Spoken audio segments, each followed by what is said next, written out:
The choice between us. Summary. Dr. Cole Mason is one of the best cardiosurgeons in the world at the age of 30. He lives in Texas with his wife, Joyce, of 5 years. Though his practice is flourishing, his marriage was in trouble. Joyce wasn't able to get pregnant, so he decided to hire a surrogate, hoping it would save their marriage. When he approached her about it, she agreed, but she was hiding a secret from him, one that would turn his life and the life of the surrogate upside down.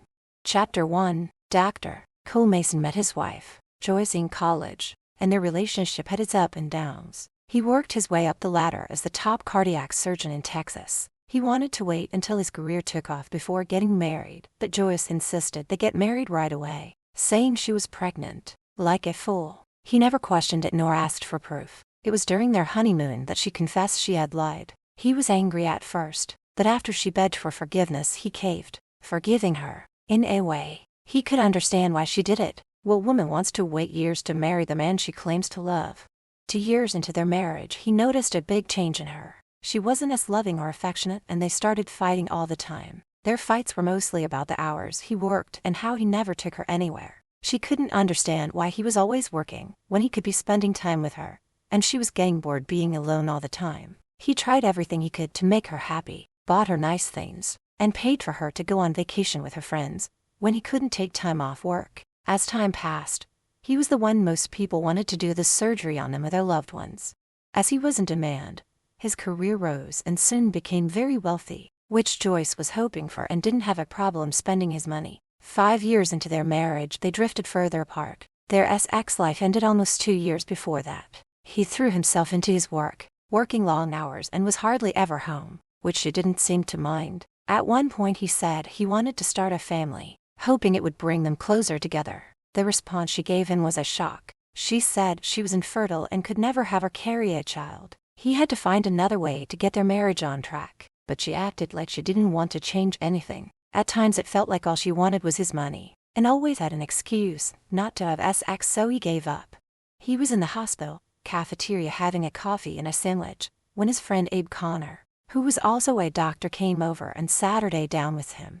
"Hey, Cole, why are you looking so down?"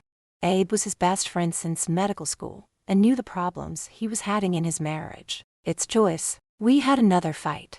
Abe shook his head, feeling bad for Cole. "Buddy, I don't understand why you are staying in a loveless marriage. I know you, and I know that you've tried everything you can to make it work, and nothing you do has so far. She's my wife, and I made a commitment to her when we got married.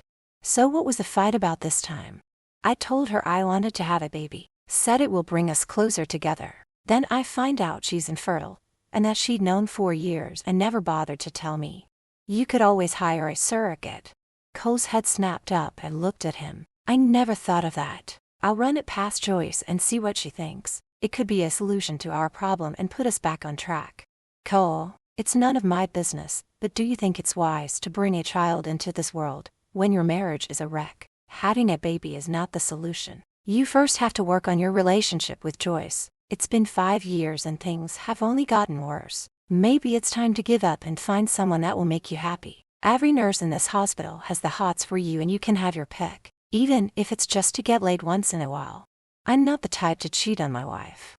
Abe looked at his watch. "I've to go. I have to be in the operating room in 20 minutes. I suggest you think this over for a while before doing something you will regret." That night when Cole got home, it was late and found Joyce on her phone, but hung up as soon as he walked into the bedroom. "Who are you talking to this late at night?" he asked as he started removing his clothes. "Just a girlfriend." He got into bed, and when he went to kiss her, she quickly turned her head, the kiss landing on her cheek. "I'm glad you're still awake. There's something I want to talk to you about." "It's late and I'm tired, so can it wait until morning?" "No, I want to talk now." "Go ahead then, but make it quick. I've come up with a way for us to have a baby." He was hoping this news would make her happy. He had always thought the reason why they were having so many problems was that she was hurt and feeling guilty about not being able to get pregnant. "What the hell are you talking about? We can hire a surrogate to have our baby." "But it wouldn't be our baby. It would be yours and whoever the woman is who would agree to have your sperm put inside her. Even if I agreed to it, I would be the one here alone raising the baby because you are never home." He laid down on his back, put in his hands behind his head, We could hire a nanny and I could take on fewer patients. I don't know. A kid would be a lot of work. Damn it, Joyce, I'm trying to make things work for us. We can't go on this way much longer. I can't even remember the last time we had sex. Maybe we should call it quits and go our separate ways. You want a divorce? Well, what else can we do? If you want a kid that much, then okay, let's get a surrogate. He felt a glimmer of hope and reached over, putting his arm over her. I think this is what we need. When he got on top of her, he felt her pushing him away. This was nothing new. Cole, not tonight. I'm tired. He rolled off of her, and when she turned her back to him, he felt sad. It hurt his ego to be turned down once again, but he hoped that having a child would bring them closer and have a better marriage. Feeling horny as hell, he got up and went to the bathroom and took care of his need himself. There were times he wished he could cheat, but it wasn't in him. Tomorrow he would look into finding someone to carry their baby. He knew it wouldn't be cheap, but he didn't care. A few days later, Christy Grant, a 21-year-old, with brown hair, slender, was working as a waitress when the restaurant she was working at closed down, leaving her without an income. She lived in a tiny, run-down apartment and was living from paycheck to paycheck. Her ex-boyfriend of 2 years ran off and married her best friend. Not having a proper education, it was hard for her to find a decent job. Even the restaurants where she lived were not hiring. She was broke, out of food, and didn't know what she was going to do. To make matters worse, her rent was due and she didn't have the money to pay it. She would soon be out on the streets. So she headed over to the hospital after hearing they were hiring in the cafeteria. But she was too late. They had already hired someone. Ordering a coffee, she sat her down, not knowing what she was going to do. As she sat there, she could hear a man and a woman arguing behind her. She didn't know what they were fighting about, but when he got up and the chair scraped the floor, she looked behind her. The man, who was obviously a doctor, was storming out, leaving the woman sitting there. "What are you looking at?" Joyce snapped when she saw the young woman looking at her. "I'm sorry, I didn't mean to stare." Joyce got up and went over to Christy's table and sat her down without being invited. "Do you work here?" she asked, checking out the cheap clothes she was wearing. "No, I did come here to apply for a job, but someone beat me to it." "So you're not working?" "No," Christy said, trying to hold back her tears when her stomach growled loudly.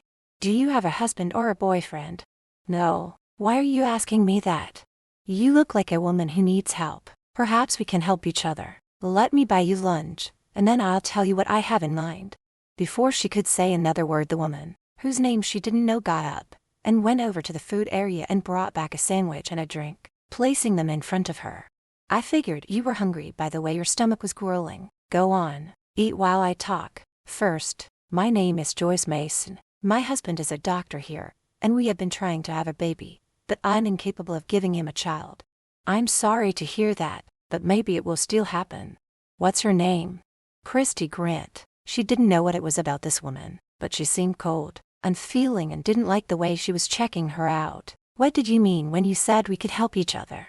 "Okay, let's get right down to it. How would you feel about being a surrogate? We would pay you a great deal of money, and once you give birth you can be on your way." Christy almost choked on her sandwich when she heard what the woman had asked her. "You want me to have your baby? I don't think I'd be comfortable doing that. I'm sure there are a lot of other women who do that, but I can't. Christy, my husband and I are very rich and would be willing to pay you $500,000, plus all expenses paid, right down to the hospital bills. From the looks of you, I'd say you could use the money." She didn't like the way Joyce was looking her nose down at her and was speechless. "Christy, I hope you don't mind me calling you by your first name. My husband wants a baby and I can't give him one, but you can. Of course, you'll have to get checked out and meet my husband first. I know this is a lot to think about, so give it some thought, and if you consider it, give me a call. Here is my phone number," she said, taking a pen and piece of paper from her Gucci bag, wrote on it, handing it to Christy. She got up and looked down at her. "Please don't wait too long. I think he would be perfect." When Joyce walked away, Christy sat there, staring at the paper with the woman's number on it. She was still in shock that a perfect stranger asked her to be a surrogate for her. It was the amount that was offered that kept running through her mind. It was a lot of money and would solve all her problems, but could she actually do it? Have someone else's baby growing inside her and then give it up?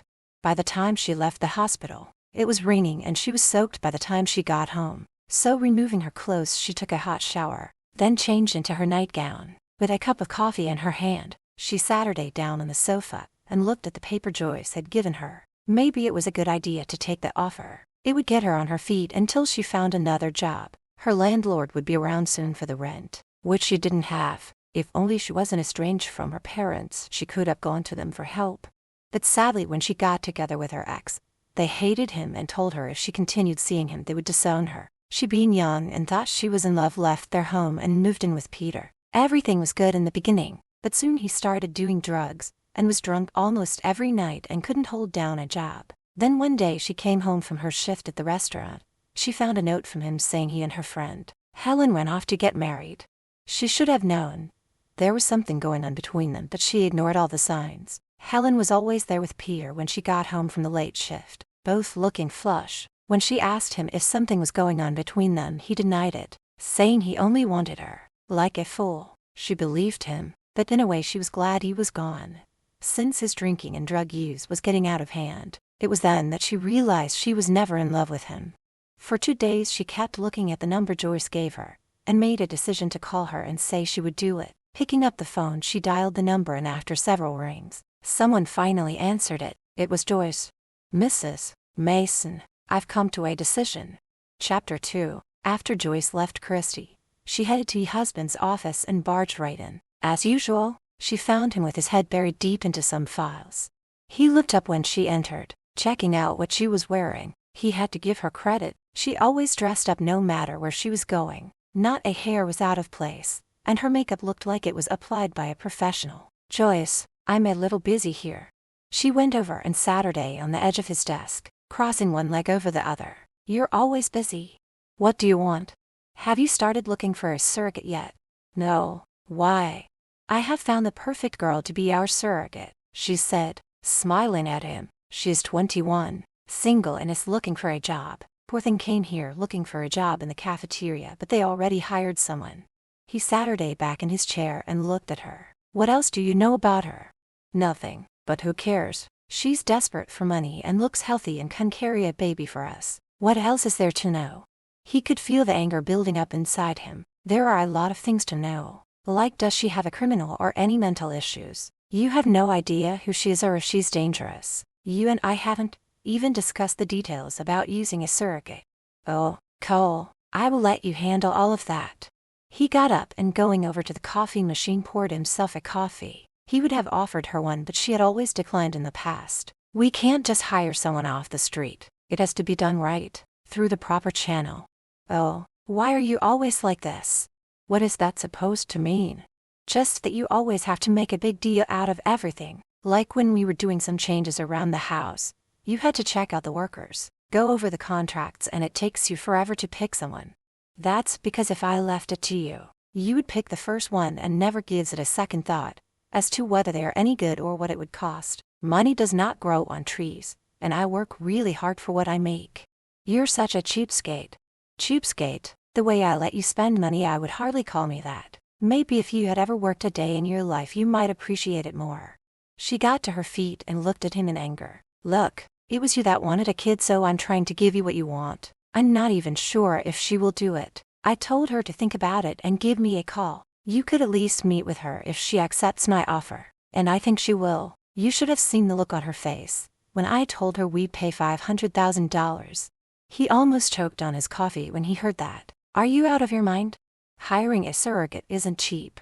He knew that was true, but to hire someone off the street sounded a bit sketchy. "I think it would be better to go through the proper channels, like a surrogacy agency. That way it would only cost around $90,000 up to $130,000. "Sure, if you want to wait forever. This way we can do it right away," she said, checking her makeup in the mirror. He was so tired of arguing with her, and he had surgery to get to. "Fine, if this woman calls you, I'll meet with her. Now, if you'll excuse me, I have a patient waiting for me." He was glad when she left so that he could think over the idea of hiring someone he hadn't met to carry his baby. But one thing he knew for sure was that after meeting her, he would have her checked out. He wanted to make sure she was clean and not a con artist. Christy thought long and hard about the offer to be a surrogate. It was something she never thought of doing. But then again, it would be nice to give a couple who wanted a baby and couldn't have one of their own. So in a way, She would not only be helping herself but also be helping someone else. She loved children and was hoping to have a couple herself someday, but right now she had no one in her life, and was on the brink of being put out on the street. So, picking up the phone, she made the call that would change her life forever. "Mrs. Mason, it's Christy Grant. I've given your proposal a great deal of thought, and if you still need a surrogate, I'd be happy to do it." "Wonderful. I'm so glad to hear that. My husband will want to meet you first and discuss the details. I'll have him call you and arrange to meet with you. Don't be offended by his attitude when you meet him. He will ask you all kinds of questions, personal ones as well. He can be such a drill sergeant at times." Bye, Christy. Hope to see you soon. She was a little confused by the woman's attitude on the phone. There was no excitement in her voice. It was like she couldn't care. It also bothered her how Joyce was talking about her husband, the baby she wanted to have a baby with. Then again, she figured maybe Joyce didn't want to get her hopes up, so was hiding her feelings. When she got off the phone, there was a knock at her door, and opening it, her landlord was standing there. "Mr. James." She liked him. He was an older man and very nice, and was always so understanding when she was late with her rent. "Christy, do you have your rent for this month?" "I'm sorry. I lost my job and haven't received my last paycheck yet. The restaurant closed down, and I was told they would be sending me a check in the mail, but I'm not sure when." "Christy, I can't keep letting you get away with being late, or the other tenants will want me to do the same for them. I can give you another 2 weeks to come up with it, or I'm going to have to evict you." She held back the tears, knowing he'd have no choice. "I'd understand, and I'll do what I can." She closed the door when he left and sat her day down, crying. She would have called her parents for help, but knew they were still angry with her, and wouldn't even bother to answer her if she did call. It dawned on her that Joyce's husband might not like her and wouldn't want her as their surrogate. Whether or not he did, she still had to find a job to survive until she got paid, since she didn't have a clue how the process worked. Like, would they wait until the baby was born, or if she would receive a down payment? Wiping away her tears, she got ready to go job hunting, filling out several jobs applications and dropping them off. Some places said they weren't hiring, others said she wasn't qualified, and the only place willing to hire her was a strip joint. No way was she going to be a stripper, no matter how hard up she was. Not having any success, she took her last $20 and bought what little groceries she could afford. Later that night, when Cole got home, Joyce was waiting up for him. "It's about time you got home," she snapped as soon as he walked in. He was so tired by the time he got home that he wasn't in the mood to fight. "Damn it, Joyce, I've had a bad day. I lost a patient today on the table, so I don't need you yelling at me." "Oh, for heaven's sakes. You can't save everyone, and you did say he was old." He removed his tie and jacket, throwing them on the chair. "How can you be so cold? I don't suppose there's any dinner." "I didn't have time to make any." "Was there something you wanted?" he asked when she followed him into the kitchen and started making himself a sandwich. "There is. Christy Grant called me back." He frowned, trying to remember where he heard that name before. "Ew. You never remember anything I tell you." "Christy, the woman who I asked to be our surrogate. She called and said she would love to have our baby. I told her that you would call and meet her to discuss the terms." He looked at her and swallowed the piece of the sandwich he was eating. "You mean us, don't you?" "I'm going away for 2 weeks with my friend, so you'll have to do it. I already told you she would be perfect. I don't need to be there when you grill her about her life. You can be so tedious at times, and I have to desire to hear you go on and on with your questions. When did you plan this trip, and why am I just hearing about it now?" "Just the other day, and I didn't tell you, because I didn't want to hear you complaining about how I'm always going on trips with my friends. Cole, you're always working and never home, so you won't even miss me. We're planning on starting a family. Don't you think we should start working on our marriage before bringing a baby into our lives? Why don't you wait, and as soon as I can arrange it, we'll take a trip together. You've been saying that for a long time now, and something always comes up. Besides, I can more fun with my friends." "Joyce, why did you ever want to marry me?" "I wanted to be a doctor's wife. I wanted the perks that go with it, the money, trips, and respect from others." "Do you love me? Did you ever love me?" She rolled her eyes at him and scoffed. "It's not as if you were in love with me. You only did it because you thought I was pregnant." She saw the look in his eyes and knew she had gone too far. Not wanting to lose everything, she had now had to act quick. "Cole, you know I was very fond of you, and I'm sure once the baby comes we'll grow closer." "Closer?" Yes, but what about love? He knew she was right. He wasn't in love with her when they got married, but he didn't believe in divorce and wanted to make things work between them. He hoped in time they would grow to love each other. She had to play her cards right in order not to lose him. Going over, she put her arms around his neck, reached up and kissed him. Call Christy tomorrow and set things up. The sooner we start a family, the sooner things will get better between us.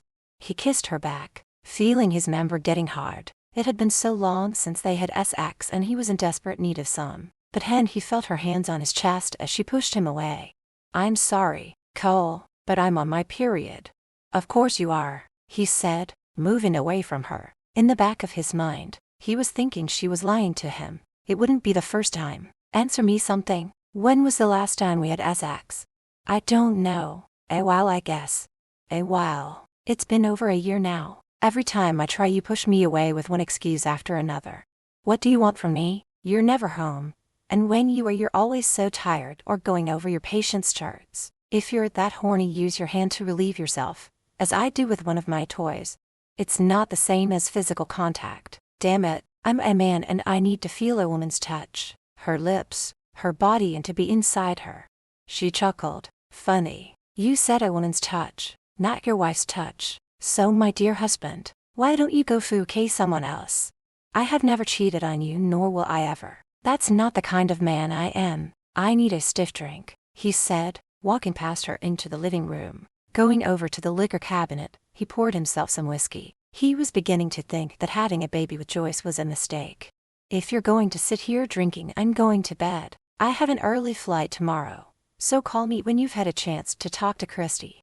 He sat her down on the sofa, looking at the phone number she had handed him. Part of him wanted to tear it up, another part wanted to try and make his marriage work, and having a surrogate might be the answer. One of his patients once told him how he wasn't in love with his wife, but as soon as they had a baby, everything changed. They had fallen deeply in love, and after 20 years of marriage, were still deeply in love. So he was sure there was hope for them.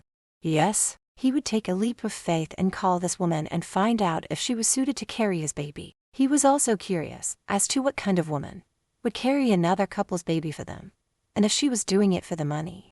Chapter 3. When he woke up in the morning, Joyce had already left. He wasn't surprised that she hadn't woken him up before going. She never did. Getting out of bed, he took a shower and after changing went downstairs to make coffee. Sitting at the table with his coffee, he reached for his phone and dialed Christy's number. Since he didn't have to go to work today, he thought this would be the perfect time to meet her. He waited for her to answer, and when it kept ringing, he was about to give up when she answered. It sounded like she was just waking up and realized how early it was and felt the need to apologize. I'm sorry. I hadn't realized how early it was, and I'm sorry I woke you. That's okay. May I ask who's calling? The sound of her voice was so soothing. She sounded so young and sweet that he almost forgot why he was calling her. Hello. If this is a crank call, I'm hanging up. No, don't hang up. It's Cole Mason calling. I'm calling about the talk you had with my wife about being our surrogate. I was hoping I could meet with you today to discuss it, perhaps over lunch. Mr. Mason, yes, I could meet you. Just tell me when and where. Okay, let's meet at Tony's. Do you know that place? Yes, what time? Let's say 12. I will meet you inside. Okay, I'll see you then, so that you will know it's me. I'll be wearing a yellow sundress and I have brown hair. Bye. He hung up the phone. He couldn't get over how her voice sounded like sweet honey. But then again, that didn't mean anything. Just because she had a nice voice didn't mean she herself was sweet. He was curious to meet her and find out why she wanted to be a surrogate for just strangers. Christy started getting ready for her meeting with Cole. She was feeling a bit nervous about going to see him. She also wondered why he never mentioned Joyce, but figured she'd be there anyway. His voice over the phone sounded so strong, and he spoke with such confidence, like he was used to being the one in charge. He also had a SI voice and wondered what he looks like. Well, she would soon find out. Getting off the bus, she headed towards Tony's, a place she could never afford to eat at. When she entered the restaurant, she looked around for Joyce but didn't see her anywhere. Then she noticed a man standing up, and she had to swallow the lump in her throat. He was tall, with dark hair, and the most handsomest man she had ever seen. She stood there frowning to the spot as he walked towards her. Cole saw the woman wearing a yellow sundress and knew it had to be her. He watched her for a moment before he got up and walked over to her. She was beautiful, petite with brown hair and a touch of blonde highlights. Her dark brown started back at him. She looked scared as he held out his hand to shake hers. "You must be Christy Grant. I'm Cole Mason." She looked at his hand, hesitating before she took it. "Yes, I'm Christy." A smile crossed his face when she didn't offer any more information. "It's nice to meet you. I have a table for us. After you," he said, letting her go ahead of him. He followed behind her, and when they reached their table he pulled out her chair for her. She waited until he was seated before speaking. "Isn't Mrs. Mason here?" He cleared his throat. "No, she has gone away for a couple of weeks and asked that I interview you. My wife has already decided that she wants you to be our surrogate. I, on the other hand, need to know all about you and if you will be suitable for this arrangement. Would you care for a cocktail before we order lunch?" "No thank you. I don't drink alcohol." "Ever?" he asked, raising an eyebrow. "That's right. I can't stand the taste of it. I hope it won't bother you if I have one." "Not at all," she replied as she picked up her menu. When the waitress came over, he ordered a brandy and she asked for an iced tea, and then they each ordered the lunch special. He took a sip of his drink and looked at her. "I guess I will start unless you want to ask me something first." She was not what he was expecting. She was young and beautiful, and he was surprised that Joyce picked her. She did have a lot of questions but wanted to wait and see what all he had to ask her. "No, you can go first." He took a notepad from his pocket and a pen. "How old are you?" She couldn't stop the giggle that came out of her mouth. He frowned when he looked at her. "Did I say something funny? Didn't anyone tell you it's not polite to ask a woman her age?" When he didn't acknowledge the humor, she became serious. "I'm 21. When was the last time you were actually active?" "Excuse me, I don't think that's any of your business." The tone of her voice told him. She was not happy with his question. "Normally it wouldn't be, but I do have to make sure you're not already pregnant or have any diseases. If I choose you, I have to be sure that you won't get pregnant with another man's baby while we are in the process of you carrying my child." She knew he was right, but she still didn't like the question. "It's been a couple of years, and before you ask, I'm not seeing anyone." He wrote in his notepad before continuing. "Do you have any medical problems that I should be made aware of? And will you allow me to have access to your medical files?" He couldn't help noticing how she played with her napkin. "I'm healthy and have no problems that I'm aware of. I have no problem with you seeing my records since you're a doctor. Any history of drug use or a criminal record?" "No," she replied, feeling annoyed with some of his questions. He was pleased with her answers and had one more he wanted to know. "Why would a young woman such as yourself agree to be a surrogate? Are you doing it just for the money or is there another reason?" "I'll be honest, it's mostly for the money. The restaurant where I worked closed down and my rent is past due. When your wife first approached me, I thought she was crazy and I wasn't going to do it." "So what changed your mind?" "I got to thinking about all the couples who desperately want a baby but can't have them. If I can help them and give them a baby to love, then why shouldn't I? I'm so close to being put out on the street and I need the money. I will expect you to have a medical examination before we can proceed. I will make the arrangements and get back to you. That is if you still want to go through with it." "Is it my turn to ask you some questions?" "Feel free," he said, taking a bite of his fish. "I understand that you're a doctor and a very busy one at that. So will you have time for a baby with your busy schedule?" "I'll make time." "Why do you want one?" "Well, good question." He had the feeling he shouldn't tell her the truth, so he said what he felt she wanted to hear. "I had always wanted to be a father and I think I'd be a great one. I have all this love to give and a baby would fill that void in my heart. My wife and I have been married for over 5 years and now that my career is where I want it now, is the best time to bring a child into the world." She liked his answer and also thought he would be a great dad. He gave her that vibe. "When will we be starting the process and how will I be paid?" "I'd like to get started right away, and I was planning on waiting to give you a partial payment once you got pregnant. But as you said, you were late in paying your rent. I could give you 10,000. Then when the baby is born you will receive the rest." She blinked. She was hoping for some money but wasn't expecting to get that much. "What happens if I don't get pregnant? I mean, there's no way I could ever pay back that much money." "I wouldn't expect you to pay it back. Consider it as a payment for your time and effort." "What exactly is the procedure? How does it work?" "Since my wife is infertile, you'll be artificially inseminated with my sperm. With luck you'll get pregnant the first time. If not, we'll try again. Since your eggs will be used, it won't mean that you will have any rights to the baby. I will have my lawyer draw up a legal document that you will need to sign, giving up any rights. Do you agree to that?" The thought of it also being a part of her was a bit unsettling, but as long as the doctor and his wife loved and cared for the baby, she would agree. "Yes, I'd agree." "Good. I'll get started on the paperwork right away, and we'll make the doctor's appointment. I will go with you to every appointment, and if you have any questions, just ask and I'll answer them for you." When they finished the meal and walked outside, she thanked him once again for lunch. "Okay, I will wait for your call. If I hurry, I can catch the next bus." "Bus? Where do you live?" "On the other side of town." "Why don't I give you a ride?" "That's not necessary." "Please, you're doing me a huge favor, so it's the least I can do. If you're sure it's not an inconvenience, then yes, I would appreciate it." He led her over to where his vehicle was parked and opened the door for her. He waited until she was seated before closing the door and going to the driver's side. Getting in, he started his BMW and headed in the direction she gave him. His eyes momentarily went to her legs where her dress had risen up. Grabbing the steering wheel, he kept his eyes straight ahead. When they arrived at her apartment, they were met with a commotion outside. She saw the other tenants standing outside the building. "I wonder what's going on," she said as she got out of the car. He also got out and stood next to her. "There's some fire truck here, so I'm guessing there's been a fire." One of her neighbors came over to her. "Christy, there's been a fire inside and all the apartments have water and smoke damage. We can't go back in until everything is up to code and have to find somewhere else to stay." She was shocked. "How did the fire start?" "Well, apparently the wiring throughout the building should have been replaced years ago, but the people who own it couldn't be bothered to do it. We've all lost everything. Furniture, clothes and other belongings. Sorry, I've got to go," she said and rushed away. Christy tried to hold back the tears, but to no avail. They flowed from her eyes. "Oh my God, I didn't have much, but the little I did have is gone." He was never one who liked seeing a woman cry, and felt his heart go out to her, so he put his arm around her shoulder. "Hey, it's going to be okay. I'll get you the money I promised you, and that way you can replace the things you need. Is there somewhere I can drop you off? A family member or a friend?" "The only friends I have won't have any room for me. As for family, I'm not close to them, so I can't go there. I suppose you could drop me off at a woman's shelter."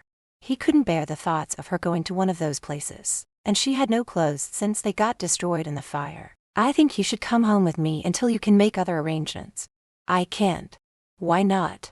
"For one thing, we are strangers, and for another, your wife is away. It wouldn't look right for me to be there, and I'm sure Mrs. Mason wouldn't like me being alone with her husband." "Christy, I'm sure she won't care, and if you're afraid I might try something with you, I won't. I took my wedding vows to be faithful, serious, and will never break them." If he were to be honest with himself, he would admit that he could see the two of them together. She was as SI looking as she was beautiful, but he would not act on his urge. She wiped the tears from her eyes and moved away from him. "If you're sure it's okay, then I guess I could go with you. I promise I'll call around and find somewhere else to stay. Let's not worry about that today, and I'm going to take you shopping to get some clothes." No, I can't let you do that. You need some clothes. You can't wear this dress every day. Look, if it will make you feel better, I'll deduct what we spend off of what I was going to give you. I never home much lately, so you'll have the whole place to yourself during the day, and some nights too. I don't plan on being in your home long, maybe a day or two." She felt uneasy about staying with him, and was worried about what his wife would say. She knew if Cole was her man, there was no way she would allow a woman to stay in their home alone with him. He had trouble getting her to pick out more than a couple of items, but with some coaxing, she ended up with some jeans, tops, underwear, a pair of shoes and some other clothing she would need for a few days. Chapter 4. She felt uncomfortable having him pay for her clothes, but then again it would be taken from the money she would be receiving when they got to his place, and she stepped out of the car. She looked at the house in front of her. "Oh, wow, this is your home." He looked at it with pride and smiled. "Yes, I designed it myself. It's beautiful." "I'm glad you think so. Joyce doesn't feel the same way. She thinks it's too small and wanted me to buy a mansion." He grabbed the packages from the back seat and started walking towards the front door. There he opened the door and let her walk in first, stepping in once she was inside and closing the door behind him. "Mr. Mason, this is absolutely gorgeous," she said as she looked around. For the life of her, she couldn't understand why his wife was not happy with it. Let me give you the tour. After I put your bags in the room you'll be staying in." She followed him, and when he stopped at a door and opened it, motioning for her to enter first, again she was blown away. It was a beautiful room with a large bed, a small love seat, and a patio door leading to the outside. "I'm sure you'll be comfortable in here, and it has its own bathroom. It's perfect, better than I'm used to staying in. I can't thank you enough for taking me in like this. You didn't have to. I couldn't very well leave you on the street, not since you were doing me and Joyce a huge favor. Now, let me give you that tour of the rest of the place." He showed her around, pointing out his office where he did a lot of his work. There was a large dining room, living room, and a den with tons of books on the shelf. Upstairs there were 3 bedrooms. One was the master room, the last was the kitchen, and she couldn't get over how big and clean it was. "This kitchen is amazing, every woman's dream. It's all so clean and looks brand new, like it's never been used," she said as she looked over the appliances. "Joyce doesn't cook very often. Usually orders takeout or we go out to dine. If I had a kitchen like this I'd be cooking and baking all the time." He stood with his back leaning against the counter. "So do you like to cook and bake?" He found himself liking this girl. She turned to look at him with a smile on her face. "Do I ever? I love experimenting with different recipes and adding things to make them my own. I enjoy the smell of freshly baked cookies and pastries. I have some files and charts to go over in my office, so just make yourself at home. If you get thirsty or hungry, help yourself. Feel free to roam around or watch some TV. I'm also going to see if I can get you in to see Dr. Morse tomorrow for your checkup."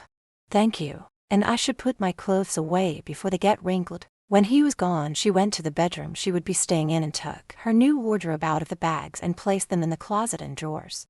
Cole went over his patient charts and made the call to Dr. Morris, getting the appointment for tomorrow morning. He also wrote up the contract for Christy to sign, but first, he had to get his lawyer to go over it, just to make sure he didn't leave anything out. He was in there for over 3 hours and knew it was getting close to dinner. Putting everything away, he went to see if she was ready to eat, thinking he would order takeout.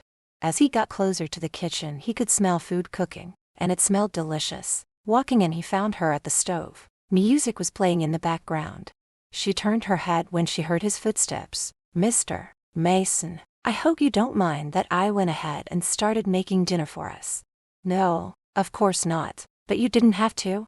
"I wanted to. It's by way of repaying your kindness." "What are you making? It smells delicious."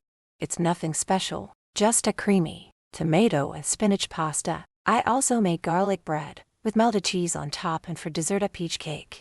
"Wow, you shouldn't have gone to so much trouble. I was just going to order takeout for our dinner, but I must admit this smells so much better." It had been so long since he had a home-cooked meal, and he was grateful that she thought of it. "It was no trouble. It was quick and easy to make. It will be ready in a few minutes. So if you wouldn't mind, could you set the table? Don't worry about the plates. I'll just fill them from here."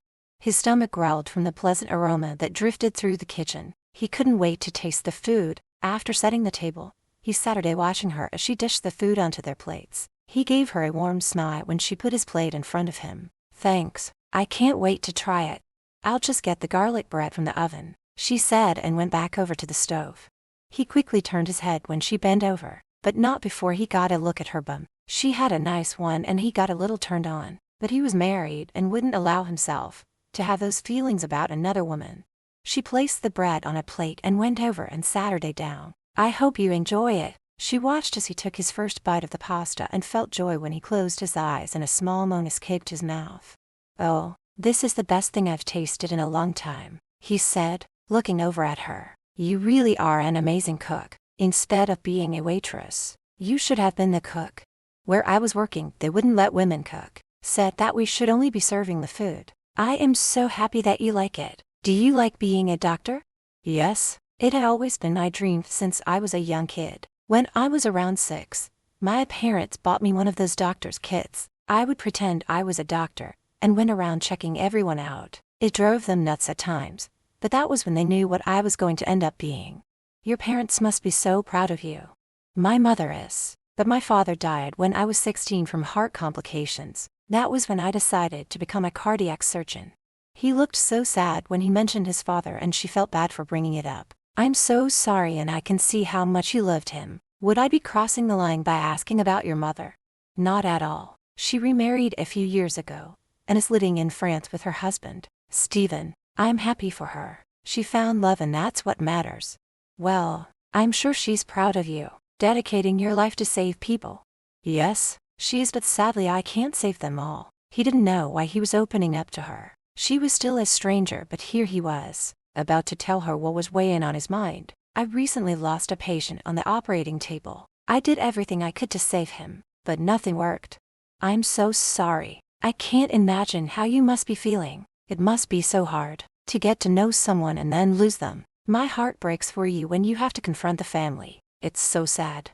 He looked at her. She had tears in her eyes. She was so unlike Joyce, who only shrugged her shoulders when he told her. Her words were so cold when she said that everyone had to die sooner or later. Yes, I got to know this patient and the family. I did everything I could, and a piece of me died inside. He felt a weird sensation coursing through his body when she placed her hand over the top of his. Mr. Mason, please, call me Cole. He was disappointed when she moved her hand off of his. Cole, I know, but you did everything you could. You should be proud of yourself for what you do to save lives. He looked into her eyes and felt himself drowning in them, but then she suddenly looked away and got to her feet. She cleared her throat as she picked up the empty plates. I'll get the dessert now. I hope you like it. I should have asked if you like peaches before making the cake. She didn't look at him but smiled when he told her he loved peaches. I got you the appointment for tomorrow morning with Dr. Morris. I don't have surgery until the afternoon, so I will be taking you. That was quick, she answered, nervously. Well, we work in the same hospital and he's a friend. After we get the all clear, we can proceed with the arrangements. I've written up a contract for you to sign once my lawyer goes over it, and then we'll go from there. If all goes well, we should be able to have it done in a few days. That's soon. Shouldn't your wife be here? I mean, it's going to be her baby, and she should be involved with the procedure as we go along. I'll call her tonight and let her know when you're going to be inseminated. After they were done the dessert, he insisted that he help her with the cleaning up. Just because he was a doctor didn't mean he couldn't do household chores. Now he did have a housekeeper come in 5 days a week, and she would have cleaned up the mess, but Christy didn't want to leave it. She rinsed the dishes and he loaded them into the dishwasher. You haven't told me much about your parents or where they are.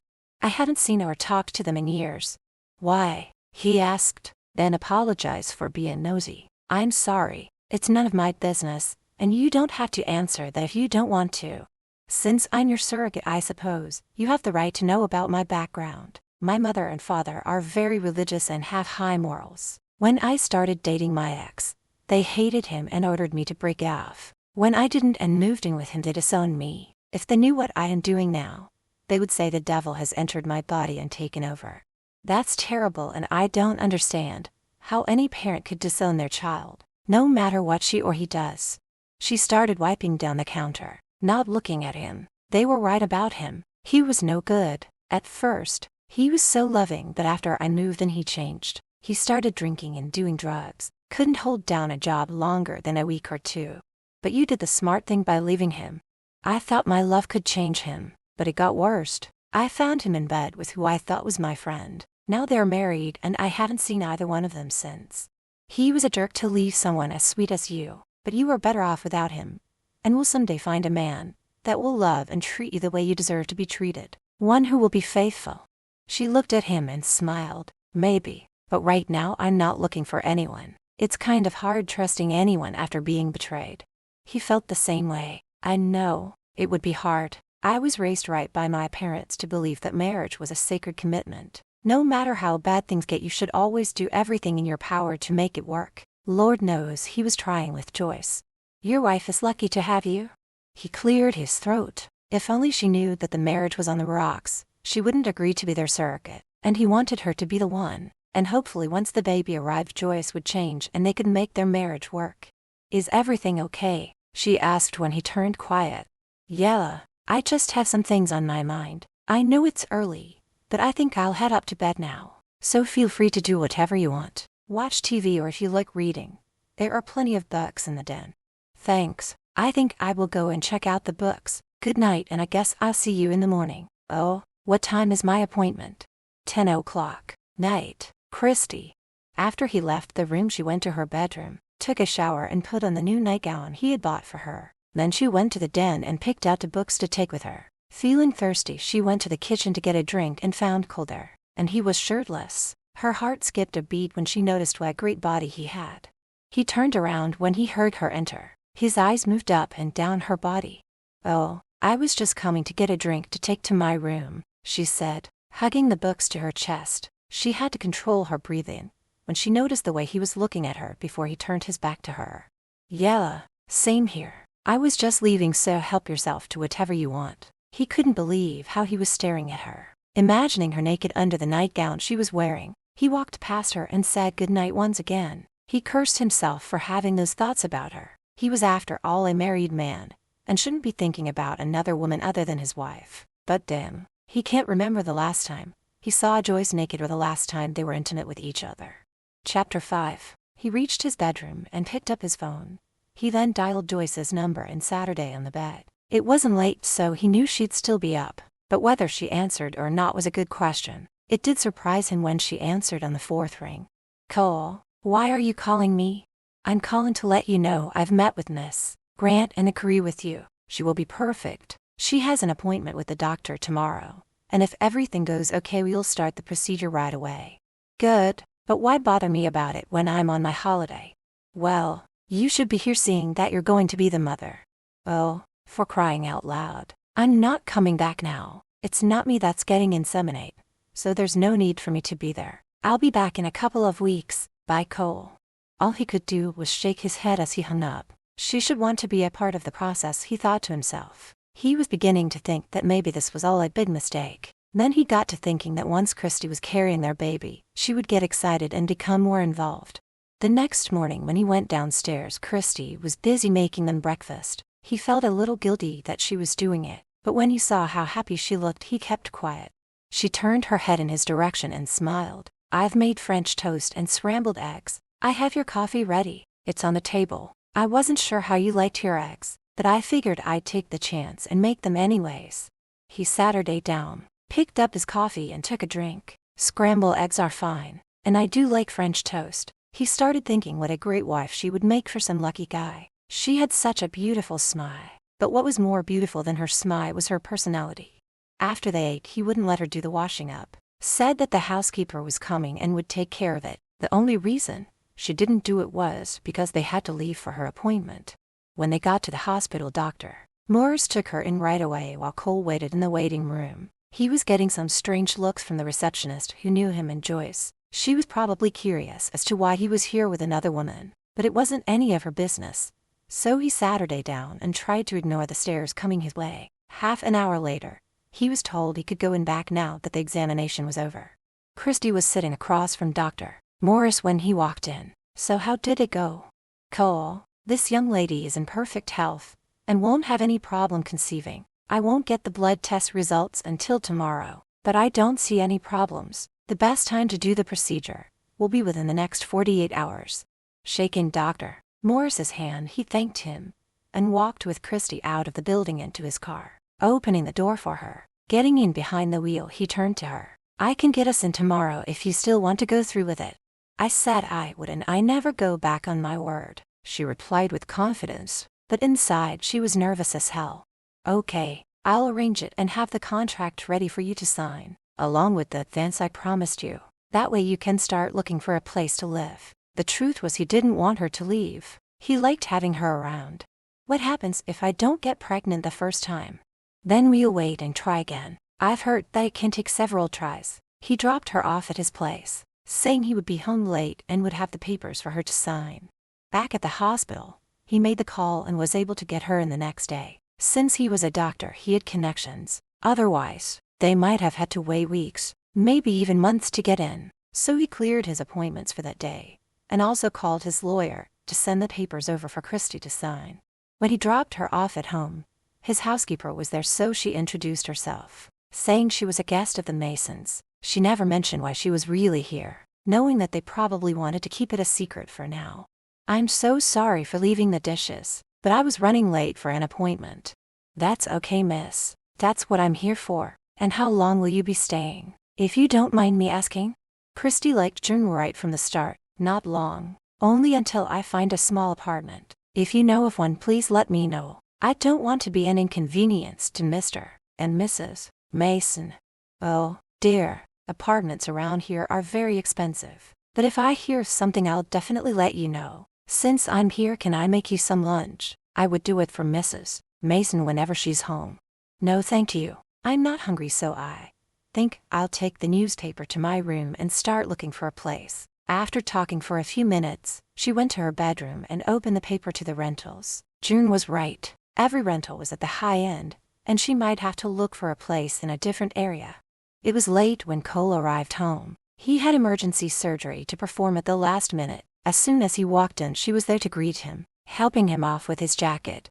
I have your dinner warming in the oven, so would you like it now, or do you want a drink first? She could see how tired he was, knowing it couldn't be easy being a doctor, especially a cardiac surgeon. Thank you. I think I'll eat first. He followed her into the kitchen and sat her down, placing a folder on the table. I only made meatloaf. I hope that's okay. Christy, you really don't have to cook for me. It's not why you're here. I told you I love cooking, and it's such a joy cooking in this kitchen. Now eat your meal before it gets cold. He looked at her and chuckled. Yes, boss. As he started eating, he handed her the contract his lawyer sent him. Here's the contract for you to look over, and if there are any changes you want to be made, just let me know. You should get a lawyer of your own to look over it before you sign it. That was quick, she said, pulling the papers from the envelope and looking at them. I don't need a lawyer. I trust you. I had him rush the paperwork, because we can do the procedure right away. The check for $10,000 is in the envelope. All you have to do is sign the contract and it's yours. She looked at the check and set it down. Would it be okay if I take this to my room and read it over before signing it? She thought it would take longer to get an appointment, which would have given her more time to get used to the idea. Now that it was happening so quickly, she was becoming more nervous than before. Yes, of course, take your time. He could tell she was scared and tried to reassure her that everything would be all right. I know this must be scary for you, but I will be with you all the way. It won't take long, and we should know in a couple of weeks if it worked. If you're having second thoughts about doing it, I will understand. No, I'm not going to change my mind. I'm just a little nervous, but I'll be fine once it's over. She saw that he was almost done eating and getting up. She asked if he wanted anything else. No, I'm good, and once again, this meatloaf was delicious. When he was done eating, he went to his office while she did up the dishes. She didn't see him the rest of the night, so she went to bed, taking the contract with her to read. It all looked above board, and her gut told her that Cole wouldn't do anything wrong. It even stated that if after 3 tries, and she still didn't get pregnant, she wouldn't have to pay back the advancement he gave her. The next day, they arrived at the clinic and were taken in right away. She was given a gown to wear and was instructed to lay down and to try and relax. Dr. White was doing the procedure and could tell she was nervous. Just relax, Miss Grant. This will only take about 15 to 30 minutes. It's relatively painless. We'll feel something like a pap smear. You may experience some cramping and light bleeding, but it's nothing to worry about. I'm going to implant the sperm directly into your uterus with a fine catheter, keeping the vagina walls open using a speculum. He explained the rest as he got started. She closed her eyes while it was being done and didn't feel much pain. It was like the doctor said, felt like having a pap smear. 20 minutes later, when it was over, she opened her eyes. There you go. It's all over. I will have you lay here for 30 to 45 minutes. That's how long it usually takes for the sperm to reach the egg. I'll let Dr. Mason know we're done. Do you have any questions for me? Not thinking of anything, she shook her head and waited for Cole to come in. He came just minutes after Dr. White left the room. He walked over to her. How are you feeling? I don't know. Different, I guess. I'm so glad you are here with me. I don't think I could have done it by myself. He chuckled. Well, I did have to be here to supply the sperm. I'm glad to be here with you, and I can't thank you enough for doing this for me. You will have to avoid stress for a few days, so I don't want you to worry about finding a place right now. I think you should stay with me until we know for sure if you're pregnant. For how long?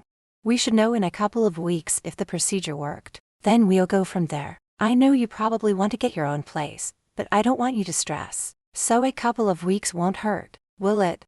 I guess not. But what about Mrs. Mason? She may not want me living in her home that long.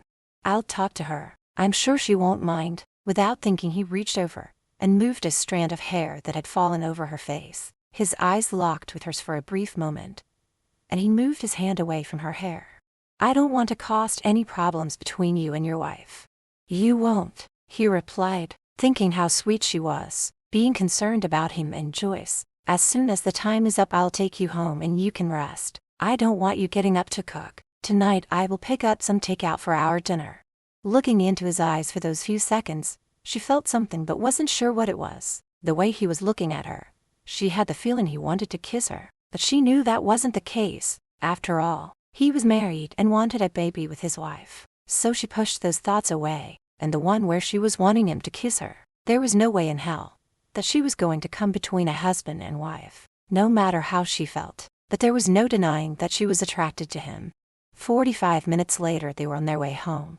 "Are you all right?" he asked when he noticed she looked pale. "Yes, I guess I'm still a little nervous about the whole thing. I have a bit of cramping, but the doctor said I would and that it's nothing to worry about." When they got home, he went with her to her bedroom to make sure she lay down. "Now remember, you are to rest for a few hours. I have to go to work now, but when I get back I'll check on you. Is there anything special you want me to pick up for dinner?" "Anything is fine with me, Cole. I really hope it worked and that I can give you a baby. But promise me that when I do you will love him or her and always be there for them." "I promise. Now get some rest," he said before leaving the room. She waited until he was gone to change into her nightgown. Laying under the covers, she placed her hand over her stomach. She felt strange. It felt weird having a man's sperm injected inside of her instead of the normal way. She went over the pamphlet the doctor gave her, things to do after being artificially inseminated, and foods to eat along with mild exercise. After reading it, she got sleepy and went to sleep. She hadn't realized she slept the afternoon away until she felt a presence near her. Opening her eyes, she saw Cole standing there with a dancing yellow roses in his arms. Chapter 6. She let out a gasp and Saturday up when she saw Cole standing there, and had to wonder how long he'd been there. "Cole," she said, pulling the cover up further. "I didn't mean to frighten you. I just wanted to see how you were doing. I'm sorry I woke you, but dinner is getting cold. I can heat it up later if you still need to sleep." "What time is it?"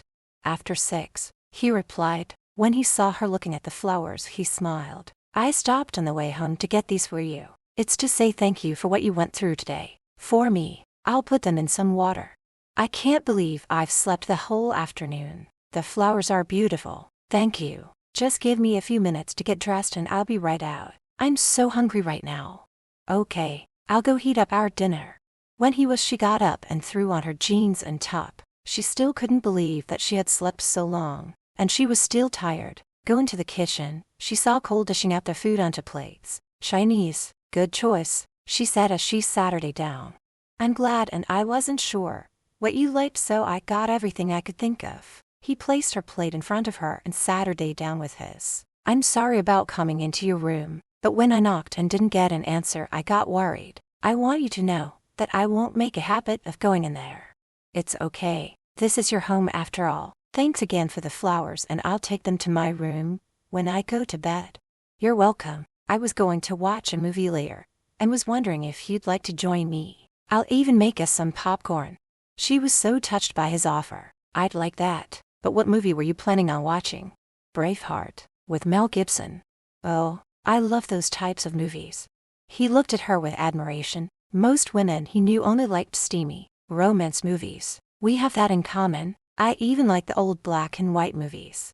"Me too," she said with a smile on her face. "They just don't make movies the way they used to. I do like some of the new ones, but there's always so much sex in them." "What else do you like to do when you're not working?"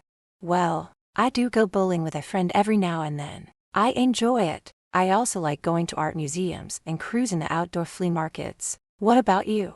"I've never tried bowling, but I also love going to flea markets. You never know what you can find at them. But I love cooking and baking." "But you already know that. Does your wife enjoy the same things that you do?" "Joyce, she wouldn't be caught dead at a flea market or in a pair of bowling shoes. She does enjoy going to museums and always finds something to buy. She loves to travel, which I don't, nor do I have the time." When they were done eating, he made some popcorn, and they went into the living room and turned on the movie. They were quiet as they watched it. every now and then dipping their hand in the bowl for some popcorn. At one point they both put their hand in, touching each other. Embarrassed, they pulled away. When that movie ended, they decided to watch another one. This one was more on the romantic side. Before it was over, she had fallen asleep and her head rested on his shoulder. He looked at her and touched her cheek ever so gently. Feeling something touching her face, she opened her eyes and moved her head from his shoulder. "I'm so sorry. I guess I drifted off." "That's okay. It's getting late, so I'm going up to bed." "Me too," she replied, nodding her head. "I'll just clean up this mess. Good night, Cole." He got up. He had to get some space between them. "Yes, good night. I want to tell you I enjoyed watching the movie with you. It was nice having company. I'll be gone early in the morning, so make sure to get some rest."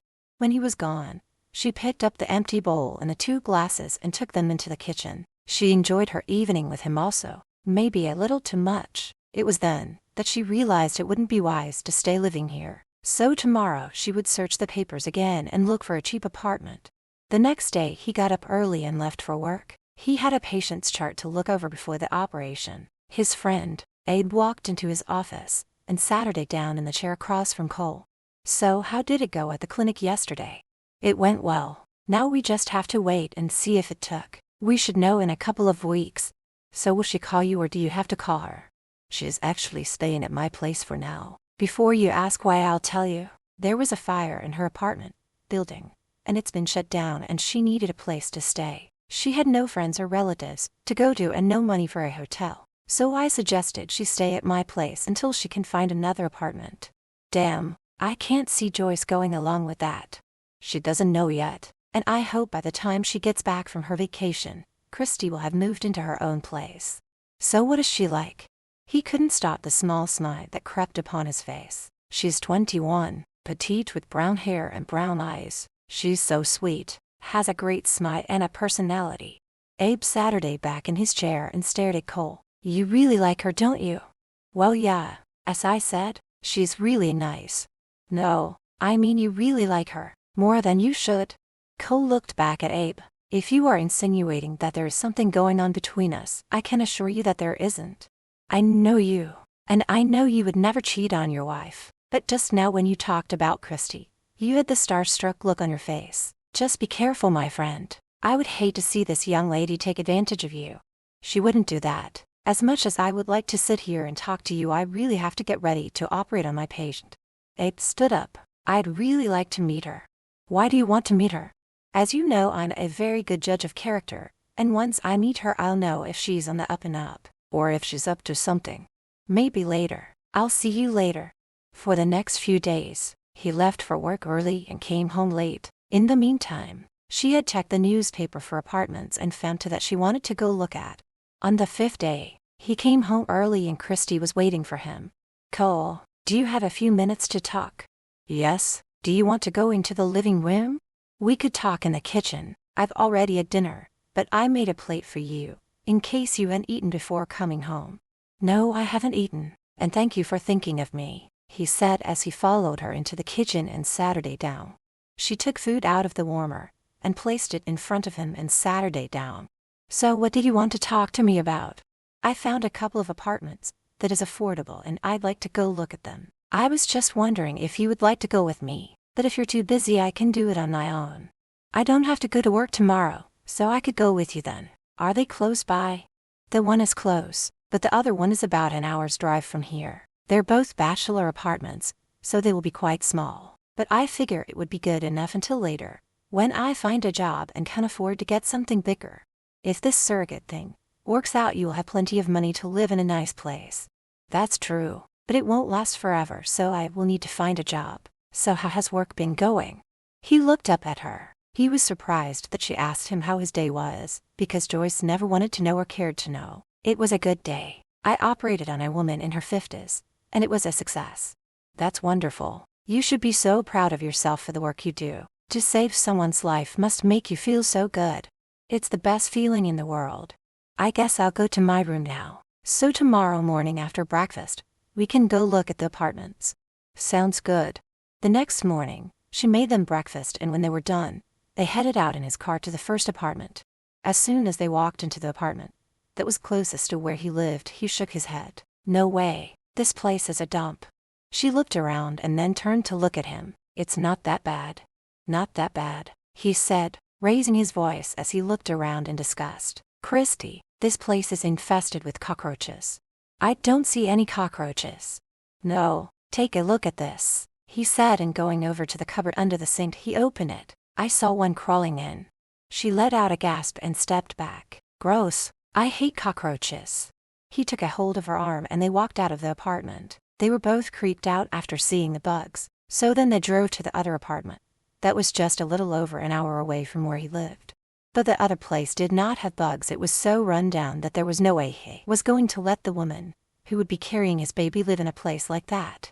You really have to look for something better and preferably closer to where I live so that I will be able to keep an eye on you and the baby. I'll start checking the papers again tomorrow.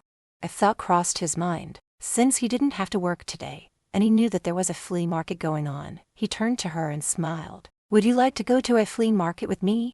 I hadn't been to one in a while and I'd love to go. When they got to the flea market, he parked the car and they walked through it, stopping every now and then to look at things. Later they went to one of the food trucks and got a hot dog and a drink. So are you hoping for a boy or a girl? The gender doesn't matter to me. Whether it's a boy or a girl, I will love him or her. Why have you waited so long to want to have a baby? Maybe it was none of her business, but she was curious. When Joyce and I got married, it was because she told me she was pregnant, and at first I wasn't happy. And then I realized it was what I wanted. But then when I found out she wasn't, I was also relieved. I was just starting my career and it really wasn't the right time. But now that I've built up my practice, I figure it was time. What about you? Do you want children of your own someday? Yes, I love children and would like to have at least 2 or 3. But in order for that to happen, I have to find a man who loves me and will be faithful. If there's one thing I hate, it's a cheater. Same here. I don't understand why people get married and feel they have to cheat on their spouse. No matter how bad things get between me and Joyce, I will never cheat on her. What do you mean by no matter how bad things get between you and her? It sounded to her like he was saying that they didn't have a happy marriage. Things have been rocky between us for the last little while, but having a baby, I believe that it will bring us closer. Cole, I hope you realize that having a baby is not a solution if you're having problems in your marriage. I have to be honest with you. If I thought this was the only reason you were wanting me to be your surrogate, was to try to save your marriage, then I wouldn't have done it. I am only doing it because I thought you both were in love and wanted a baby. He stopped eating to look at her. He could tell she was angry by the tone of her voice. But don't you think that a baby could bring a couple closer together? I suppose so. I just wish you had told me. If I had, you wouldn't have done it, would you? Honestly, no, I wouldn't. But it's too late now to change my mind. Even if I'm not pregnant this time, I'm still under contract. It's getting late and looks like it's going to rain, so maybe we should go home now. The car ride home was quiet, neither one speaking to the other. She was still worried about the reason why he and his wife were wanting a baby, and all she could do was hope for the best. By the time they got home, it was pouring and they both got soaked going from the car into the house. I think we better get out of these wet clothes and into something dry, he said. Glancing down, he couldn't help but notice their top was see-through from the rain. He quickly turned away and headed upstairs to his bedroom. Chapter 7. Christy kept checking the listings for apartments. The ones that were pretty good weren't available for a good 2 months. Cole kept telling her not to rush it. That one would come up at any time. 3 weeks after the procedure, she woke up feeling nauseous. Running to the bathroom, she threw up. She was positive that she was pregnant. So rinsing out her mouth, she put on her robe and went to find Cole.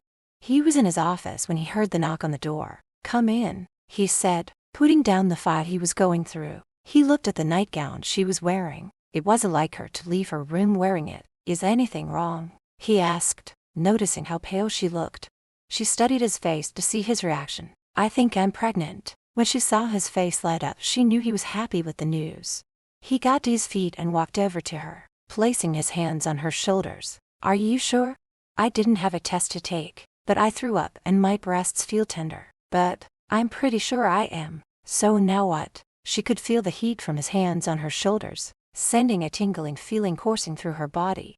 He removed his hands when he felt her backing away from him. I'll make an appointment for you and we'll go together. You should go get dressed while I make the call. Then I'll make you some toast and scrambled eggs.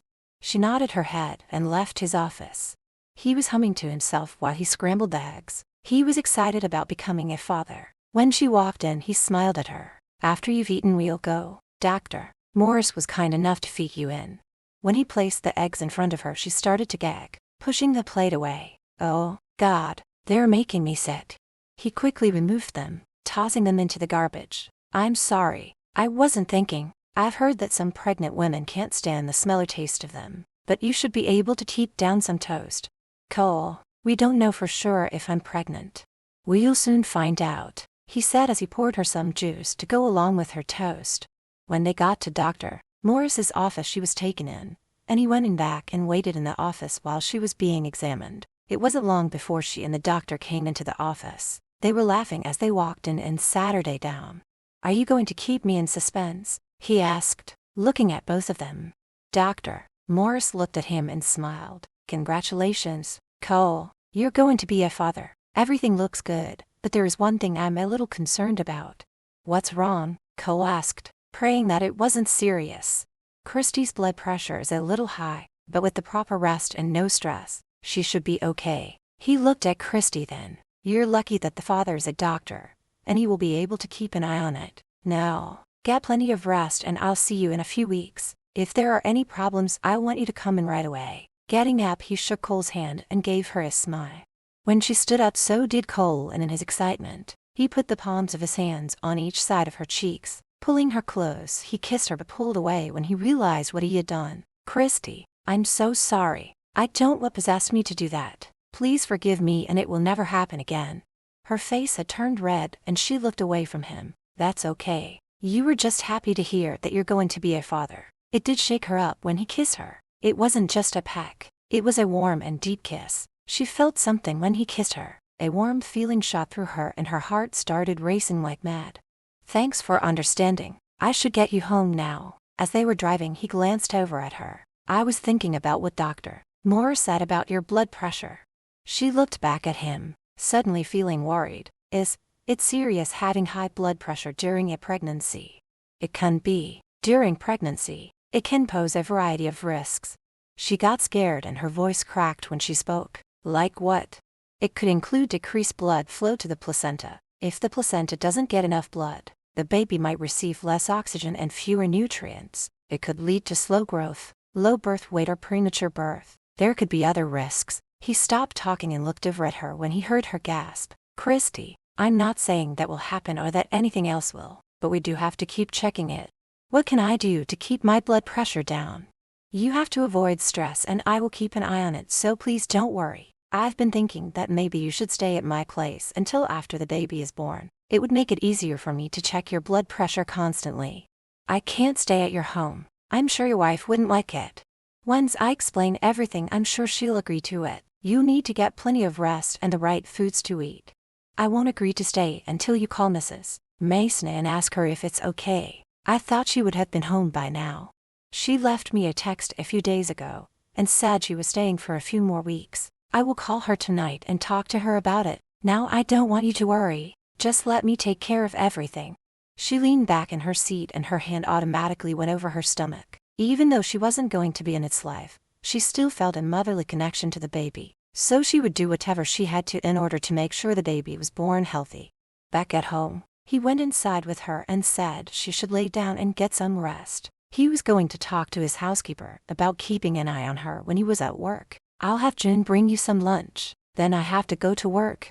When he was gone and she was laying in bed, she thought back to the kiss. It felt like more than just a kiss. There was passion in it. With her eyes opened, she saw that he had closed his. Would someone do that if it was just a kiss of happiness? But she trusted him, knowing he wouldn't try anything with her. He was not the cheating type. When he got to work, he ran into Abe. "You can congratulate me, buddy. It's official. I'm going to be a father." Abe shook his hand. "That's wonderful. Have you told Joyce yet?" "I just found out, but I'm going to call her as soon as I get to my office. I'm sure as soon as she finds out she'll come back." "I hope so," he said, but he had a feeling that she wouldn't care. If only Cole would open his eyes and see Joyce for who she really was. Getting into his office and putting on his lab coat, he sat her down and took out his phone and dialed Joyce's number. It rang several times before she answered. "Cole, I was just about to go out boating with some friends. If it's not important, can we talk later? Well, it is important. I just wanted to let you know that Christy is pregnant. We're having a baby. That's nice. Thanks for letting me know, and I'll talk to you later. Wait, I thought you would be happy to hear the news, and I was hoping you would come home right away. I'm happy, but there's no reason for me to come back yet. It's not like there's anything I can do. He let out a sigh and rubbed the back of his head. I need to tell you something else. I've told Christy that she could stay with us until after the baby is born. Why the hell would you do that? She has nowhere else to go at the moment, and she has high blood pressure and needs to be looked after. We do want to make sure that she delivers a healthy baby for us. Do what you want. You will anyways. I'm sorry, but I've really got to go. When are you planning on coming home? He was starting to get fed up with her. I'm not sure. I'll be home when I get there. Goodbye, Cole. He hung up the phone and Saturday there drumming his fingers on the desk. When she returned home, he was going to sit her down and have a talk with her. It was time she started acting like a real wife, because they could not go on this way forever. Now that they were having a baby, he was more determined to make their marriage work. Christy was lounging on the sofa when Cole came home from work. He looked so tired and as if he had the world weighing on his shoulders. Is everything okay, and can I get you something to drink? It's just been a long day, and I'll just help myself to a scotch. He looked at her as he was pouring it into a glass. How are you feeling? A little nauseous, but I guess that's a part of being pregnant. Have you eaten? Yes, June made me some dinner, and she put some on a plate for you and said all you had to do was heat it up. I'll do it. When she went to get up, he stopped her. No, it's okay. I can do it. I just want you to get plenty of rest. Did you tell Mrs. Mason about the baby and me staying here? She said it was fine with her if you stayed with us until after the baby's born. He didn't have the heart to tell her. The Joyce didn't appear thrilled to hear that she would soon be a mother. I'm sure she's excited about the baby and will be coming home soon. Yeah, she didn't say exactly when she'd be home. I think I'll go to the kitchen and heat up my dinner. Can I get you anything while I'm in there? No, thank you. He left the room and went into the kitchen and heated up the plate of ribs and potatoes. June was a decent cook, but it did not compare to Christy's. He was just rinsing off his plate when she walked in. There's a man here to see you. He says his name is Abe. That's strange. I didn't hear the doorbell. I don't think it's working. I barely heard it myself. I will just go to my room and leave the two of you alone. No, he's been wanting to meet you, so this is as good a time as any. After introducing them to each other, they all sat her down. The man had liquor and she had a glass of unsweetened iced tea. I'm so glad to finally meet you. Cole has told me all about you. He wasn't lying when he said you were beautiful. Abe, was there a reason for you showing up here at this hour? Yes, you left the office without the file on Mr. Greenwood. You said you wanted to bring it home and look it over before the operation next week. So when I saw it on your desk, I figured I'd better bring it to you. It's really not like you to leave the hospital without it, or to leave it sitting on your desk out in the open. I've had a lot on my mind and just forgot it. Thank you for bringing it to me. It was my pleasure, and it also gave me an excuse to meet this lovely young lady. He smiled at her. I also want to congratulate you on your pregnancy, and to tell you what a wonderful thing you are doing for Cole. And for Mrs. Mason, she said, correcting him. Of course, for Joyce also. I understand you are having problems with your blood pressure. It's a good thing you're staying here. You'll be well taken care of. Once the baby is born, I'll be looking for an apartment. When you're ready, let me know. I have a friend in real estate that is a genius at finding a nice apartment at a reasonable price. He might even know of one that'll be coming up in a year's time. I'll give him a call and see if he has anything. That would be so kind of you. Thank you so much. If you gentlemen don't mind, I'm feeling a little tired, so I think I'll go to bed. Getting up, she shook his hand. It was a pleasure meeting you. Abe raised her hand to his lips and kissed it. The pleasure was all mine. Sweet dreams. When she was gone, Cole scolded him. Must you flirt with her? She's after all carrying my baby. You're not jealous, are you? Don't be ridiculous. I'm married, remember? Oh, I remember all right, but I'm beginning to wonder how long it's going to be before you forget that. What the fuck are you talking about? Come on, I see the way you look at her. I think you're starting to have feelings for her, and I can't say I blame you. She's the opposite of Joyce. She's sweet and has a kind heart. Nothing is going to happen between us. I hope not, because I don't want to see either one of you get hurt. I'll go now. Just be careful. Cole walked him to the door, and while he was there he checked the doorbell. He made a mental note to call a repairman to fix it. Chapter 8. Christy was awakened by a knock at her door, just as June walked in carrying a tray with some food on it. Good morning, Miss Grant. Mr. Mason asked me to fix you some breakfast and serve it to you in bed. He told me not to make you eggs, so I made some pancakes with fruit. How are you feeling this morning? She asked as she placed the tray over Christy's lap. I'm good, thank you. You didn't have to go through all this trouble. I'm not used to being waited on, and I would have come to the kitchen. It's no trouble at all, and the doctor said you needed bed rest for a few days. Has he told you the reason why I am here? Yes. He's not keeping it a secret, and I think it's wonderful what you're doing for him. He will make an amazing father. It's what he needs in his life right now. Christy watched as June went over to the window and opened the drapes, letting the sunshine in. Why doesn't everyone mention Mrs. Mason when they tell me I'm doing a good thing for Cole, and not including her? June cleared her throat before turning around to face Christy. It wasn't her place to gossip about her employers, and she couldn't tell the young lady what she really thought of the doctor's wife. I guess it's because Mr. Mason is better known and Mrs. Mason is usually away on trips. Do you think she will make a good mother? Before she could answer, she thanked her lucky stars that Cole showed up. Now she wouldn't have to answer Christy. I'll be back for the tray later, she said before slipping out the door. I hope you eat all of that. You need to keep up your strength. I will. I thought you would have left for work by now, she said, taking a bite of her pancake. I'm going in late today and I wanted to take your blood pressure. I can wait until you're done eating. Are those banana pancakes? Yes. Would you like a bit? He went and sat her down on the bed. Maybe I'll try one small bite. He waited until she cut a piece and raised the fork to his mouth. After swallowing it, he smiled at her. Not bad, but I bet if you had made it, it would be much better. All she did was smile back at him as she cut him another piece and fed it to him. They ended up sharing her breakfast. When they were done, he removed the tray and reached for his black bag. I'll just check your pressure now. Once he was done examining, he frowned. It's still a little high and your heart is racing, so it's more bed rest for you.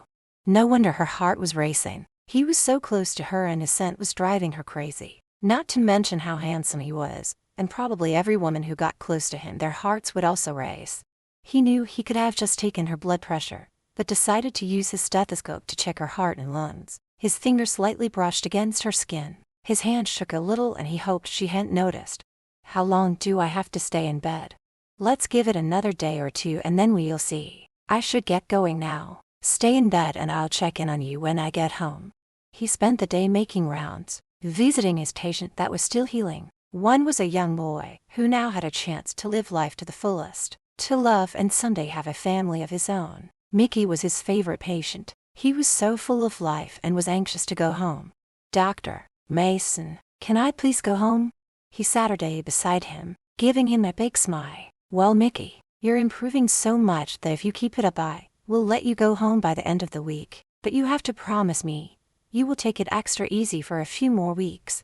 I promise. And do you have any kids of your own? Not at the moment, but I will be in a few months. I think you will be a great dad.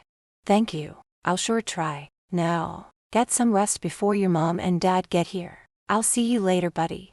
After his rounds, he went back to his office and thought about Mickey and his Terrence. It was so touching to see how good they were with their son, and he could see the love between them and their son. It made him sad that he and Joyce weren't that close, but thinking back, they never were. He never liked to think about it, but he knew the only reason she wanted to marry him was she wanted the respect and perks of being a doctor's wife. That was why she tricked him into marriage. Even though that was true, he tried to make it work and is still trying. Truth was, he wasn't in love with her. Never was, but was hoping in time he would learn to love her. But she wasn't making it easy for him. Are you dreaming about being a daddy or about the woman carrying your baby? Cole looked up when he heard Abe. Don't you ever knock, he snapped. I keep forgetting, he said jokingly. Did you want something? Yeah, I was telling Gina about meeting Christy and she's dying to meet her. So we were wondering if you both would like to come to dinner Sunday night. She's on bed rest for a few days because of her high blood pressure. I'm sure she'll be okay by Sunday. Come on, Cole. You can't keep the girl prisoner in your home for the whole 9 months. I'm not keeping her prisoner. She's free to come and go as she pleases. I'll ask her if she wants to go, but what if Joyce is home by then? Is she welcome to come too? He knew that Abe and his wife couldn't stand Joyce. "Oh, I guess that would be all right, but we both know she won't be back for a while, so let me know about Sunday. Later, pal." It was funny that none of his close friends could stand her. She only cared to hang out with people who were famous and the super rich. His colleagues were never good enough for her, and she only would tolerate them if they all had to be at a function for the hospital together, such as a fundraiser. He got home later that day, and when he went to check on her, she was asleep. So he left her be and went to see what June had prepared for their dinner. He had asked her if she would cook for them and gave her a raise in pay. She was made aware of what Christie's diet should consist of and what foods she had to avoid. When she finally woke up, he took her food into her, asking her how she was feeling. "Cole, I know I have to take it easy, but is it necessary for me to stay in bed? I don't see why I can't get up and do something, even if it's just to go to the kitchen to eat my meals. You don't know how bored I am." "Okay, starting tomorrow." Abe was wondering if we would like to go to his place for dinner Sunday night. His wife would like to meet you. You like her. She's really nice. That sounds lovely. I'll let him know.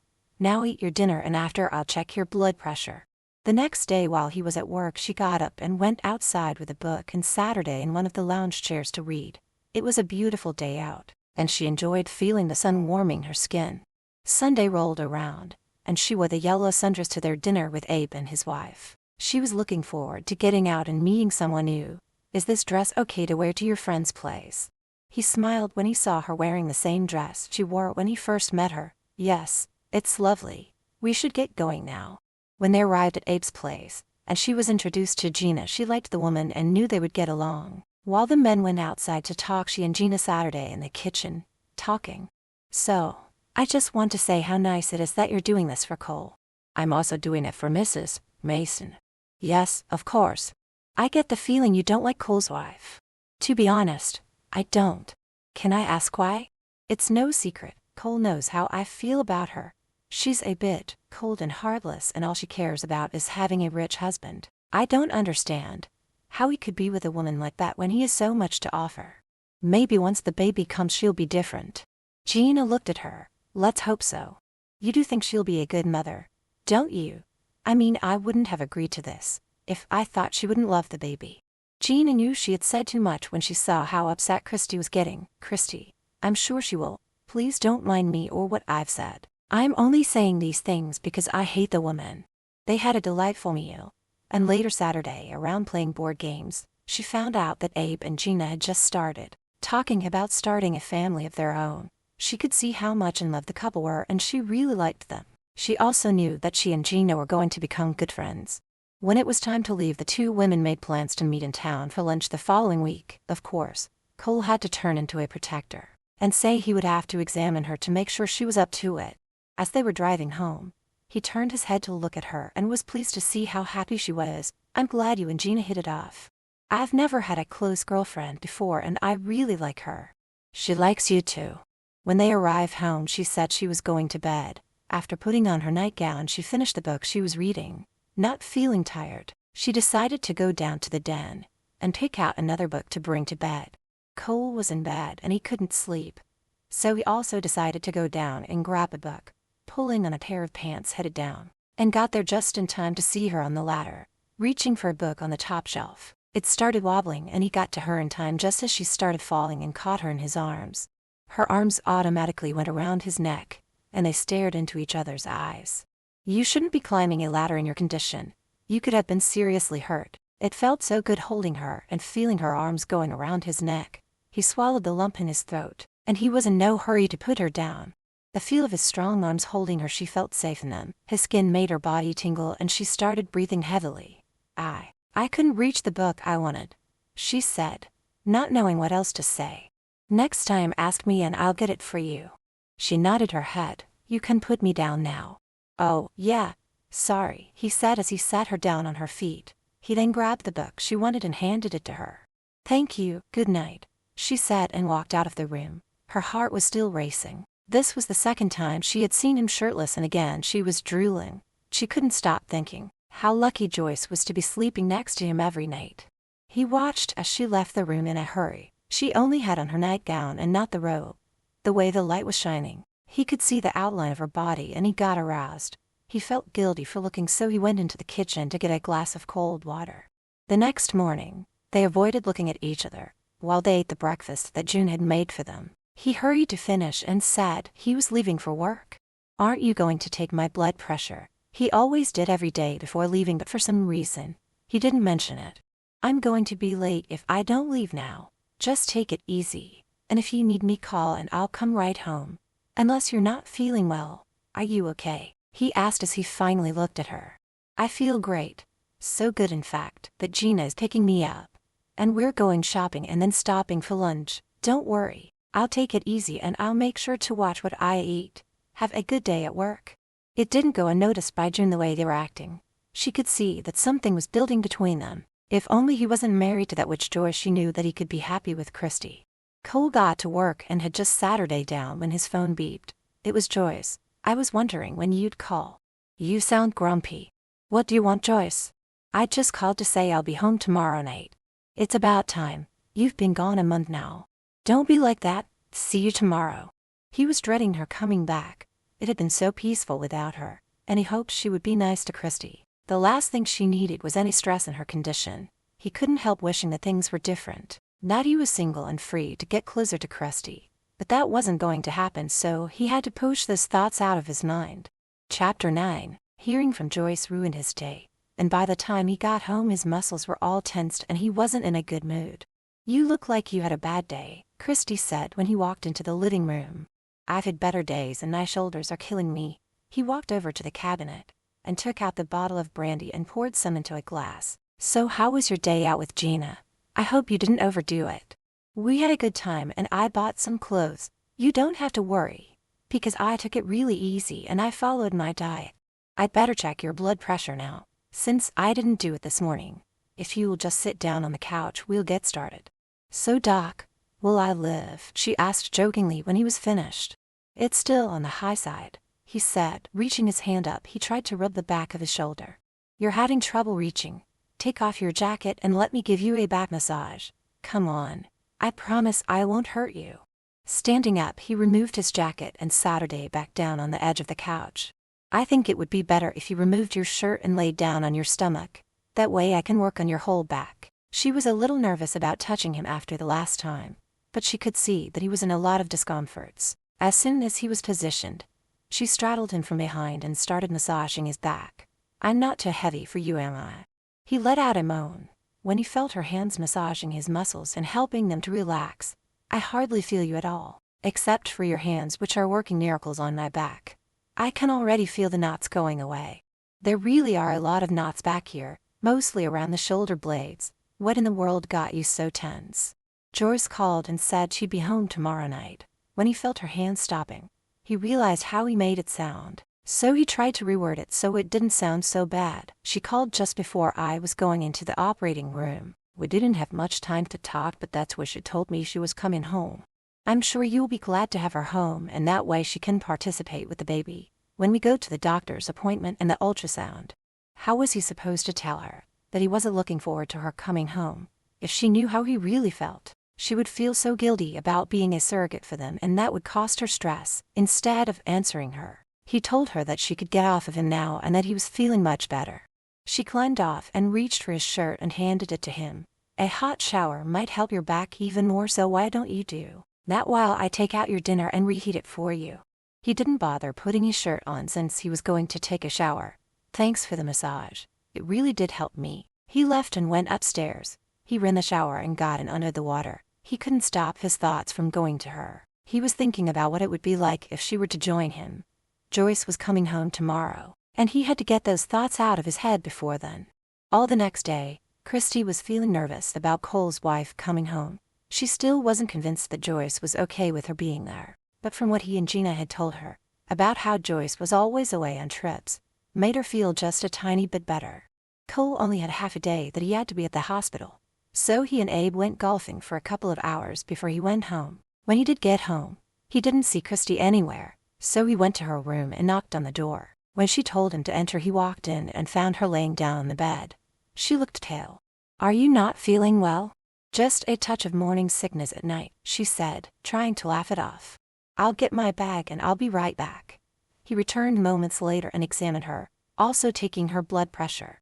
Everything appears okay. Still worried about your blood pressure though. Where's my lollipop? He looked at her and raised an eyebrow. I'm sorry. I'm not sure what you're talking about. She started laughing. Sometimes I feel like I'm being treated like a child, and seeing that you're a doctor, and you just examine me don't. Kids get a lollipop when you're done. He also laughed. I'll remember to bring one next time. Well, now isn't this countsy? Joyce scoffed when she entered the home and went to the bedroom that Christy was staying in. Both Cole and Christy turned their heads when they heard Joyce. He got off the bed and picked up his black bag. There's nothing county about it. Christy wasn't feeling well and I was just examining her. Oh, I just bet you were darling. Be a sweetheart and take my bags up to our room. I'd like to welcome Christy to our home and have a little chat with her. He looked at Christy, who was even paler now than she was before. Morning sickness won't last forever. Just take it easy for a while and get a good night's sleep. When he walked past Joyce, he spoke quietly. Be nice, he said just before he walked out. Christy couldn't help but notice that there was no affectionate embrace between the two. She would have thought that with them being apart for so long, that there would at least be a hello kiss or a welcome home. I'm glad to see that you have made yourself comfortable in my home and with my husband. I just hope you don't make a habit of having him come to your room for your checkups. From now on, conduct them in the living room or his office. I'm tired, so I'm going to bed. Perhaps we can chat more tomorrow. When Joyce got to her bedroom, he turned around to look at her. I hope you didn't say anything to upset her. Don't worry. I didn't say anything to upset your baby's mama. I still don't know why you had to move her into our house. I explained all of that to you over the phone. This is a high-risk pregnancy, and I want to make sure that she's okay and can deliver our baby safely. Are you sleeping with her? He couldn't hold back his anger. How can you say such a thing? You know I have never nor will I ever cheat on you. Well, I'm not sure I can believe that. I saw the two of you together, laughing and having fun. How do I know something hasn't gone on while I was gone, or that you actually impregnated her yourself? I'm not doing this with you. Maybe you should tell me why you stayed away so long and who you've been hanging around with. I don't feel like talking. I'm tired and I'm going to bed. When he saw her picking up the one bag that carried her nightgowns and she started walking out, he stopped her. Where are you going? She stopped and turned to look at him. From now on, I'm going to sleep in the other bedroom. Why? Because I don't want to argue with you and I can sleep better alone. How do you think that's going to look to Christy if she finds out we're sleeping in separate bedrooms? What does it matter if she knows? She would not have agreed to be our surrogate if she thought that we weren't a happily married couple. Well, she won't know that we're not sleeping together unless she has a habit of coming up here. So tell me, has she been up here with you? No, she hasn't been up here. She respects our privacy too much to come up here. She has always stayed downstairs. To tell the truth, he was glad that Joyce was going to the other bedroom. It's not like they were ever intimate with each other. And now he had no desire to be with her. Whatever, she said and rolled her eyes. I'll move all of my things into the other bedroom tomorrow. There's another thing you should know. What is it now, Cole? I've hired June on full time, so she will be making our breakfast and preparing dinner. Oh really? I have been bugging you for ages to do that. So why now all of the sudden have you hired her full time? So that Christy won't have to do any cleaning or cooking, which she was doing when she first got here until I made her stop. Oh my God, she's pregnant. Surely she can cook a few meals, or can't she cook?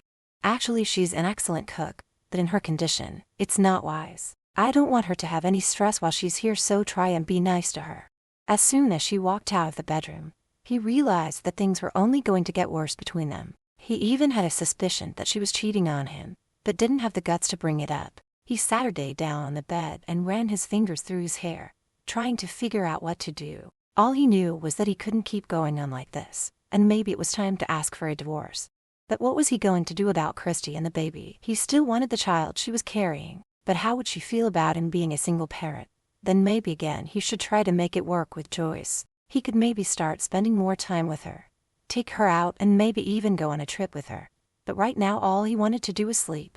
Poor June was not happy when she found out that Joyce had come back home. It had been so nice without her, and now she was worried about how she would treat Christy. She set an extra plate and started making breakfast, just as Christy and Cole entered the kitchen at the same time.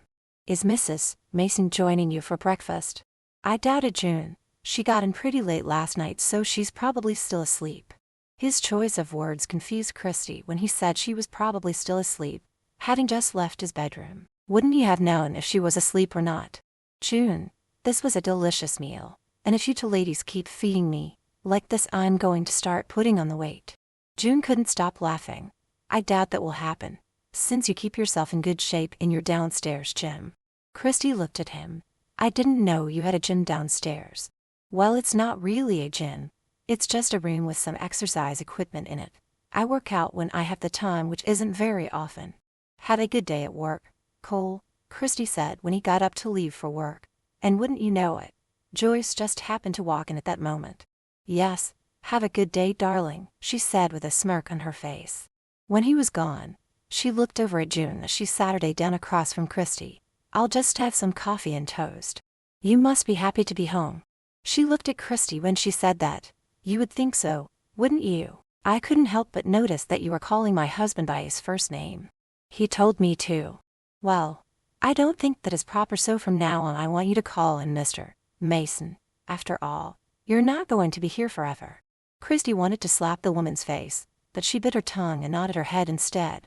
It was so clear to her that they were not going to get along, and really regretted being this woman's surrogate. But it was too late for that now, and there was nothing she could do about it. June, when you're done washing up the dishes, could you please vacuum the living room carpet once again? It doesn't look very clean to me. Of course, madam, she replied and rolled her eyes after she had turned around and went back to washing the dishes. She knew that the carpet was spotless, but she wasn't about to argue with the witch. She felt sorry for Christy, who was being bombarded with questions, where she used to live and who her parents were and how old she is, and about her education and where she went to school and so on. I have an appointment with the doctor tomorrow, and I was wondering if you'd like to go with me. No, I'm busy tomorrow, but I'm sure my husband is going with you, so you don't need both of us there. Now if you will excuse me, Christy, I have to get ready to go to the beauty salon and get my hair and nails done. Maybe after the baby's born, and you get paid, you could go to a salon and fix yourself up a little. It might be easier that way to find yourself a man. As soon as Joyce left the room, June went over to Christy and placed her hand on her shoulder. Don't pay any attention to the woman. You, my dear, do not need to go to a beauty salon. You are absolutely gorgeous, just the way you are. Not only that, but you have beauty within. Don't ever change. Thank you, June. I must say Mrs. Mason is really something else. Chapter 10. Where's Joyce? Cole asked Christy. When he got home and couldn't find her anywhere, he could usually find her in the living room. She left early this morning. She said she had a hair appointment, but that was hours ago. I saved dinner for you. Would you like me to dish it out? No thanks, I'm not hungry. Okay, then if you don't need anything, Mr. Mason, I'll go to my room. Wait a minute, what's with the last name? Mrs. Mason said it wasn't proper for me to call you by your first name, and told me I had to call you by your last name. Oh God, I'm so sorry about that.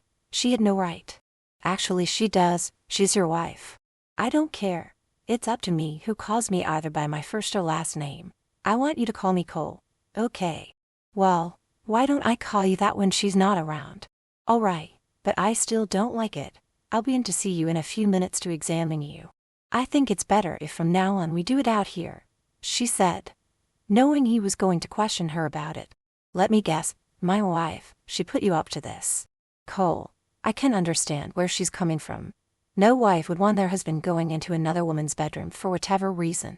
I don't think of it that way. What's next? Is she going to say I can't go see a female patient when they are in their hospital room? When she comes home, I'll have a talk with her, and about the name thing. Please don't, it's not worth fighting over. Not wanting to upset her, he finally agreed not to bring up the subject, but he was still fuming when he went to bed. What time Joyce came home he'll never know, since she had moved into the other bedroom. It was time for Christy's doctor's appointment. She was now 10 weeks pregnant and was due to have her first scan. Cole was supposed to go with her, but he had to perform an emergency surgery, so he asked Joyce to go with her. Christy was glad that Joyce was finally starting to show some interest in the baby. When it came time to leave, she couldn't find her anywhere. June, have you seen Mrs. Mason? Yes, dear, she left an hour ago. Hearing this, Christy was shocked that she was supposed to take me to my doctor's appointment today. Cole was going too, but he had an emergency. and asked her to take me, and she said she would. I would take you, but I don't drive, and my husband is out of town and won't be back until it's time for me to leave. Is there anyone else you can ask, or could you take a cab? I'll call Gina. I don't think she's working today. She picked up her phone and dialed Gina's number. Christy, is everything okay? Not really. Mrs. Mason was supposed to take me to the doctor, but she went out and hasn't come back yet. I really hate to impose on you, but is there any way you could take me? Of course, I can. I'll be there as soon as I can. If you want, I can go in with you. It would be nice to have someone with me. I really appreciate you taking me. I'll see you soon. On the drive to the hospital, Gina kept putting Joyce down. That woman is so inconsiderate, and I never liked the cold, heartless bitch. I bet you anything she went out on purpose knowing it was time for your appointment. I don't know how you can live under the same roof with that woman. It's not that hard since she's never there. After being examined, it was time for her scan, and Gina stood and watched, seeing it would be good practice for when she became pregnant. They both stared at the screen when the doctor pointed to the baby. That's your baby, Doctor, Morris said, pointing to where it was. Christy felt the tears welling up in her eyes and wished that Cole was with her. She just knew that this was something he would want to see for himself. Can you tell if it's a boy or a girl? It's a little too soon for that, but we will be able to tell with the next scan we do on you. Everything looks good. The heartbeat is strong and the baby is growing as it should be. I'll leave you to get cleaned up, and remember to make your next appointment before you leave. After leaving the office, the two of them went and had lunch at a nearby restaurant. Even though Cole couldn't be there in person, she had gotten him to give her a picture so that she could give it to him. Jean held the picture up and kept staring at it. This is so amazing. Just think that in a few short months he or she will be born. I was wondering if I could ask you a question. Christy took the picture from her and looked at it. You can ask me anything. It's very personal. She put the picture in her purse and looked up at Gina. We're friends, so you can ask me anything. Is it going to be hard for you to hand over the baby once it's born? It's just that I can't imagine carrying a baby for 9 months and then giving it up. I'm so sorry. I shouldn't have asked. When I first went into this, I didn't think it would be. I knew I was doing it for a good reason and giving a couple the chance to be parents. But as I feel it growing inside me, I have to admit that a part of me feels very sad. I just want to make sure that this baby is loved and cared for. Then I will feel much better about it. Do you really think that Joyce is going to be a good mother? I don't know anymore. It seems like all she and Cole do is argue. Well, they don't really argue. More like snarky comments between them. But it's mostly on her part. It's almost like she doesn't like being married to him, and that's what got me worried. Cole seems to think that having a baby will bring them back together, Gina said without thinking. Christy's head jerked up and looked at Gina. Wait a minute. Are you telling me that they don't have a good marriage? Gina knew that she had said too much. I really can't say. You can't or you won't. I really need to know if they are having marital problems. Please, tell me what you know. I shouldn't be telling you this now, and if I had known you before, I would have warned you not to do it. Warn me about what? Their marriage is on the rocks. It has been almost from the start. She tricked him into marrying her. All she wanted was a rich doctor and all the perks that go along with it. When he found out that she wasn't pregnant and being the type of man that he still wanted to make his marriage work, he did try and is still trying. That she's not making it easy on him. She's never home, and I suspect that she's been cheating on him for years. Christy rubbed her forehead. She could feel a headache coming on. Oh my God, what have I done? If I had known this, I would never have agreed to be their surrogate. How am I supposed to live with myself knowing that I handed over a baby to them, knowing what I know now? I kind of suspected that something was wrong, but I never thought it was this serious. Gina reached over and patted the top of Christy's hand. Maybe Cole is right and that this baby will bring them together. You're upset and I never should have told you. I'm glad you did. I just don't know what to do about it. I don't want to leave the baby with them, but I've signed a contract, and there's no way I'll be able to get out of it. Even if I did, I have no money and no place to live, so how would I be able to bring up a child on my own? When she got home, she went to lay down and placed a cool cloth over her forehead. She would have to talk to Cole when he got home and find out if his marriage was as bad as she thought it was. By the time he got home from work, he was beat, but he was curious as to how the appointment went, of course. Joyce was nowhere around, so he went to Christy's room and knocked on the door. Who is it? He stood outside the door and said it was him and asked if he could come in. Not wanting Joyce to find him in her bedroom again, she called out to him. No, I'll meet you in the kitchen. She got up and took the picture from her purse and placed it in her pocket and walked out. Cole was drinking a cup of tea when she entered and offered her one, which she accepted. So how did it go today? The doctor says that the baby is growing as it should be, and that my blood pressure is down, so there's really nothing to worry about. I really wish I could have been there, he said with sincerity. She reached into her pocket and took the picture out as she sat her down. I know how much you would have loved to have been there, so since you couldn't, I had them print out the picture. He looked at the picture and smiled, even though there wasn't much to see, but just knowing that this was his baby filled his heart with joy. She couldn't stop her heart from melting when she saw the look of pure happiness on his face as he stared at the picture. There was no doubt in her mind that he was going to love this baby and would be a wonderful father, if only she could feel the same way about Joyce. How did Joyce react when she saw it on the screen? She didn't go with me. He looked up at her and frowned. What do you mean she didn't go with you? It's like I said, she didn't go with me when it was time for my appointment. I asked June where Mrs. Mason was and she told me she had left an hour before we were to leave. She could see a hint of anger in his eyes as he stared back at her. How did you get there? I called Gina and she took me. She also went in with me while I was getting the scan. Christy, I am so sorry that my wife bailed on you after she promised me she would take you. I'm glad that you had somebody with you. I should have been the one to go with you. He was going to make a point out of having a talk with Joyce and letting her know exactly how upset he was with her. Cole, there's something we need to talk about and it's very important. Go ahead, I'm listening. In the time that I've been here, I have noticed that things are not right between you and Mrs. Mason. You two don't seem to be getting along very well, and I have to be honest with you. I'm really worried about what kind of a life this baby will have. I would never have agreed to do this if I thought your marriage was on the rocks. Judging by the look on her face, he knew that if he lied she would know it. Things have not been good between us for the last few years. I can't blame everything on her. When we first got married, I was building my career as a doctor and I was never home. I think she was lonely and felt neglected, and we started arguing, and the more we argued, the more I stayed away. Do you love your wife? He hesitated before answering. No, I tried to love her. Then why would you stay married to a woman you don't love? I was raised to believe that divorce was out of the question. We have a loveless and S-less marriage, but I am willing to try and make it work, and I'm hoping that I will fall in love with her. I only married her because I thought she was pregnant. It was the right thing to do. Yeah, but she wasn't pregnant. No, she wasn't.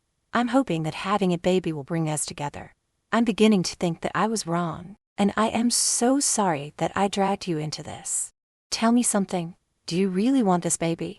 He looked over at her and placed his hand over top of hers. Whatever happens, I will love and take care of this baby. I'm sure that once Joyce holds the baby in her arms, she will fall in love with him or her. I think having me living here is a mistake. It's better for the both of you if I find somewhere else to live. I told you that you need to be here so I can keep an eye on you. Do you honestly think that me staying here and seeing and hearing what's going on is not stressing me out?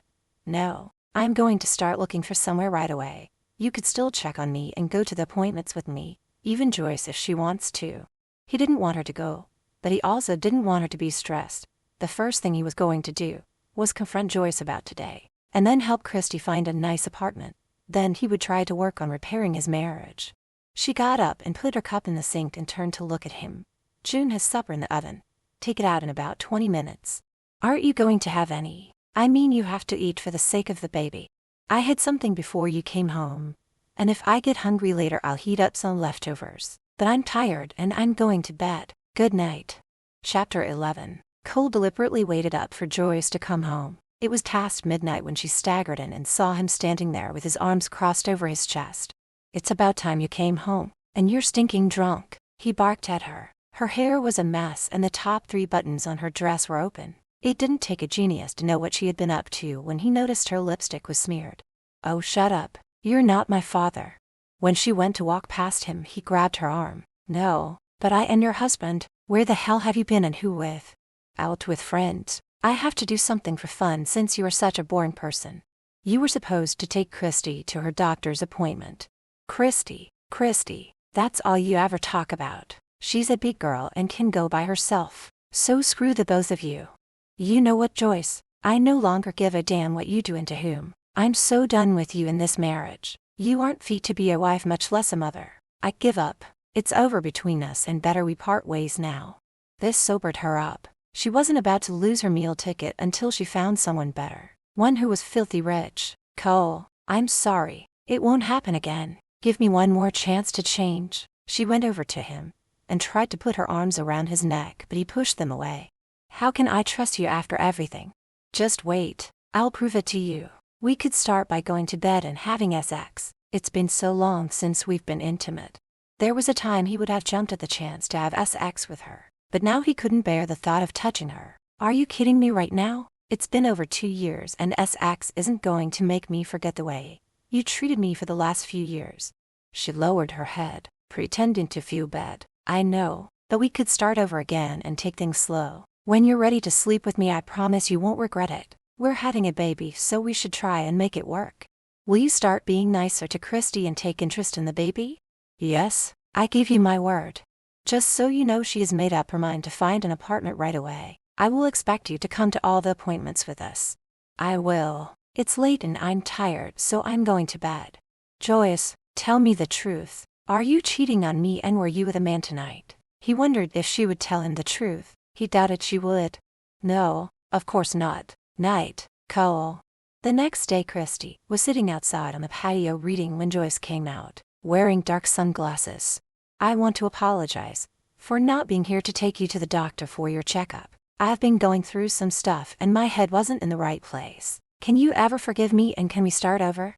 She couldn't see Joyce's eyes to tell if she was being sincere or not, so she decided to give her the benefit of the doubt. Yes, I would like that.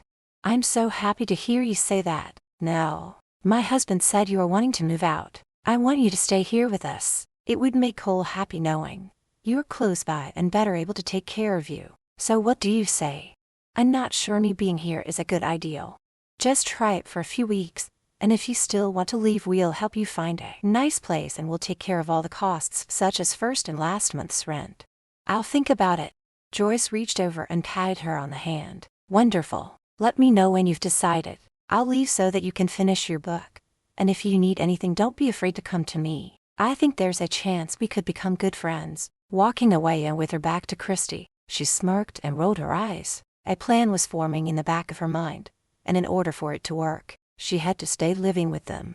Christy wasn't sure what to think of Joyce. She sounded sincere, but you could never tell with her. When it was time for her scan, both Cole and Joyce went with her. He was excited when the sex of the baby was revealed. It was a boy. Even though Joyce smiled, her body was stiff, and she didn't seem excited at all. Since he had to go back to work, Joyce drove them home. Over the next 2 weeks, Christy noticed a slight change in Joyce. She was friendlier to a point when she was home. Though she and Cole were still distant from each other, the fighting had stopped. But all of that was about to change. Joyce became restless and drank more during the day. This one day, she found Joyce passed out on the stairs heading upstairs and managed to get her up. Mrs. Mason, let's get you to your room. Once they were upstairs, she didn't know which room. Which bedroom is yours and Cole's? Joyce giggled, staggering her words. You know which room is Cole's. Mine is the one further down the hall, she said, pointing. Christy was shocked to learn that they weren't sharing the same bedroom. Getting her inside, she helped Joyce get undressed and into bed. Can I get you anything? Oh, some water and aspirins for my pounding headache. Christy, don't tell my husband that I'm drunk when he comes home. He's such an old fuddy-duddy when it comes to drinking through the day. Later that evening, when he returned home from work, he asked where Joyce was. She's upstairs, sleeping. Sleeping? This early? She hated lying to him, but didn't want to cause trouble between him and Joyce. She had a headache and needed to lay down. Well, part of it was the truth. She just left out the part where she was stinking drunk. Since June had a couple of days off, Christy took it upon herself to cook their dinner. She made his favorite, pot roast with small roasted potatoes with glazed carrots. This is so delicious. Too bad Joyce is missing out on it. So how did your day go? Did anything interesting happen today? No, just took it easy. How about the morning sickness? I got lucky today. No morning sickness. Hopefully, it has passed. Joyce was telling me that she has convinced you to stay living here. I'm really glad that you've agreed to stay on. I said I would wait and see how things go. Is she being nicer towards you? Yes, the last few days have been good, and she even took me shopping to get some maternity clothes. I'm afraid she used your credit card to pay for them. I tried to tell her I could pay for them, but she insisted. I'll pay you back. No, I don't want you to, and I'm glad she took you. Now hearing that Joyce took her shopping was quite the surprise, even though she used his money to do it, but she was his wife and had use of his card. For the next couple of days, Cole was busy with work, leaving her and Joyce alone. That was when things started going sour. When June wasn't around, Christy became Joyce's maid in a sense. Christy, I'm exhausted from my lunch, and with the girls, so would you mind going upstairs and running me a nice warm bubble bath? Wait, you want me to run you a bath? Thank you, dear. I'll be up in a moment, she said and walked out of the living room. Christy was speechless. She just stood there watching as Joyce left the room. She did go upstairs and filled the tub up and added the bubbles. Moments later, Joyce walked in wearing a robe and removed it and got into the tub. Do me another favor, darling. Pour me a glass of champagne and light the candles. Christy went into the other room and seeing a bottle of champagne, she poured some into the glass. Picking up the lighter that was on the table, she went back into the bathroom, handed Joyce the glass and then lit the candles. Enjoy your bath, Mrs. Mason. I will go. There's nothing else, so you can leave now. She felt the anger building inside her as she walked out, closing the door behind her. She still couldn't believe that Joyce had asked her to do those things for her, when she was more than capable of doing it herself, but she was going to let it go since this was the first time. A few days later, June had come down with a bad cold, and was going to be bedridden for a while. Christy was resting, when Joyce walked into her bedroom with a basket full of dirty clothes.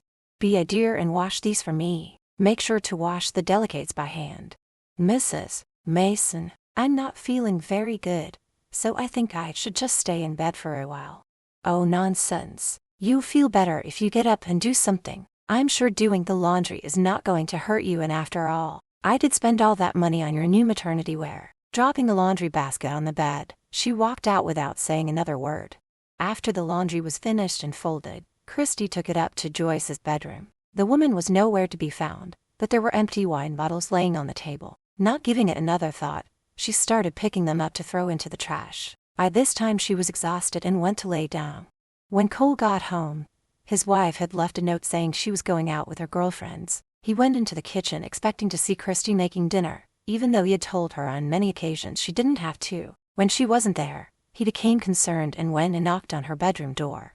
Christy was awakened by the knock and she sat up in bed. Come in, she said, thinking it might be Joyce.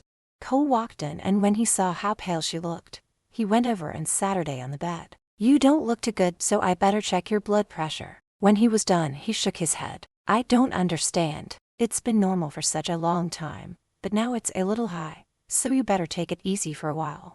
I'm sorry I fell asleep and I hadn't even made dinner yet. His hand reached out and touched her cheek. I don't want you making any dinner. You are here to take it easy and to rest. Joyce is not here, so I'll order dinner for the two of us.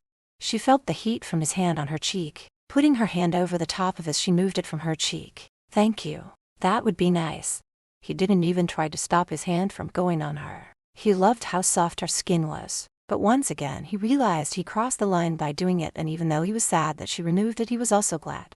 He decided to treat her to pizza, something he knew she liked but hadn't had in quite some time. During dinner, she asked him about his day, and he told her of a young boy who he had operated on, and was so happy that the surgery was a success. When he asked her how her day was, she once again decided not to tell him what Joyce had her doing. She really didn't mind helping out around the house, but today when she was not feeling well, she felt very resentful towards Joyce. Over the next couple of weeks, Joyce was getting her to do more and more chores. Christy was beginning to feel a bit overwhelmed, and when she went out to lunch with Gina, she told her what was going on. That damn woman is turning you into a maid. You have gone to tell Cole what is going on when he's not around.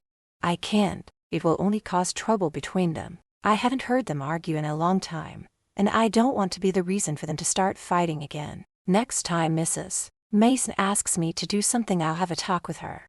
You better. And I still think you should tell him what's going on. Abe told me that your blood pressure is up again. You have got to take it easy. And that woman is just stressing you out. Maybe I should have a talk with that witch. Gina, don't do that. I'm a big girl and I can speak up for myself. I'm sure that once I explain to her how I'm feeling, she'll understand and stop asking me to do things. Now you promised to split a banana split with me. Gina couldn't help smiling. She knew how much Christy loved her banana splits, because every time they were together she always had one. The following day, when Joyce asked her to clean out her bedroom closet, she decided it was time to put her foot down and say no. But things did not go the way she was hoping for. Things got a whole lot worse. Suddenly Joyce was no longer nice, and ordered her to do whatever was asked of her. With tears stinging her eyes, she cleaned out the closet, and then she had another chore to do. Chapter 12. A week later, Gina went to meet Abe at the hospital. They were going out to have lunch. While she was waiting for him in his office, Cole showed up with a file in his hand. "Gina, hi. I was dropping off this file for Abe to look over.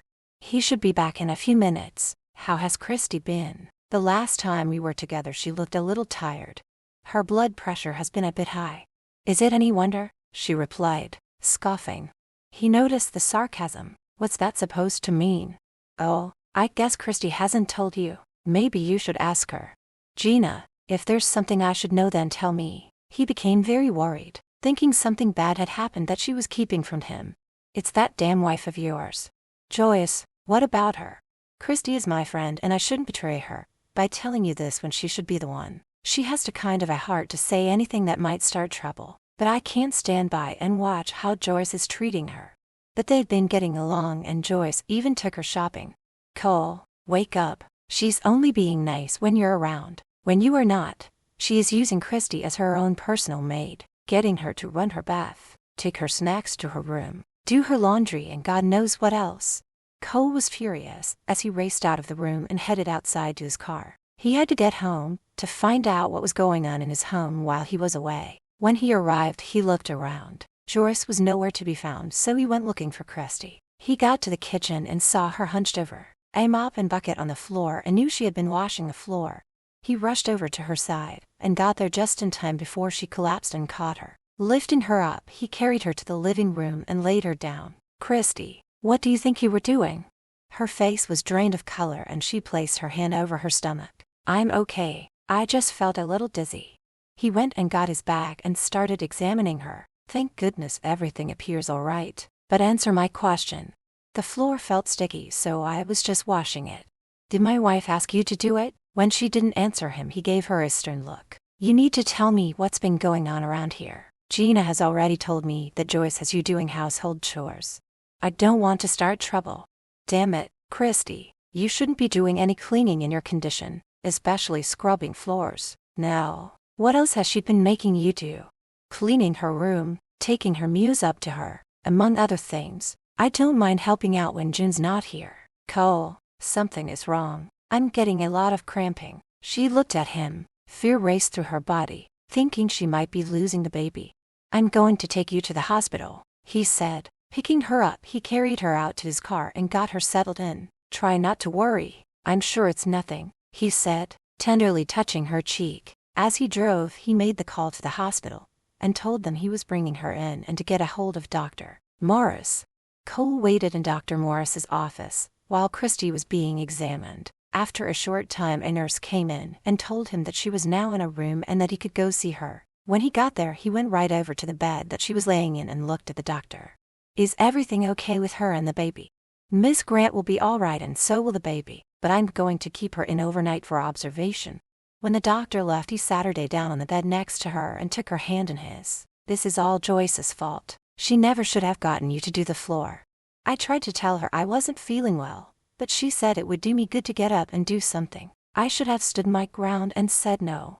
He sat her there holding her hand. He had no intentions of letting it go. "I give you my word nothing like this will happen again. It's time for things to change. I tried so hard to make things work with Joyce, but nothing I do is ever good enough. Don't do anything drastic until you talk to her. I'm sure if the two of you sit down and have a heart-to-heart talk, you might be able to work it out." "I don't know," he said, letting go of her hand. "Try and get some sleep." "I will, and you should go home." "I think I'll stick around, in case you need something." He went and sat her in the chair while she went to sleep. He always knew that his wife was spoiled and felt entitled, but to make Christy wash the kitchen floor was just plain cruel in her condition. He knew that it was time to end his marriage. He was just so sorry that Christy had been dragged into his mess. A couple of times she woke up thirsty, so he went and got her something to drink. In the morning after being checked out she was discharged, so he drove her home and went in with her. He had her sit on the sofa, while he went in and got her something to drink and a bagel since she hadn't eaten anything yet. He had just finished making the tea when Joyce walked in. "Where the hell have you and Christy been all night?" she yelled at him. He turned around to look at her. "Never mind where we've been." He walked over to her and stood right in her face. His eyes were blazing with fury. "Who the hell do you think you are, getting a pregnant woman who has high blood pressure washing the floors and doing your damn laundry? So what's wrong with her doing a little bit of work around here? It's not like she has anything else to do. She's not here to be your personal maid. Just so you know, we were at the hospital all night. I got home and found her damn near passed out, and then she was starting to have cramps and some spotting, and that's all down to you. You know she's supposed to take it easy." "Yeah, right. You were probably off at some hotel with her fucking her all night." He grabbed her chin in his hand. What he really wanted to do was strangle her. "I've had it with you. You're nothing but an evil witch and I want a divorce. So get your goddamn stuff and get out of my home." "Are you forgetting it's my home too?" "Sorry, but your name isn't on the deed. I want you out and I want you to go now before I throw you out myself." "You will pay dearly for this," she said and stormed out of the room. Christy was still in the living room, but she could hear them yelling and screaming at each other. It felt like her heart was going to jump out of her chest. She didn't know what to do when Joyce appeared in the living room. "There you are. You just had to go crying to my husband, didn't you?" "Joyce, I had no choice but to tell him. You know what I think? I think that when you met my husband, you decided you wanted him for yourself." "That's not true. The poor girl like you meeting a rich and handsome doctor. Of course, you want him. I've seen the way you look at him. Well, you got your wish, sweetheart. He's all yours. But what about the baby you wanted with Cole? So I see you're back to calling him by his first name. As far as the brat goes, I never wanted a goddamn baby, but if it was a girl I would have tried to manage. But a boy, no thank you. I don't need a mini Cole running around the house."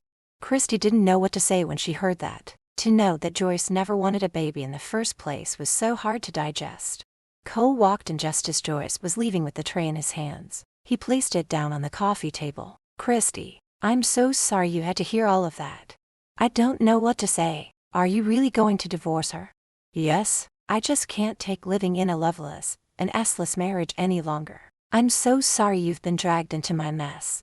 "What about the baby? What happens now?" He sat her down and ran his fingers through his hair. It was all a mess and he wasn't sure what he was going to do. After a few minutes, he looked up at her. "I still want my baby. That hasn't changed. How are you going to take care of a child on your own?" "I'll work something out, so please don't worry. Our agreement still stands and you'll still get paid. I don't care about the money. All I care is about the welfare of this baby that I'm carrying for you. I now just found out that she never wanted a baby in the first place. How could I have been so blind as to how cold and evil your wife is?" When he saw that she was close to collapsing, he rushed over, placed his hands on her shoulders, and made her sit down. "All this stress is not good for you with a baby. You must drink your tea and eat something to keep up your strength." She couldn't stop the tears from falling and felt his arm going around her shoulder. "What have I done? I never should have agreed to do this. What kind of life is this poor baby going to have now? I'll make sure he has a great life with lots of love and all of my attention." "With your busy schedule, how are you going to be able to spend much time with him?" "I'll cut down on my hours, and I'll hire a nanny to take care of him when I do have to work. I don't want you to worry."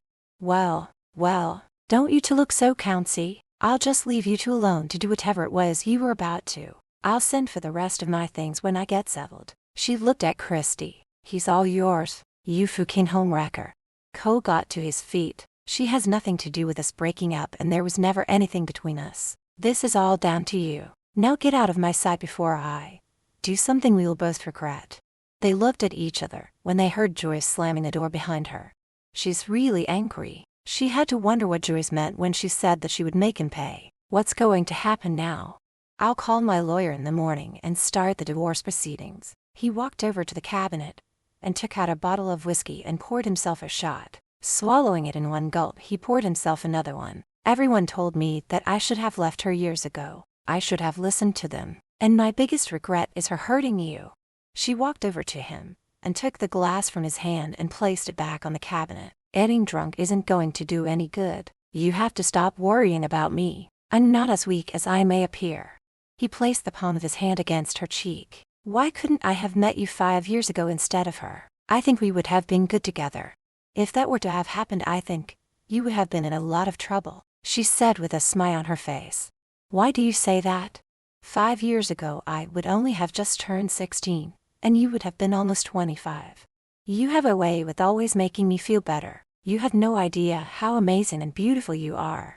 With his hand still on the side of her face, he placed his other hand on her other cheek and lowered his mouth onto hers, but she stopped him from going any further. We can't do this. It isn't right. He backed away from her. I'm sorry. I know I shouldn't have done that, but I couldn't help myself. I have to be honest with you. I am falling for you. I have a feeling that you feel the same way about me, but until I am a free man, I will not let this go any further. Her eyes stared into his. Yes, she was falling for him too. I think I'll go lay down in my room.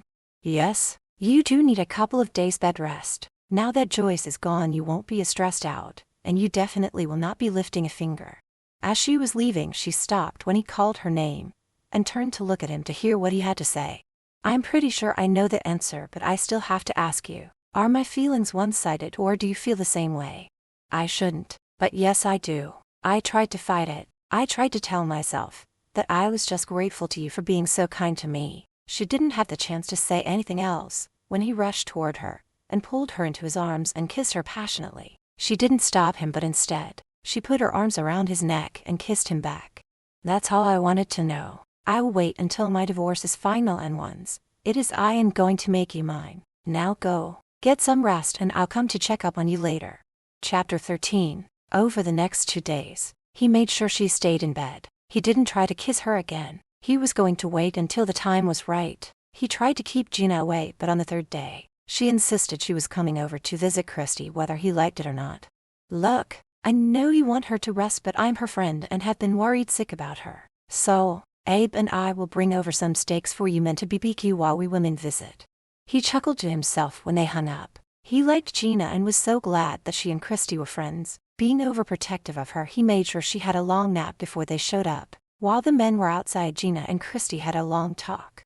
I'm so glad Cole finally had his eyes opened as to what an evil witch Joyce was, Gina said, pouring herself a glass of wine. Now, tell me everything that happened that night. Christy told her everything, except the part where she and Cole kissed, but it was as if Gina sensed something had gone on between them. You're not telling me everything, so spill it. I don't know what you're talking about. Come on, Christy. Did anything happen between you two? Okay, we kissed, but that was all. It was about damn time. It wasn't the right thing to do. He's still married to Joyce. Oh, but it wasn't a real marriage. They hadn't been intimate in years. She kept denying him sex, but I will bet my last dollar she wasn't going without sex. I'm sure she's been cheating on him right from the beginning. He's such a good man and didn't deserve the way she treated him. Yes, he is a wonderful man. You're in love with him, aren't you? Christy lowered her head and looked down at her hands. Yes. She looked up at Gina. Am I a horrible person for falling in love with a married man? No, it's not like you went chasing after him. I believe he loves you too, and now that he and Joyce have split up, there's nothing stopping you both from being together. But sadly, Cole is an old-fashioned kind of man and won't sleep with you until he's a free man. That's what I love about him. That doesn't mean you can't fool around. Some light petting and a whole lot of kissing, she said, smiling over at Christy. We won't be doing any of that until the divorce becomes final.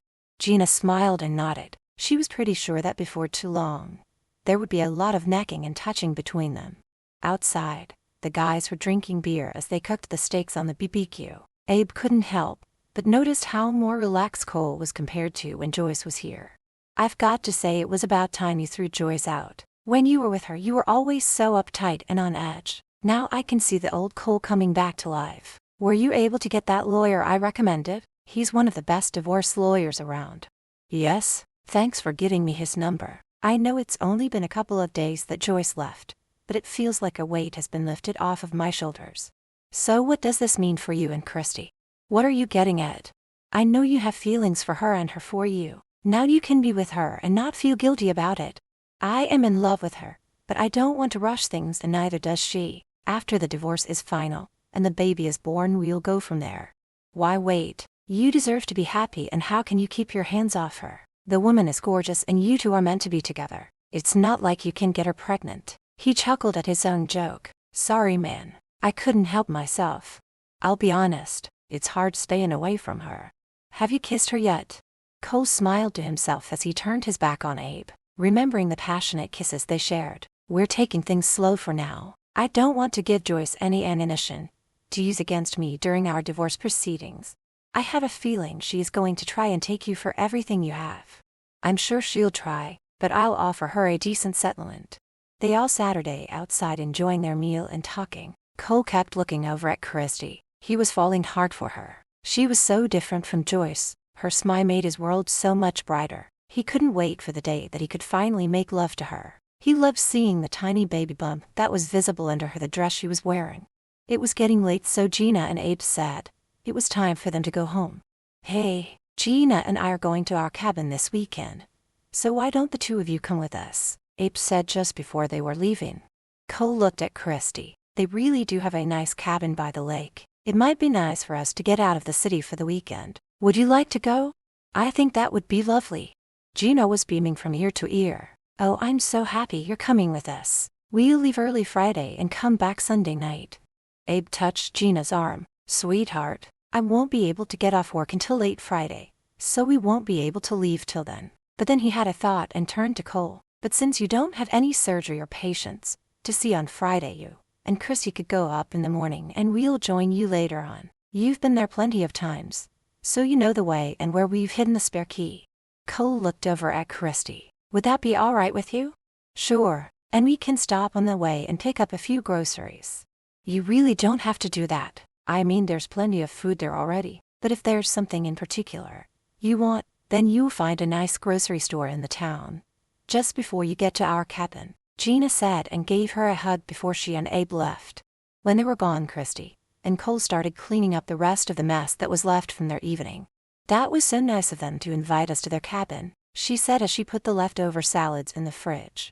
You'll love it there. It's a 2-bedroom with a small kitchen and living room, and it's on the lake. It's a beautiful area. Did you say that it only has 2 bedrooms? Yes. Why, what's wrong? Where will we all be sleeping? I know that Abe and Gina will have their own bedroom. That only leaves one. I know what you're worried about. I will sleep on the couch, unless you are willing to share a bed with me, he said, winking at her. Nice try, she said with a smile on her face. I can sleep on the couch and you can have the bed. There's no way I'm going to let you and my son sleep on a lumpy old couch. You will take the bed. I was wondering if I could have your permission to put my hand on your stomach. I really love feeling how he's growing. She reached out and grabbed his hand and placed it over her stomach. Her hand went over the top of his. I'm really looking forward to when he starts moving. I know it's too early yet, but sometimes I feel a movement inside me. It won't be much longer, and I'm looking forward to it also. She looked into his eyes, and with his hand still on her stomach, she felt the stirring of desire building up inside her. It's getting late, so I think I'll go to bed now. He removed his hand from her stomach. Yes, it's been a long day and you need your rest, but before you go I am going to kiss you. She closed her eyes when she felt his lips on hers. It felt so right. Though he was still a married man, he was now separated and in the process of getting a divorce, so she didn't think it was wrong and kissed him back. At least she hoped so. It was killing him to stop. He really wanted to just pick her up and carry her to bed and make love to her. Good night. Sleep well, he said as he walked out of the kitchen and headed upstairs to his room. For the next few days, he went to work, and during his break, he called his lawyer to tell him what to put in the divorce papers. He was going to give Joyce a very large settlement, but the only thing he wasn't willing to part with was the house that he had built. It's not as if she liked it, always complaining about how small it was. Friday morning he packed the car up with the luggage they were taking with them to the cabin, and they were on their way before noon. So how far is it? She asked after they had been driving for over an hour. It's about a 4-hour drive, so we're almost halfway there. If you're getting hungry, we could stop and grab a bite to eat. I'm not hungry yet, but I could use the restroom. There's a gas station up ahead. I can stop there and fill the gas tank up. You can use the restroom there. It's clean, and I'll grab us a snack to eat on the way up. When they got there, she went inside while he filled up the gas tank. After filling the tank up, he went inside and grabbed them each a drink and some donuts. Sitting in the car, she smiled at him. Donuts are not a very nutritious thing for a pregnant woman to eat. I know how pregnant women get cravings for something sweet. A couple won't hurt you. I wasn't sure which were your favorite, so I got one of each that they had. She took out a Boston cream and took one bite. I don't usually eat donuts, but this is so delicious, she said as she took a bite and handed him an apple fritter. For the rest of the drive to the cabin, they did a lot of talking. She learned it all about his life growing up and his mother. Don't you ever see her? I hadn't seen her in person in over a year. She's busy traveling, but she does phone me once every couple of months. Have you told her that you hired a surrogate and about what's going on now, with the divorce and everything? He cleared his throat. No, but I guess I should do it soon. I know she won't be upset about the divorce. My mother never liked Joyce from the beginning. I'm not sure what she'll say about the baby and how I went about it. He reached over and took her hand in his. Are you ever going to get in touch with your parents and let them know that you're expecting? I don't think I can, and even if I do try to call them, they'll probably just hang up on me. And if they knew that I agreed to be a surrogate, they would flip out. But things are different now. You and I plan on staying together. That's what's going to make it worse. How so? It'll be one thing to be a surrogate, but to be with the man whose baby I'm carrying, who is not even divorced yet, they would be furious. It's better that they don't know anything about it. I'm so sorry that they feel that way. I'm sure you must miss them. They're my parents. I love them and I miss them, but they don't want anything to do with me. I really try not to think about them. They will never forgive me for having moved in with my ex, and they sure as heck won't forgive me for this. He could see that not having her parents in her life was hurting her. Not wanting her to be stressed or upset, he changed the subject. Once we get settled into the cabin, I'll take you for a boat ride in Abe's rowboat and show you the sights. I would love that, and I've never been in a rowboat before. Is it safe? He glanced over at her and smiled. I would never take you in one if I thought it was too dangerous for you. We're almost there. Did you want to stop at the grocery store and get a few things, or should we just go straight to the cabin? I would hate for us to go empty-handed, so maybe we could stop and get some snacks and maybe some beer for you and Abe and some wine for Gina. Stopping at the store, they got the things they needed, and as they were paying for their items, an elderly couple was behind them who noticed her baby bump.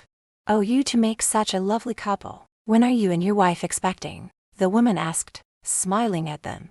Cole glanced at Christy, whose face had turned a light shade of red. Instead of correcting the woman, he put his arm around Christy's shoulders. Our little bundle should be arriving about 5 months from now. After saying goodbye and getting in the car, she looked at him. Why didn't you tell her that we weren't married?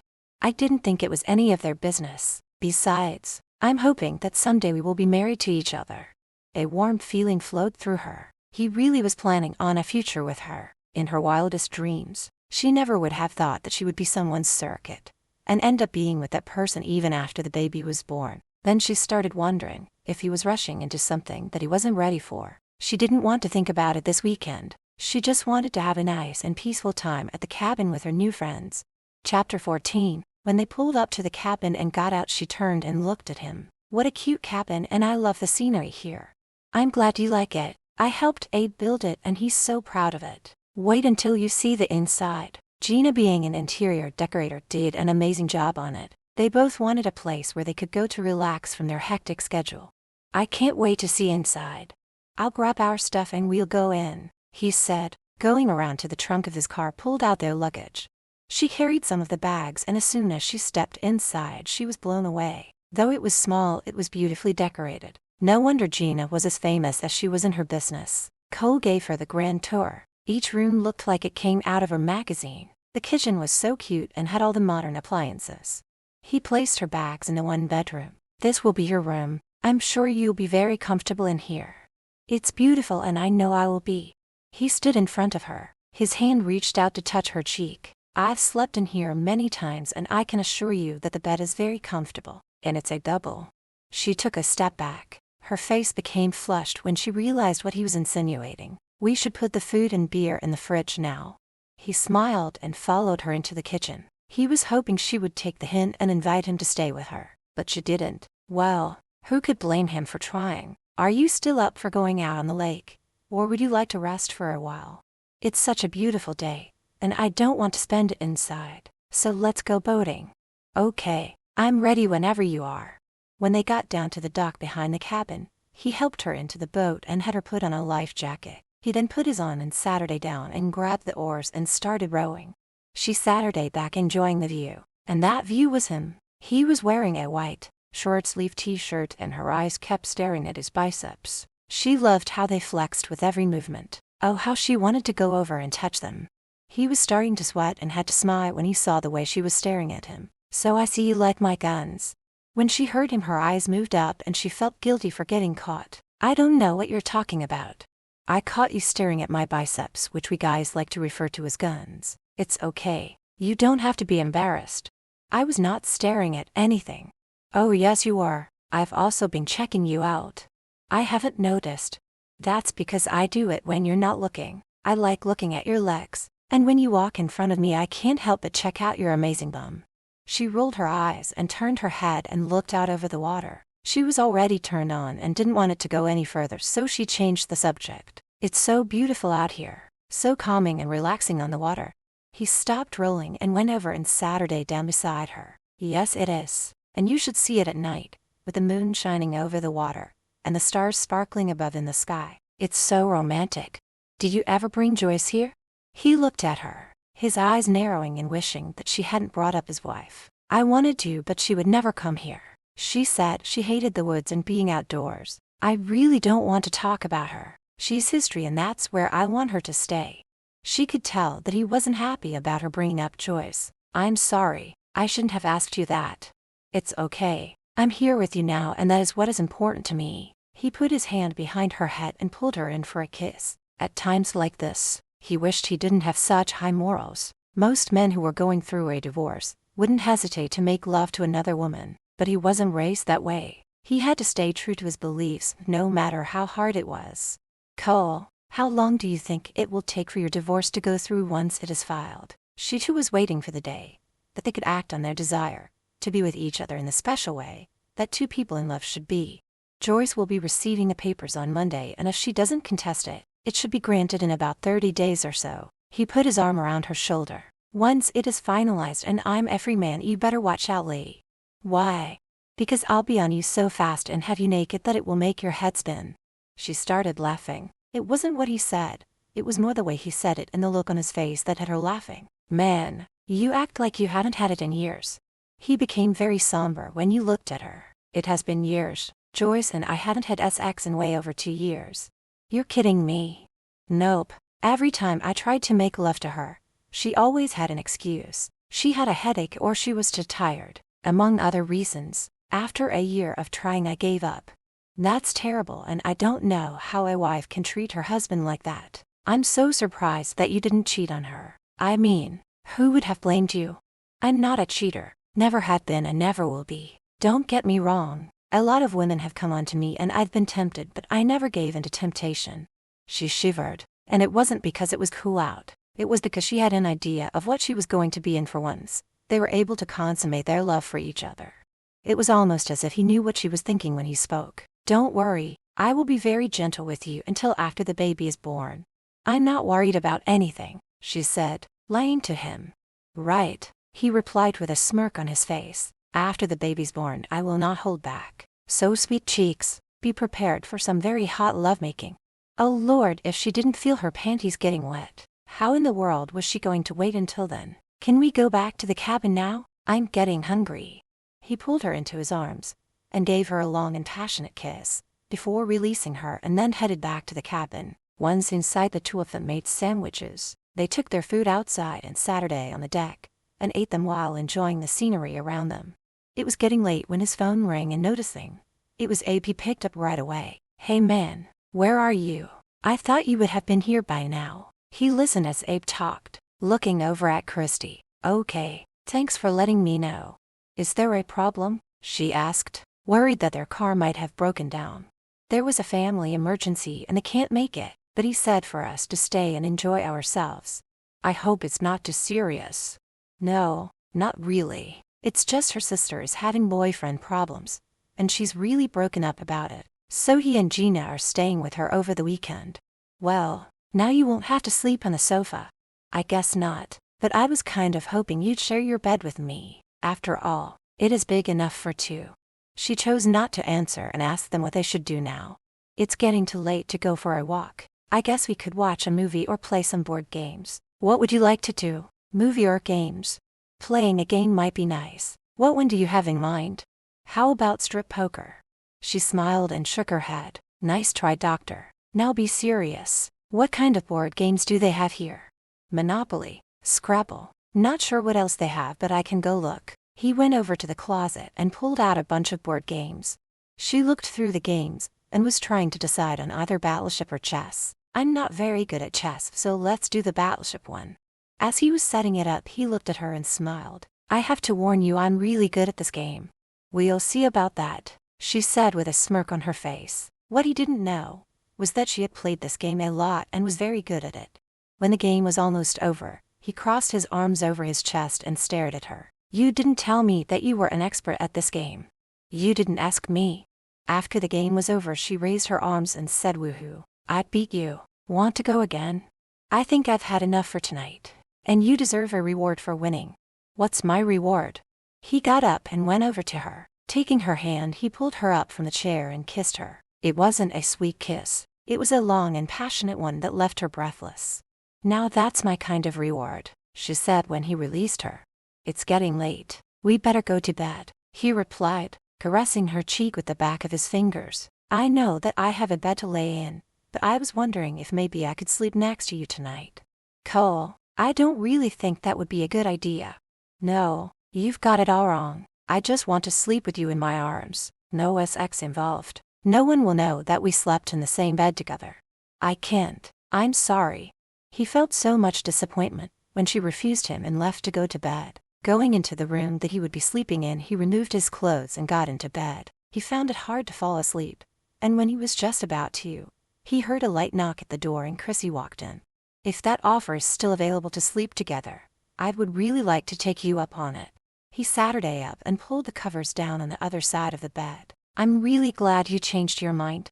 She climbed into bed and pulled the covers up over her. I got to thinking that there wouldn't be any harm, just sleeping in the same bed together, as long as you promise nothing will happen. I promise. I just want to hold you. She laid down her head on his chest as he wrapped his arms around her. Are you wearing any underwear? Yes, I'm wearing my briefs, but I can take them off if you want me to. He smiled to himself when he heard her gasp. He could hear her breathing hitching in her throat, and her heart beating against the side of his chest. No, I don't want you to take them off. She knew if he were to do that and she felt his member on her, she would be a goner for sure. He couldn't describe how good it felt having her in his arms, feeling her body press against him. Her skin felt so soft. Her scent was intoxicating. There was no doubt in his mind that he wanted to make love to her, and he had to fight very hard with himself not to make a move on her. The last thing he wanted was to scare her away, so that she would go into the other bedroom. Having her in the same bed with him was better than nothing at all. Cole? Yes? I just want you to know that I love you. I love you too. Are we doing anything wrong? I mean, you're not divorced yet, and already we are planning a life together. He lifted himself up to look down at her. The moment we met, I felt this connection between us, and I think that was when I fell in love with you. I tried to deny it, but the more time I spent with you, the more I knew that we were meant to be together. We're not doing anything wrong. And even if we were to have sex, I still don't think it would be wrong. Joyce and I have been over a long time ago. It's you I love and who I want to be with. I want you to, and there's nothing more I want than to make love with you. But until your divorce is final, I just can't allow myself to give in to my desires. I respect you for that. I also wouldn't feel right until then, but it doesn't mean that we can't kiss. When he leaned over and kissed her, she didn't resist. She wanted to feel the warmth of his lips on hers, as much as she wanted him and he wanted her.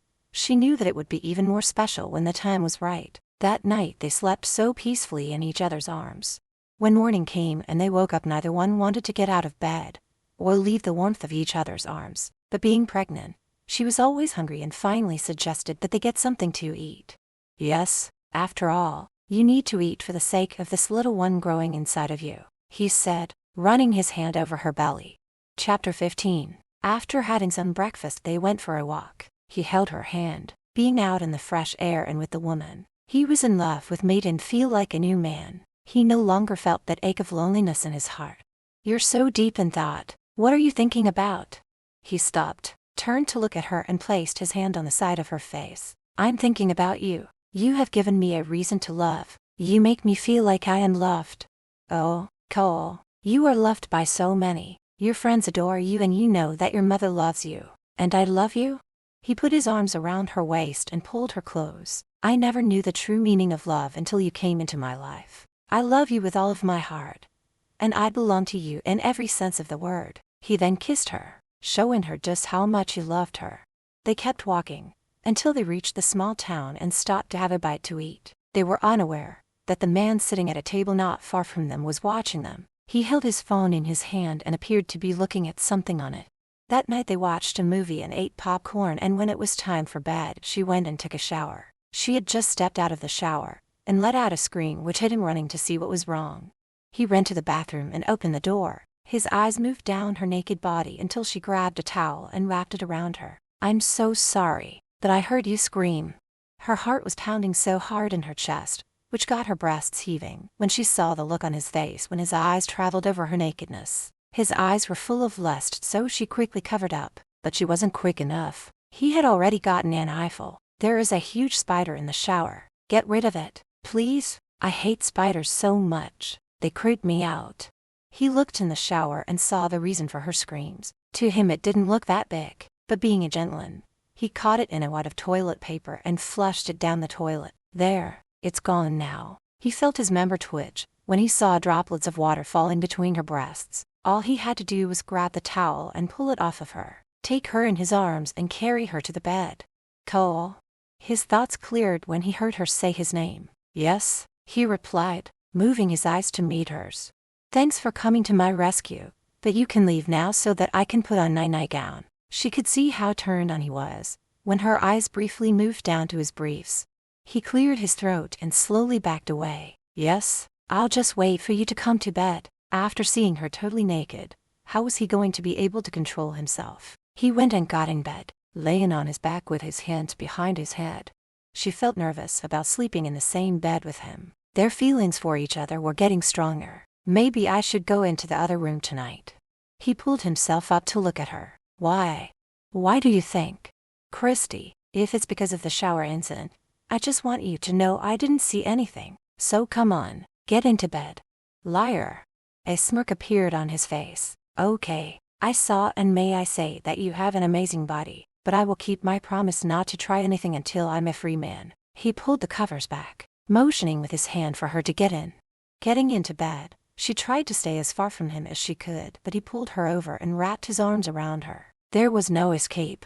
Not that she wanted to, so she laid her head on his chest and closed her eyes. It felt so good being in his arms, and she couldn't wait until the day they could make love. It was just as hard on her waiting as it was for him. The next day they packed lunch and took it to the river. They Saturday down and had a picnic. It was a beautiful warm day. The sky was a lovely blue. She laid down on a blanket and stared up. She would picture the clouds in different shapes. What are you looking at? He asked when he noticed the smile on her face. At the clouds. I see animals and other things. She turned her head to look at him. Try it. Lay down and look up and tell me what you see. He did what she asked. I don't see anything but clouds. Use your imagination. If you look hard enough you'll see shapes and can picture them. Now, what do you see? I see what appears to be a woman floating by. This is so cool. I never thought to do this before. I usually don't bother looking at the clouds. His head turned to look at her. Now I'm looking at an angel. Turning her head she smiled at him. You're not even looking up. No, I'm not, but you are the angel I'm talking about. He moved over so that now he was practically on top of her. God, you are so beautiful, he said as he stared into her eyes. I find myself wanting to be with you all the time. When we're not together all I can think about is you and how much I love you. She reached her hand up and touched his chin. I do too. I feel my heart beating faster every time you come through the front door. Her eyes stared into his until he lowered his head and kissed her. She felt his one hand moving up her leg and began moaning as his kiss became more passionate and demanding. He moved his hand up her leg, getting dangerously close to what lay between her legs. Oh, how he wanted to put his fingers inside her, to feel how wet she was and to taste her. Before he lost all control, he broke the kiss and moved his hand. Shall we eat? She sat her day up and pulled her dress down. Yes, I'm starving. While they ate, he couldn't keep his eyes off of her. "Marry me," he blurted out.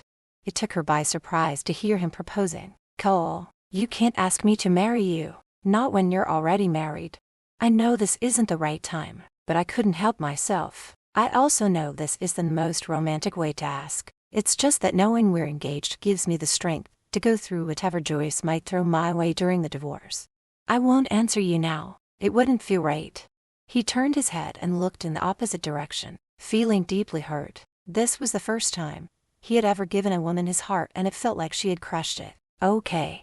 She grabbed a hold of his chin and turned his head towards her. "Ask me again after the divorce and I promise my answer will be yes." This made him feel better. "The next time, I propose I'll make it special," he said, and then kissed her. Later that day they packed up their belongings and headed back home. They were both wishing they had more time together at the cabin, but all good things must come to an end.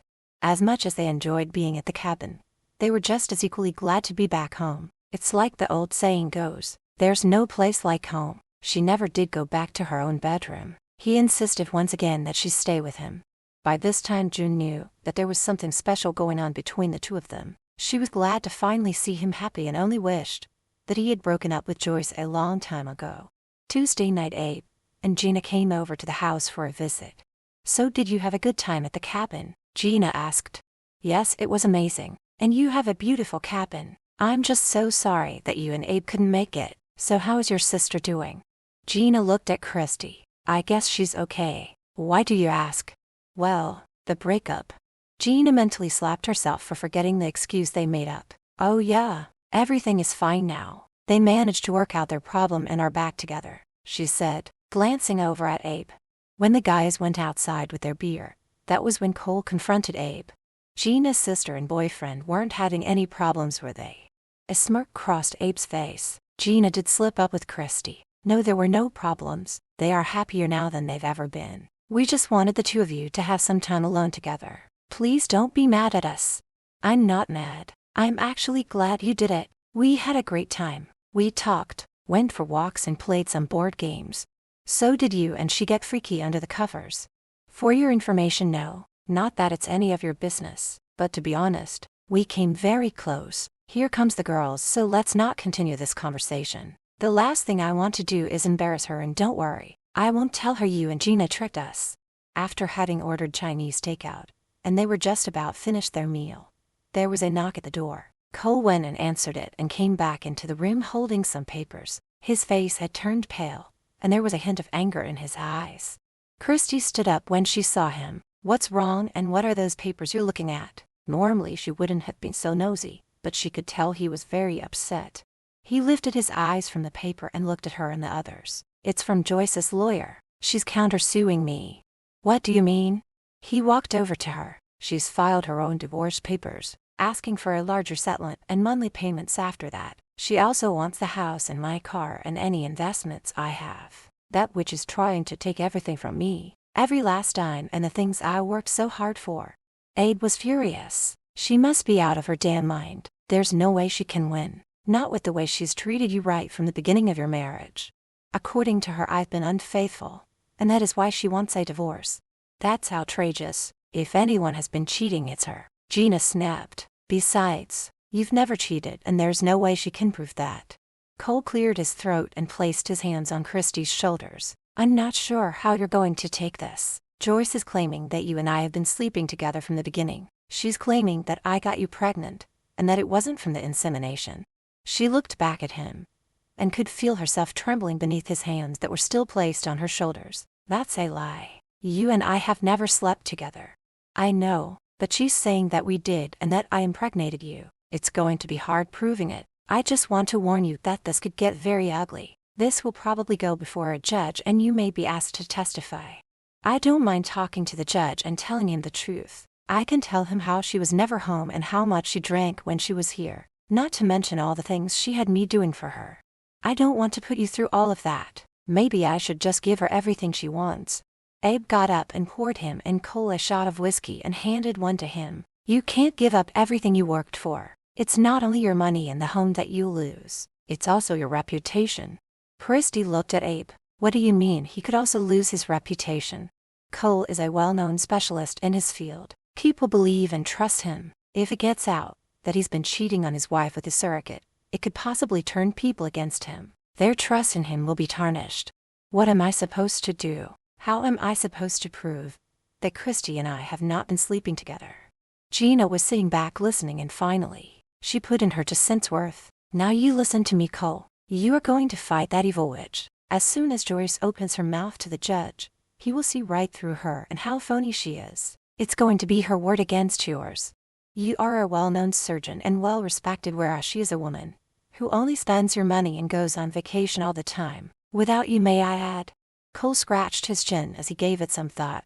So you all think that I should fight her on this? When everyone nodded their heads, he took Christy's hand in his. I'm going to do everything in my power to keep you out of this. I love you and we'll go through this together.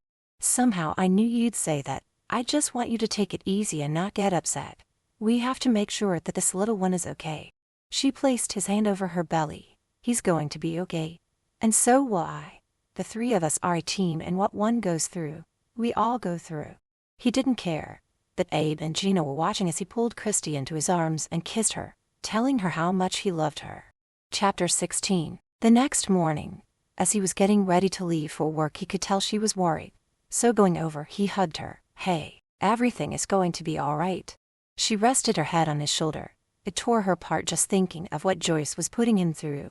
I'm afraid of what Joyce will do. I knew it was a mistake moving in here. Now she can use me as an excuse to hurt you. It's almost as if she hates you. Why would she hate you so much? He placed his hand on the side of her face and lovingly caressed her cheek with his thumb. I guess it's not all her fault. I was never in love with her, and I think maybe she knew it. I tried to love her the way a husband should, and I think she was hurt, and over the years it built up. Now she wants to make me pay, wants me to suffer. I don't care what she does to me, but she better not try to hurt you. It's not me you need to worry about, it's you. I can handle whatever she dishes out. I'm sorry, but I really have to get to work. I want you to rest and not worry.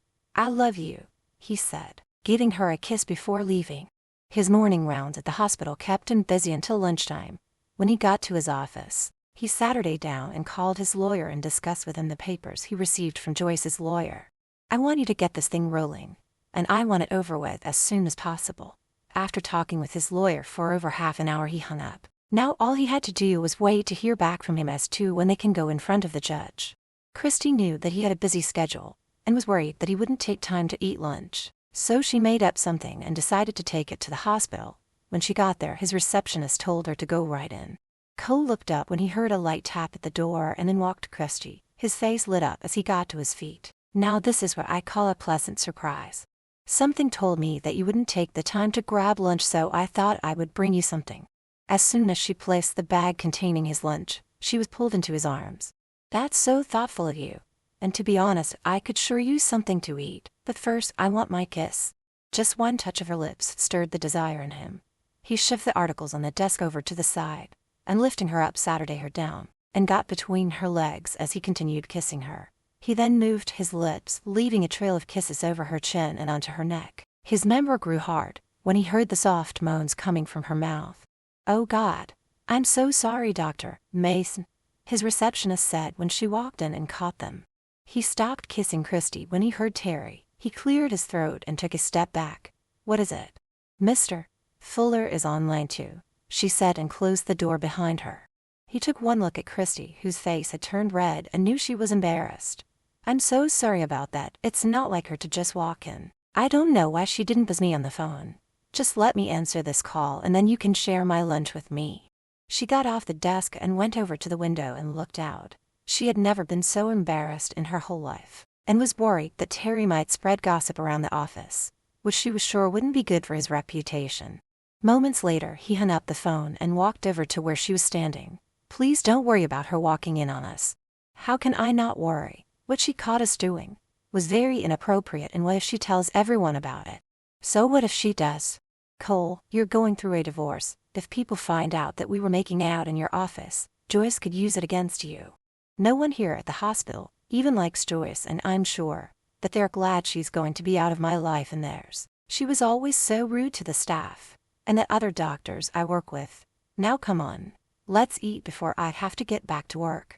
Giving him a smile, she sat her day down with him and opened the bag and took out his lunch, but she still had this nagging feeling that what they were doing would eventually be held against him. "Now that was delicious. Thank you so much for making it and bringing it to me. Now how are you getting home?" "I came in a taxi, so I'll just take one back." "I think it's time we get you a car." "I don't need a car, at least not until after the baby's born. And that way I can take him to his doctor's appointments." Even though she said she didn't want one, he was planning on buying one for her, so that she can get around and not have to depend on other people or public transportation. "As much as I've enjoyed this, I really have got to get going, so I'll see you at home." She gave him a quick kiss before leaving, and when she got in the elevator, there were a couple of nurses who started giggling. She was sure that they had heard what had gone on in Cole's office, and that she was the center of their giggling. She made a mental note not to carry on like that again until the time was right. But damn, when he started kissing her neck, she couldn't help the feeling that overcame her body and got lost in the feel of his lips on her. After he was done surgery and was coming out of the room, he ran into Abe, who was heading in to do his own surgery on a patient. "Hey buddy, I heard you were getting some action in your office earlier." "Boy, that didn't take long to get around," Cole said, rubbing the back of his head in frustration. He would have to have a talk with Terry about spreading gossip. "Don't worry about it. People around here love hearing juicy gossip and spreading it around. When Gina and I started going out, we were often caught making out in my office. From the look on your face, I see you have something else on your mind, so spill the beans." "Well, if you must know, I just recently asked Christy to marry me." "No way, so what did she say?" "She said to ask her later when I'm a free man. I feel so stupid for having asked the way I did instead of romantically. So I will wait, and when the time is right, I will pop the question again, and this time it will be done with dinner, flowers and an engagement ring. That will have her falling in love with me all over again." "Cole, I don't think she could fall more in love with you than she already does, and probably wouldn't even care what kind of ring you gave her." "I know she wouldn't care, but I want to give her something special. I'm going to start looking until I find the perfect one." Abe looked at his watch and said he had to get to the surgery he had to perform. He just hoped that all the gossip that was going around the hospital about Cole and Christy wouldn't get back to Joyce, who with no doubt would use it against him. After leaving the hospital, she went to the grocery store and picked up some meat for dinner. She wanted to make him something special. By the time she got home, June was gone, so she started preparing the meat and potatoes and all the fixings. While it was cooking slowly in the oven, she laid down on the sofa to take a nap. She was still there asleep when Cole got home. When she felt a pair of warm lips on her cheek, she opened her eyes. She jumped up when she could smell burnt food. "Oh my God, I fell asleep and I think dinner has gotten burnt." "It's okay, just relax." When I walked in and could smell something burning, I went into the kitchen and turned off the oven. "I'm afraid that whatever you were making is ruined." "I'm so sorry. I wanted to have your favorite meal cooked for you by the time you got home." He cupped her face in his hands. "That was so sweet of you, but please don't worry about it. I can always order us some takeout." "I only meant to close my eyes for a few minutes," she said, her eyes tearing up. "Hey, don't do that. Don't cry, it's okay. You were tossing and turning most of the night in your sleep, so I know you were tired. Now you lay back down and I'll go order us something." After he got her settled down, he went to the phone and ordered the food. When he looked back, she had her eyes closed and he stared at her for a few minutes. She was so sweet and always thinking about him ahead of herself. It was time for him to tell his mother all about her and what was going on. So while she napped, and he waited for the food to arrive, he went into his office and dialed his mother's phone number. "Sweetheart, it's so nice to hear from you." "Mom, there's something I need to tell you and it's very important." "I'm listening." "I'm divorcing Joyce." "I'm sorry it had to come down to that, but darling, it's about time that you open your eyes and realize that she wasn't making you happy. How are you dealing with it?" "It's a big relief off of my mind, but there is so much more to tell you." He then told her everything from the beginning and all about Christy and how he had fallen in love with her. He didn't leave anything out. He even told her how they hadn't even consummated their love for each other yet. "I'm happy you found somebody who you truly love and someone who loves you, but I do hope that you're not rushing into anything, and that she's not just a rebound." "It's not a rebound, Mom. I love her from the depth of my heart and I want you to meet her. I just know you're going to love her and she's carrying your grandson. I'm on a cruise right now and won't be back home for another month.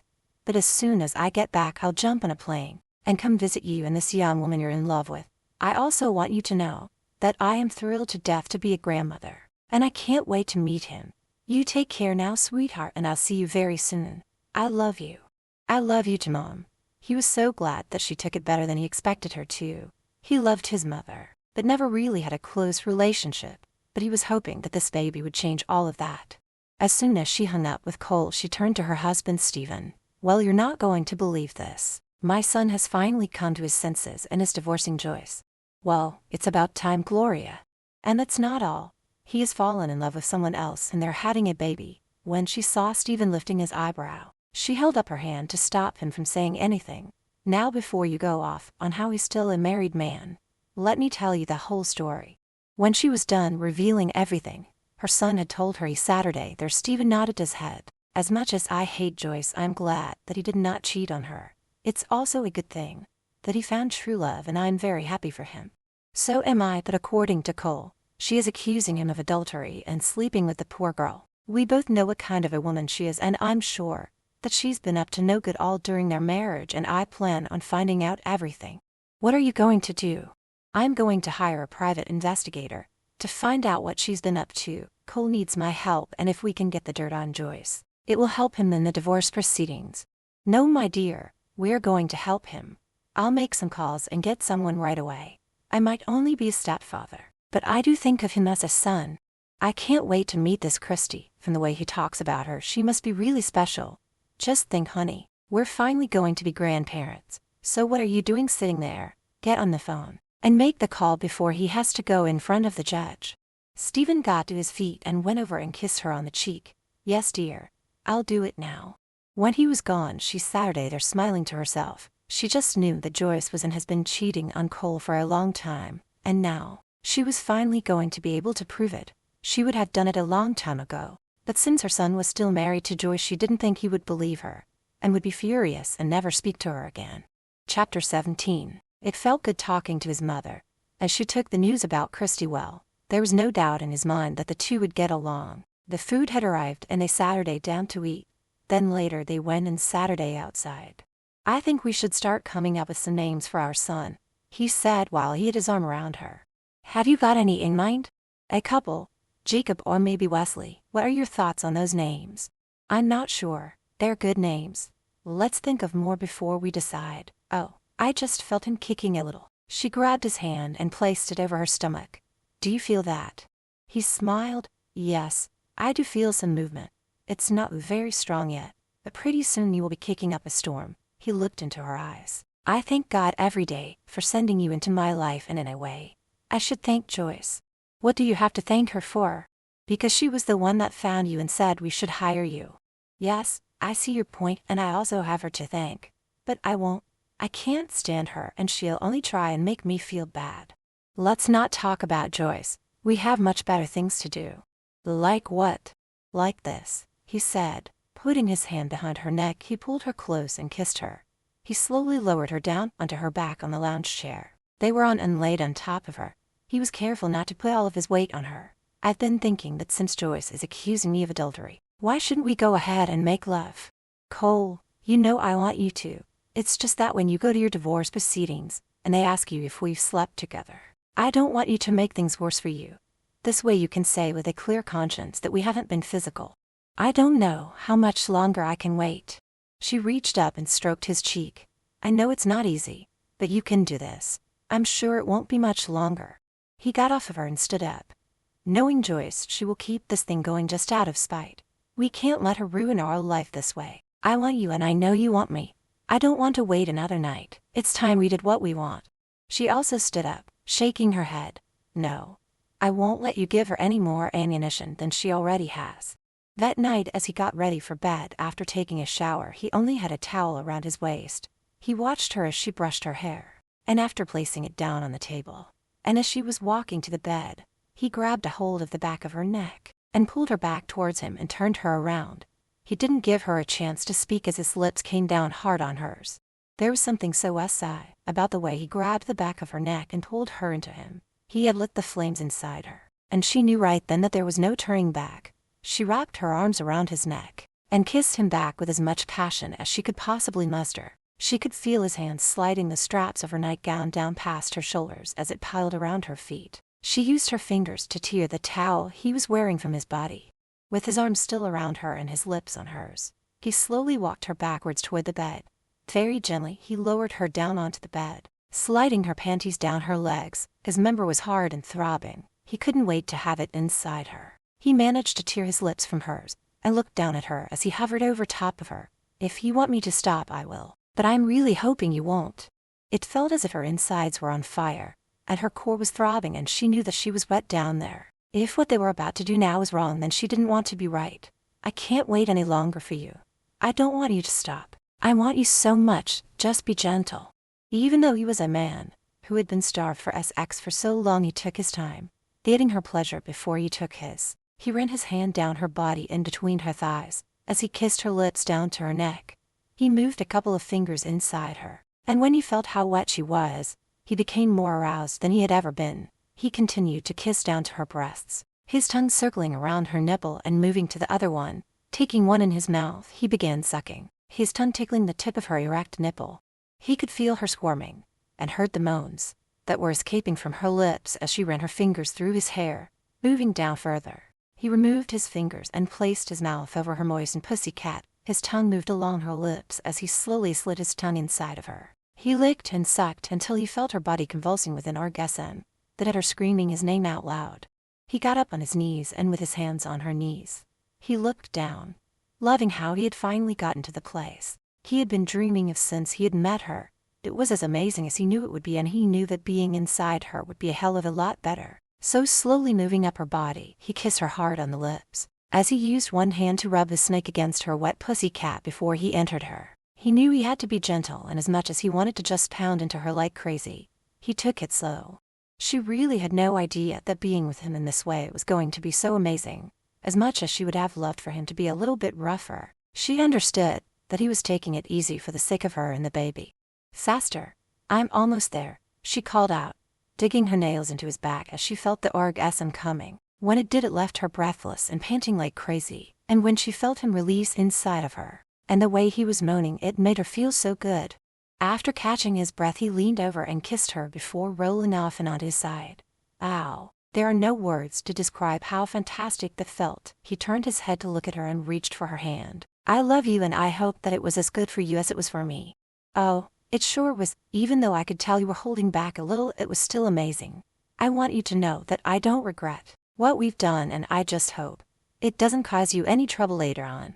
I don't regret it for a minute, and I can't wait to do it again. As for what will happen, if anyone finds out, I don't care. We've done nothing wrong, but you are right about one thing.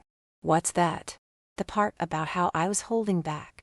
Now that you're getting further along in your pregnancy, I don't want to risk anything going wrong. So for the time being, I will be gentle. The next day when he went to work, he walked in with a smile on his face and hummed a tune from a song he had heard playing on the radio. He said hi to everybody that he walked by, even to the people that he barely knew. He didn't think anything could spoil his mood. That was until he walked into his office and found Joyce sitting there waiting for him. Well, someone's in a good mood. I was until I saw you. Is that any way to talk to your wife? Soon to be ex-wife. And yes, it is. So what the hell do you want? I just came to see if you would like to settle our divorce without going before a judge. All you have to do is give me everything I ask for, and I'll leave you alone. He slammed his fist on the desk. I'm not giving you a penny more than I have to. As for the house, there's no way in hell I'm letting you get it. Damn it, Joyce, you don't even like that it. You're right, I don't. And I have no intentions of living in it. I'll be selling it and buying something more fitting and luxurious. Do you really want to put your lover through a messy divorce? Christy has nothing to do with this. It's between you and me. Now you listen to me. I will not only make your life a living hell, I'll also make her life miserable. She will be known as a homewrecker and a gold digger. I think you're talking about yourself. If anyone is a gold digger, it's you. You nasty evil cow. He was shocked and raised an eyebrow when she started crying, wiping her eyes with a tissue. I don't know why you cheated on me, or why you never touched me all these years. I know you've been cheating on me for years, but I let it go, because I loved you so much. But when you brought that girl into our house, I knew right away that you were sleeping with her. I'm so heartbroken. How could you be so cruel to me? I put up with your abuse and you're running around, and this is the thanks I get. You can cut the act, he snapped at her. She looked up at him with an evil smile on her face.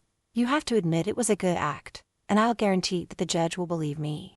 He didn't want to admit it to her but to himself. He had to agree. She did sound convincing, but he wasn't going to let her get away with it. You can shed all the tears you want. No one is going to believe you. I will just see about that. I have more up my sleeve, but I'm going to save that for a later time. So do yourself and that tramp a favor and just give me everything I want and sign the divorce papers. Get out of my office before I bodily throw you out. I would love that. Let everyone here see how abusive you are to me, but I do have a hair appointment, so I will see you next week at the courthouse. Goodbye, darling. When she walked out and shut the door behind her, he picked up his empty coffee mug and threw it across the room and cursed. Needless to say, the rest of his day was ruined. He went through the motions until it was time to go home. When Christy heard the front door opening and knew he was home, she went to greet him. Right away she could tell he was in a bad mood. You look like you could use a drink, she said, hoping it would relax him. Do you really think a drink solves everything? It was a shock to hear him snap at her like that. He had never done that before. No, I don't. I just thought you could use something because it looked like you had a bad day. So excuse me. I'll just leave you alone. He rubbed his forehead. He felt terrible for snapping at her the way he had. He knew he had to go and apologize right away. So he went to find her. And when she wasn't anywhere inside, he went outside and found her sitting on the bench in the garden. Christy, I'm so sorry. I had no right to snap at you. You didn't deserve that. She wiped her tears away and looked up at him. I just want to know what I did to make you so angry. It was nothing you did. Then why did you snap at me? He went over and sat her down beside her. I was in a great mood when I left here this morning, but as soon as I got to work, Joyce was waiting for me in my office. Are you going to take your anger out on me? Every time you have a run-in with her. He took her hand and held it in his. No, it's just that she really got to me. My whole day was ruined because of her and I couldn't concentrate on my work. I just thank God that I didn't have any surgeries to perform today. Do you want to talk to me about what she said to you? She kind of threatened me, told me that if I didn't agree to everything, that she would make my life as well as yours a living hell. How exactly can she do that? For one thing, she could delay the divorce proceedings for months, maybe even years. I believe she is planning on accusing me of physical abuse as well as cheating. Cole, there is nothing for her to prove. Until last night we had sex. We didn't do anything when the two of you were together. She's just trying to scare you. I bet she knows that when you go in front of the judge, and he hears both sides of the story, he will know that she is the one lying. You don't know her the way I do. She had the nerve to show me what a good actress she was while she was in my office, showing me what she was going to do in front of the judge, tears and everything. If I didn't know her, and what she's capable of doing, I would have believed her. Whatever happens, I'll be right by your side. He placed his hand on the side of her face and leaned over and kissed her. As long as I have you by my side, I can get through anything. I love you so much, Christy. I love you too. I think I know what might help you to relax a little. I'm willing to try anything. So what have you got in mind? I think you could use a nice warm shower. I'd rather stay right here with you. She got up and held her hand out for him to take. You'll still be with me? When she saw the confused look on his face, she giggled. For someone so educated, you're not very bright. I am suggesting that we take a shower together. Now you're talking, he said as he took her hand and followed her inside. Chapter 18. With Christy's help, he was able to forget about Joyce over the next few days. Their lovemaking was sweet and passionate. She gave back as much as he gave her. The showers together were amazing, making it more so when she got down on her knees and pleasured him. A week later she was tired, so he made her stay in bed to rest. She was sitting up and watching him get dressed for work. She loved watching his naked body flexing as he put on his clothes. It got her so hot and bothered. He saw out the corner of his eye that she was watching him, the way her eyes were scanning his body. Before putting on his shirt, he walked over to the bed and made a pose, placing one hand behind his neck. I was wondering if you'd like to do something tonight. He tried not to smile when he saw how she licked her lips and her chest moved rapidly up and down. It did him a world of good knowing that he could still excite a woman. What? She asked, moving her eyes up to his face. I was asking you out on a date. A date? He chuckled. Yes, a date. I thought we could go to a nice restaurant, and then go to a club for some dancing. Do you think it's wise going out in public? When you're going through a divorce, maybe you should wait a while before letting people know we're a couple. I've got nothing to hide. Joyce and I are separated, so I'm free to move on. As far as I'm concerned, we're as good as divorced. He sat her down on the bed, grabbed her hand and placed it over his heart. My heart belongs to you and I want everyone to know it. She felt a tingling sensation flood her body when she felt his skin under her fingers. His chest was so toned, his skin soft to the touch, that it got her hot and bothered. Do you have to leave for work now? He knew that look, and moving her hand he kissed it. As much as I would love to stay and make love to you, I have an early appointment I can't be late for. So, how about that date? I'd love to go out with you. Good, where's something SI? I don't own anything SI that will fit me right now. Call Gina and go shopping. She knows a lot of maternity shops. I'll leave you my credit card for you to use. I already have money, the money you gave me in advance, but I was going to give it back to you since our situation has changed. It wouldn't feel right keeping it. I want you to keep it. It's yours to do what you want. When I gave it to you, it was an advance on our agreement, which you fulfilled. Now no more talk about getting it back. Go shopping and enjoy yourself. I love you. Luck was on her side when she called Gina, who had no appointments that day and was delighted to go shopping with her. They stopped at a couple of shops, but Christy couldn't decide what dress to buy. Cole told me to get something SI, but I think since he's a doctor, I should get one a bit more classy and sophisticated. There's nothing wrong with SI. You can get one that is both. What about these ones? She asked, pulling from the rack. Every man loves a woman in a black dress, and these are both classy and SI. Though this one is a bit sheer and shows off your legs, I think he would like this one best. I don't know. He said he was taking me to a place called Killen's. Gina's eyes almost popped out of their sockets. Killen's? Holy cow, that's one of the most expensive places to eat. Very classy. I know someone who went there and paid over $2,000 for their meal. And that was just for 2 people. She placed the sheer dress back and held out the other one. This one will be perfect for that place. I can't let him take me there. That's too much. Oh honey, you won't be able to change his mind. He wants to take you somewhere special, to show you how special you are to him. Just let him do this. It will make him happy. Now go try this dress on and let me see you in it. After putting on the dress, she stepped out from behind the curtain. Gina got to her feet and stood there with a big smile on her face. This is the perfect dress for tonight. I've never worn anything like this before. The material is so soft. She then looked at the price tag and let out a loud gasp. Oh my God, this can't be the right price. Gina took a look. No, it's right. It's from a very famous designer. It's way too much money. I'll try on some others. Christy, you like it, don't you? Yes, it's so gorgeous that costs too much just to wear a couple of times. Listen, tonight is a special night and you deserve to wear something really nice. Go on, treat yourself. Christy took a look at herself in the mirror. She ran her hand over her stomach. It was a beautiful dress and she felt like a princess in it. She did want to look nice for Cole, and he was taking her to the most expensive place around. So she decided to go ahead and buy it, telling herself it would be the last time she spent so much money on a dress. Cole called the restaurant and booked a table by the window. The place he was taking Christy to was a place where you had to book a table a month ahead of time, but seeing that he was a doctor and had saved the owner's wife, he was always given a table even at last-minute notice. Abe walked into the office just as Cole was hanging up. Well, someone looks happy with themselves. Smiling back, he nodded his head. I just booked a table at Killen's. I'm taking Christy there for dinner, and then later to the club for some dancing. Boy, you're going all out. She's worth it, and it's time I took her out on a real date. I just wish this divorce would hurry up, so that I could ask her to marry me. So what's going on with the divorce? My lawyer called me and said that a date is being set up to meet with the judge. I still can't believe that she's accusing me of adultery. Neither can I. If anyone's been cheating, it's her. Why do you say that? Forget I said it. Abe, do you know something that I don't know? If you do, I wish you would tell me.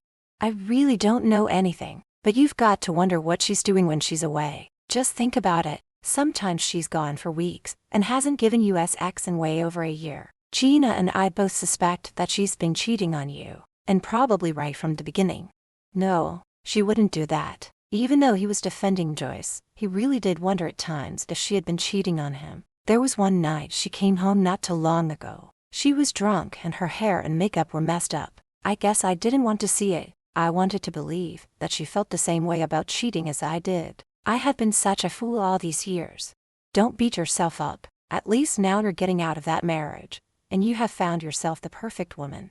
He couldn't help but smile. Yes, I have. Christy is the sweetest woman I have ever met. I know deep in my heart that she would never betray me. Later that evening he changed and waited for her while she got dressed. He wanted to stay upstairs with her, but she insisted that he go downstairs and have a drink. Said she didn't want him to see her until she was ready. It felt like it was taking forever, but when she appeared, he knew it was worth the wait. She was wearing an elegant black dress. Her hair was curled and flowed down past her shoulders. Wow, just wow, he said as he stared at her. His eyes traveled down and back up again. She bit down on her bottom lip, and a light shade of pink appeared on her cheeks. I'm glad you like it. I wanted something that was suitable for where you're taking me. It was so expensive, and I'm only going to be able to wear it for a short time. I should have got something cheaper. It was so foolish of me to spend so much money on one dress. He went over and placed the palms of his hands against her cheeks. Whatever it cost, it was well worth it. You look absolutely stunning, and I like how it shows off your baby bump. She reached up and straightened his tie. Thank you. And may I say that no matter what you wear, you look absolutely gorgeous. I feel so lucky to be seen with you. Well, now that we got it settled about what a gorgeous couple we are, how about a kiss? When they arrived at the restaurant, they were shown to their table. Once seated, she looked around at all the customers. Everyone was elegantly dressed, and the women all wore expensive jewelry. Never in my whole life would I ever have thought I'd be eating in a place like this. Even these chairs are so comfortable that I could see me falling asleep in. He reached over and took her hand in his. I hope you don't fall asleep yet. I still want to take you dancing afterwards. Now take a look at the menu and pick out whatever you want. She picked up her menu. Everything looks so good. I'm not sure what to pick, so what would you recommend? They're well known for their steak. It's the best around and so tender. I think you might enjoy it. She took a look at the different steaks, and then, when she saw the price, she looked up at him with a shocked look on her face. Cole, there's not one steak in here that's under $80, and that's not including potatoes or anything else. Hey, I don't want you looking at the price. I brought you here to treat you and for us to have a good time. Now don't worry about the cost, and while you're deciding, I'll order the souffle. You're ordering dessert now. It takes a long time to make, so it's a good idea if we order it ahead of time. After the waiter took their order and walked away, he took a hold of her hand once again. I've been looking forward to this night all day. I love that you wanted to take me out, but I'm not a material girl. I would have been happy going out for a burger and fries. I know, and that's what I love about you. Just let me treat you tonight and enjoy yourself. No more looking at prices. Okay, but I warn you, I am eating for two. Not wanting to be sitting so far from her, he got up and moved his chair so that he was sitting right beside her. He laid his hand on her leg and let her feed him some of her food. He even let her feed him some of her broccoli, which he hated. They were just finishing their souffle when a tall gentleman walked over to their table. Cole, what a nice surprise running into you here. Is Joyce with you? Cole removed his arm from around her shoulder and stood up and shook the other man's hand. Dr. Smith, Joyce and I are no longer together, and hadn't been for quite some time now. I'm sorry to hear that. He looked over at Christy. Are you going to introduce me to this young lady? Yes, Carl, I'd like you to meet Christy Grant. Christy, this is Dr. Smith. She took his hand and shook it. It's a pleasure to meet you, my dear. Oh, I see you are expecting. Might I be so bold as to ask how far along you are? I'm almost 6 months pregnant. So how do you and Dr. Mason know each other? Before she could answer, Cole did. Christy and I are friends. He glanced over at her and could tell that she was upset with what he had said by calling her his friend. So is the father of your baby here, dear? She was very upset, and getting up she looked at Cole. Excuse me, I need to use the ladies' room. He saw the tears in her eyes and knew that he had hurt her feelings, so grabbing her arm he stopped her from leaving. Carl, Christy is not only my friend, she is the mother of my child and the woman I love. From the look on Carl's face, he knew that the man thought he had cheated on Joyce, but he didn't give a damn what the man thought. What he cared about was how he had hurt her feelings and wanted to make things right. Well, I will leave you two alone to finish your meal. When he was gone, Cole turned to look at her. Christy. She held up her hand to stop him. You don't have to say anything. I know you were embarrassed to admit that we were together. Taking her arm, he had her sit down and he sat her beside her. I am not embarrassed that we're together or to tell anyone that we are. You really hurt my feelings when you called me a friend. Are you absolutely sure you're not the slightest bit embarrassed about our situation? Dr. Smith and his wife are looking at us. So if I was embarrassed to be seen with you, would I do this? He then placed his hand behind her head and pulled her close and kissed her. It was a long and passionate kiss. Knowing that Mrs. Smith and Joyce were friends, he didn't give a damn if she found out. You just kissed me in the restaurant full of people, so now I'm the one embarrassed, she said with a smile on her face. Are you still going to take me dancing as you promised? He stroked her cheek with the back of his fingers. Yes, I am going to take you dancing. Chapter 19. I have never been in a dance club like this before, she said as he walked with her inside, his hand on the small of her back. It's very exclusive. Not just any average Joe can come in here. You need to be a member. This is where doctors and lawyers and other professionals come to get away from their everyday life. Dr. Mason, it's been a long time since we've seen you in here. I believe your favorite table is available. Just follow me. So they know you, she said as they were escorted to their table. I used to come here a lot, but it has been a few months. What I really like about this place is that the tables are private. No one can really see you unless they walk up to the table. When they were seated, Cole ordered a scotch on the rocks for himself and iced tea for her. She looked around at the surroundings. Crystal chandeliers hung from the ceiling. A live band was playing at the far end of the room, and their drinks were served in fancy crystal glasses. He reached over to touch her hand. Are you okay? Yes. Why do you ask? It's just that you look a little down. If you're tired, we can skip the dancing and just go home. No, it's not that. If you're not tired, then what's wrong? It's just that this place is so fancy, and I feel a little uncomfortable and a bit out of place. Kind of what I felt like in the restaurant you took me to. I'm not used to all of this. You have no reason to feel out of place, and your life is going to be different now that you're with me. You deserve the best of everything, and I want to give it to you. I love you, Cole, but I would be just as happy eating a pizza in front of the TV on the couch with you. I'm a simple girl and I enjoy the simple things in life. So I'm not impressing you, am I? No, you are. I'm very impressed and I am having a fabulous time tonight. This is really nice as a treat every now and then, but don't for 1 minute think that you have to take me to these places all the time. Maybe just for special occasions. Okay, I can do that. He got to his feet and held out his hand. I would love it if you would do me the honor of dancing with me. She placed her hand in his. It would be my pleasure. He loved the way her delicate hand felt in his as he walked her over to the dance area. He put one arm around her waist, and his free hand held hers as they started swaying to the beat of the music. He stared into her eyes and smiled. The way she was looking back at him, he felt his heart melting. You're an excellent dancer, she said, loving how close he was holding her. I took dance lessons when I was younger, and you're very good too. I'm really not. I usually step on my dance partner's feet, but it is different with you. I feel so in sync with you. That's because we belong together. Christy, I never thought I could feel this much love for a woman until I met you. You are my everything and I never want to lose you. You won't, she said. Releasing her hand from his, she placed her arms around his neck and rested her head on his shoulder. I love you so much and I'm never going away. After having a couple of dances, they went and sat her day down. Sipping on their drinks, they talked about their future together. They both wanted more children, at least 2 more. When she talked, he kept looking at her lips and down her neck and towards her breasts. He couldn't wait to get her home, so that he could remove her dress, so that he could admire the beauty of her body. Cole, why are you looking at me that way? What way? He asked, moving his eyes up.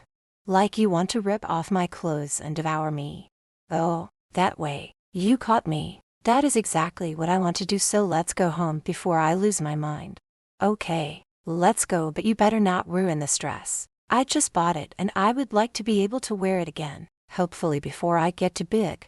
At home, as soon as they got home and inside the door, he put his arms around her from behind before she could walk away. He placed his lips on the back of her neck, moving down to her shoulder. She closed her eyes and tilted her head to the side, so that his lips could move along her neck. A small moan of pleasure escaped her lips when she felt the soft, feathery kisses he was leaving on her skin. A warm sensation coursed through her body. A tingling sensation traveled to the depth of her core, and she could feel her panties dampening.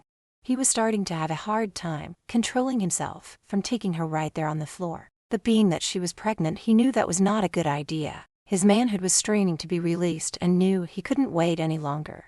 "Let's take this upstairs," he said as he lifted her up and carried her up the stairs to their bedroom. Once they entered the bedroom and he put her down, she turned her back to him. "Unzip me, please." He did what was asked of him, and when she turned around, he was standing there with his hands on his hips. "Now it's your turn." "My turn for what?" she asked as she slid her dress down and stepped out of it. "Unzip me," he said with a devilish smirk on his face. She blushed. Not only was she standing in front of him naked, except for her panties, she had never had any man ask her to unzip his fly. "You want me to unzip your pants?" "Yes, I do. It's only fair. Come on, don't be shy. It won't bite you." It was amusing to him. And her face turned red, and as he watched her slowly pull the zipper down on his pants. After undoing his belt and pulling the zipper down, she pushed his pants and briefs down. Her heart was racing and her eyes were glued to his manhood, that was standing at attention and ready for action. He chuckled when her eyes stayed glued on his private part. "Do you like what you see?" She looked at him and smiled sweetly. "As a matter of fact, I do. I was thinking about how I like the feel of it inside me. You really know how to work it and to satisfy a woman. If you think that it satisfies you now, just wait until after the baby is born and I will show you how much better it will satisfy you. Now get on the bed and lay down." This was the first time he had ordered her to do something in such a demanding voice. To be honest, she liked it and it was a real turn-on. So getting on the bed, she laid down on her back and waited while he removed the rest of his clothes. She let out a gasp when he slid her panties down and started kissing up her inner thighs. She gripped the bed sheet in her fingers when she felt his face between her legs and his tongue sliding inside her. She couldn't stop moaning and swarming as he brought her to one hell of an orgasm that left her panting and breathless. The sound of her voice screaming his name gave him so much pleasure. It actually got him harder, if that was even possible. Moving up her body and being careful not to put all of his weight on top of her, he reached her lips and kissed her with the hunger of a man who was in dire need of release. He rubbed his snake over her wet opening before sliding it inside her. When they were done and both satisfied, he rolled over onto his side, placing his hand over her belly. "That was amazing. You're amazing," he said, reaching over and kissing her. She ran her fingertips over his lips. "You're the one that's amazing. All I did was lay here while you did all the work."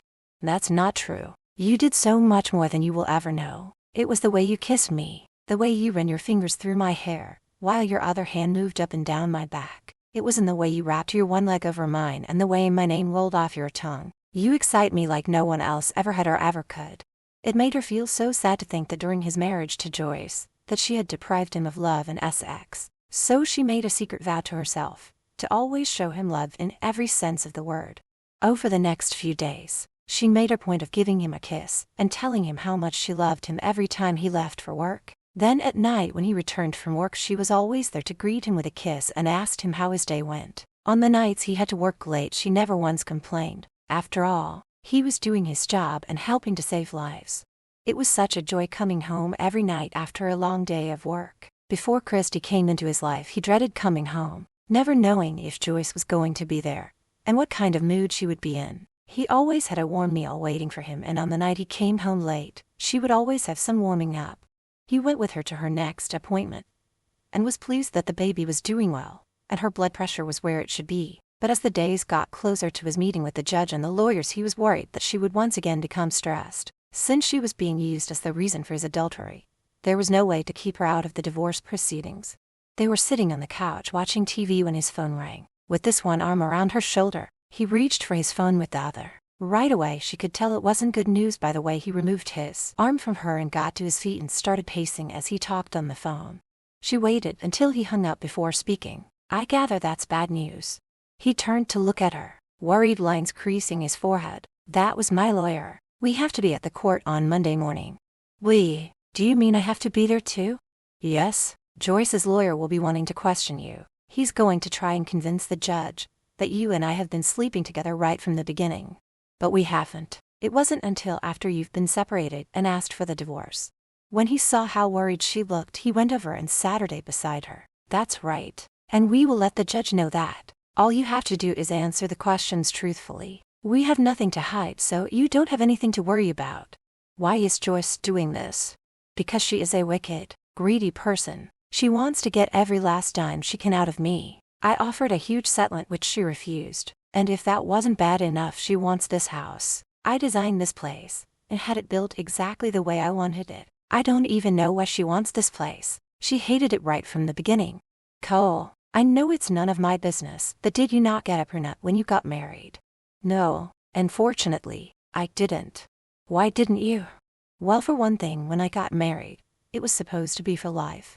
So I didn't think one was necessary. That was one of the biggest mistakes I have ever made besides marrying her.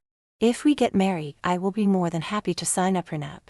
He put his hands on her shoulders, staring into her big brown eyes. What do you mean if? I definitely plan on marrying you when this whole mess is over with. There will be no prenup between the two of us.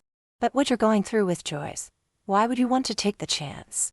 You are nothing like her. I love you and I trust you, so there will be no more talk about a prenup between you and me. He placed his finger under her chin and lifted her head up so that she had to look at him. Do I make myself clear? She still thought he should draw up one between them, but she was so touched that he loved her enough to trust her. Yes, sir, she said, looking right back into his eyes. I'm going upstairs to take a shower. He let go of her and watched as she walked towards the hallway. When she noticed that he wasn't following her, she stopped and turned to look at him. I said I was going upstairs to take a shower. Yeah, I heard you, he replied. Sometimes you can be so dense, she said as she undid the belt on her robe, letting them both drop to the floor, turned and headed towards the stairs. He lifted his eyebrows and a smile crossed his face when he realized what she was insinuating. No way was he going to pass up taking a shower with her. He left a trail of his clothes as he followed her up the stairs. Chapter 20. Monday morning she was standing in her closet, trying to decide what to wear to court. She was also nervous as hell, not wanting to say or do anything that might make it worse for Cole. When he appeared at the door, she looked at him. I have no idea what to wear. He went over and stood before her. Sweetheart, it doesn't matter what you wear. I just want to look appropriate. He reached for a blue sundress and held it up. This one is nice. She looked at it and took it from him. Okay, I'll wear it. I'm really nervous about talking to the lawyer and judge. What if I say something wrong? He cupped her face in his hands. You do fine. Now stop worrying. Do you need any help getting dressed? She couldn't help smiling at him. He was always looking for an excuse to see her naked. No, I can manage, so go wait for me downstairs. Okay, I'm going so you can stop pushing me. He chuckled when she started shoving him towards the door. He knew she was always onto his tricks of trying to get her out of her clothes, so that he could see her naked. He couldn't blame her. Every time he did, it always led to SX. When they got to the courthouse and he parked his car, they Saturday there for a few minutes. Neither one of them wanted to be here, but they didn't have a choice. He looked over at her and took her hand and held it. It's time to go in. She let out a sigh, nodding her head. I hate the thought of coming face to face with Joyce. The last time I saw her, she had so much hate in her eyes for me. Just ignore her and remember that no matter what happens, we have each other. It gave her confidence when he held her hand as they walked up the courthouse steps and inside where his lawyer was waiting for them. Dr. Mason, Miss Grant, the others are inside the judge's chamber. So what happens once we get inside? She asked nervously. Mrs. Mason's lawyer will go over what she wants from the divorce. I will in return put forth what Dr. Mason is willing to pay. Mrs. Mason will be able to tell her side of the story and why she wants a divorce. Why she wants a divorce? I was the one that asked for a divorce, Cole snapped. Dr. Mason, I just learned that she's claiming she asked you for a divorce. Never mind that now. We can argue about that once we get started. It's time to go in now. Cole turned to her and touched her cheek tenderly. Are you ready? I guess I'm as ready as I'll ever be. When they walked into the room, the judge was sitting at the end of the table. Joyce and her lawyer were at one side. Cole and Christy Saturday across from them with their lawyer. Christy could feel Joyce's eyes burning into her with hatred. It boggled her mind as to why the woman hated her so much. It's not like she was the cause of their marital problems. Joyce's lawyer was the first one to speak, while the judge Saturday back and listened. He was not going to speak or make a judgment until both sides said their piece. Mr. Mason, my client Mrs. Mason is suing you for divorce on the grounds of adultery and mental abuse. That is such bull. I never once cheated on her, nor did I abuse her in any way. Cole's lawyer placed his hand over his arm. Cole, let him finish and then you can reply. Mr. Mason, is it not true that you invited Miss Grant into your home without consulting Mrs. Mason? I didn't have time to consult with her because she was away on vacation with her friends. Miss Grant's apartment had a fire and she had no place to go. She had agreed to be our surrogate, and I couldn't very well leave her out on the street. Isn't it true that you and Miss Grant began a physical relationship as soon as she moved into your home? Absolutely not. There was no physical contact between us at any point. But isn't it true that when Mrs. Mason returned home from her vacation, she found you and Miss Grant in her bedroom? Cole could feel his anger rising. Joyce was twisting everything that was said and done when Christy first moved in. 2 weeks after she was inseminated, we found out the procedure worked and she was pregnant. It also became known that she had high blood pressure and that this was going to be a high-risk pregnancy. I made a point of examining her and taking her blood pressure every night to make sure that it wasn't getting worse. Joyce's lawyer scoffed. And you had to do that in her bedroom while she was wearing a nightgown. Why not do it in the living room? Her doctor recommended bed rest. That is the only reason why I went into her room. So you were just being a good doctor and making sure that she and the baby were okay. That's right. So was taking Miss Grant out to dinner, going to the flea markets. Part of the usual doctor and patient relationship is going away with her to a cabin for the weekend alone. Also part of being a good doctor. Cole's lawyer spoke up. Since when is it a crime for 2 people to go out to dinner or to a flea market? As far as the trip to the cabin goes, that was way after Mr. Mason and his wife were separated. It does not mean that they were having an affair then or before. I'm just pointing out the mental stress that Mrs. Mason had to go through while she was out of town. Joyce's lawyer looked back at Cole. Isn't it true that you were having an affair with your surrogate, even before she became pregnant? Isn't it possible that you yourself impregnated her, and it had nothing to do with the insemination? Cole banged his fist on the table and got to his feet. I told you that Miss Grant and I never had a physical relationship. The procedure worked and that is how she got pregnant. Cole, sit down, his lawyer told him. Mr. Hart, Joyce's lawyer smirked. From what I understand, there's no possible way to prove that it worked. When Cole didn't answer, the lawyer asked him once again. Mr. Mason, isn't that correct? Cole sat down and crossed his arms and glared angrily at Mr. Hart. No, I guess not, but I am telling the truth. Tell me, Mr. Mason, are you in love with Miss Grant? He glanced over at Christy. It broke his heart to see her looking so pale and nervous. He looked back at the lawyer and a smile broke out on his face. Yes, I am very much in love with her. How could I not have fallen in love with her? She's the kindest and sweetest woman I have ever met. So you were cheating on your wife? No, we weren't sleeping together and I never told Miss Grant how I felt about her until after I asked Joyce for a divorce and she was out of the house. For your information, I was the one that told Joyce I was divorcing her. But isn't it true that shortly after your wife left the home, Miss Grant moved her things into your bedroom and is now sleeping there with you? Cole could feel the judge's eyes staring at him and he had to wonder how in the world did Joyce and her lawyer know that Christy had moved into his room. I asked you a question, Mr. Mason. It was weeks after Joyce and I separated, but Miss Grant moved into my bedroom. So you were intimate with her for quite some time now. When she first moved into my room, we were not intimate with each other. We were in love and just wanted to hold each other. I told her that until I was divorced and a free man, we shouldn't engage in sex and she agreed. But you're not divorced yet, are you? Cole's lawyer interrupted. This line of questioning is getting ridiculous. Can we please move on? Mr. Hart looked at Mr. Miller, Cole's lawyer. Yes, I believe that we have proof of Mr. Mason's infidelity. Let's move on to the mental abuse. Cole rolled his eyes. If anyone was mentally abused, it was me and not Mrs. Mason. Isn't it true that you were always sending your wife on trips and never bothering to go with her? Isn't it true that you were always working and rarely came home? And when you were home, you never attempted any kind of intimate relationship with her?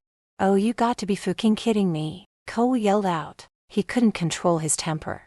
Judge Gibson raised his hand and pointed his finger at Cole. I will not tolerate that kind of language in my chambers. If you can't control your temper, I will grant Mrs. Mason everything she wants. I'm sorry, Your Honor. I promise it won't happen again, Cole said. He could tell that the judge was serious and didn't want to risk losing everything and letting Joyce win. You will get your turn, but right now it is Mrs. Mason and her lawyer's term. Proceed, he said as he nodded his head to the two lawyers. I'm a very busy doctor, and I do have to spend a lot of time at my job.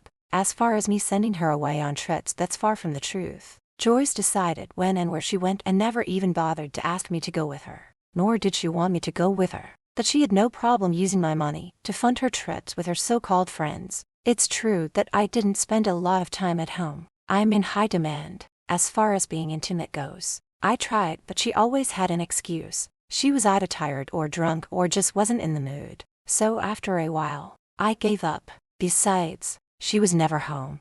Isn't it true that you didn't like any of her friends, and that you were always putting her down, calling her names, telling her she was nothing but a useless excuse of a wife? Don't you think that's why she always wanted to get away from you? How could I like or dislike her friends when I never met any of them? I never once called her names or put her down. If you were so unhappy with her in your marriage, why didn't you ask for a divorce years ago? Because I'm a man who didn't believe in divorce. When I got married, it was supposed to be for life and I thought we could make it work. Oh, you didn't believe in divorce, but now you do. I find that a little bit strange. Or is that because of the relationship you have with Miss Grant? Cole looked at Joyce's lawyer. I tried everything to make it work with her, but there comes a time when you know nothing will work. I will admit that Miss Grant might have helped to change my mind. She made my house a home, a place where I now look forward to. So are you still going to try and convince us that you and Miss Grant are not carrying on an intimate relationship while you were still living with your wife? That's right.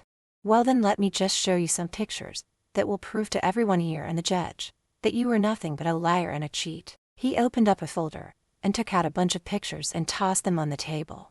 Cole's lawyer picked up the paper and looked at them and then handed them to his clients. Christy and Cole looked at them in shock. They couldn't believe that Joyce had hired someone to follow them around and take pictures. There were pictures of them kissing, holding hands and walking through the flea market. There were some that were taken at the cabin they stayed in for the weekend. One was of them laying down on the grass passionately kissing. These were all taken after Joyce and I separated, Cole said, tossing the pictures back down. Joyce's lawyer picked them up and handed them to the judge to look at. That may be so, but it does show how affectionate you were with each other, almost as though it had been going on for quite some time. I do believe that Mrs. Mason has suffered from your abuse and your adultery right from the beginning of your marriage. It has to make one wonder how many other affairs you've had through the years. He looked at the judge. Mrs. Mason is a victim of her husband's infidelity and his cruelness towards her. For 5 years she tried to make her marriage work, overlooking his faults. Now it's time for her to move on and start a new life. Judge Gibson looked through the pictures, and then he turned his attention to the others in the room. I think it's time we take a half-an-hour break, and when we come back I'll hear from Mr. Mason and his lawyer. But Your Honor, I haven't had a chance to speak with Miss Grant. Is that really necessary? I believe it is, Your Honor. I questioning her. We will all see what kind of woman she really is, and that hooking herself a rich doctor was what she had in mind all along.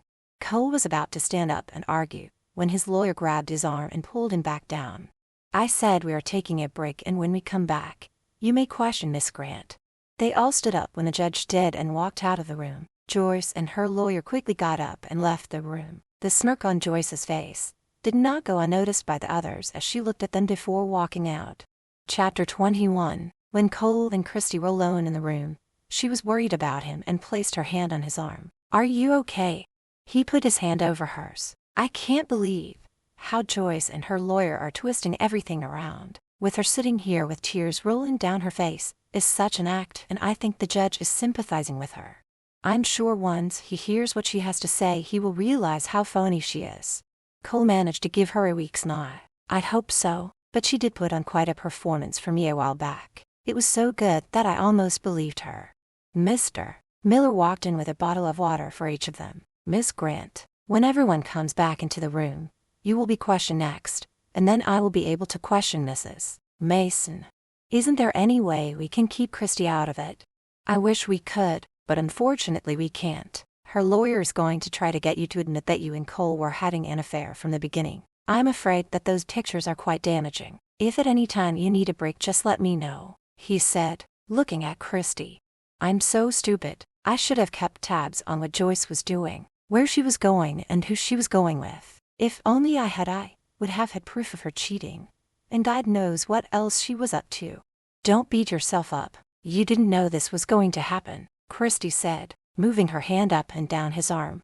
Moments later, the others came back into the room and Saturday down as they waited for the judge to come back. Cole and Joyce glared angrily at each other. He couldn't help noticing that she was wearing some very expensive jewelry, ones he had never seen on her before. The judge entered the room and Saturday down. Mr. Gibson, you may now proceed with your questioning.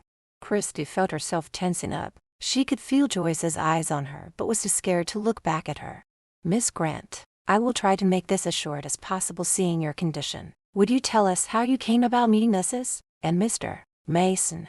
She told him how she was looking for a job at the hospital when Joyce approached her, how she was offered money to be a surrogate for her and her husband. She then went on to say that after thinking about it, she agreed to do it and to meet with Dr. Mason. So when you heard how much they were offering you, you jumped at the chance, didn't you?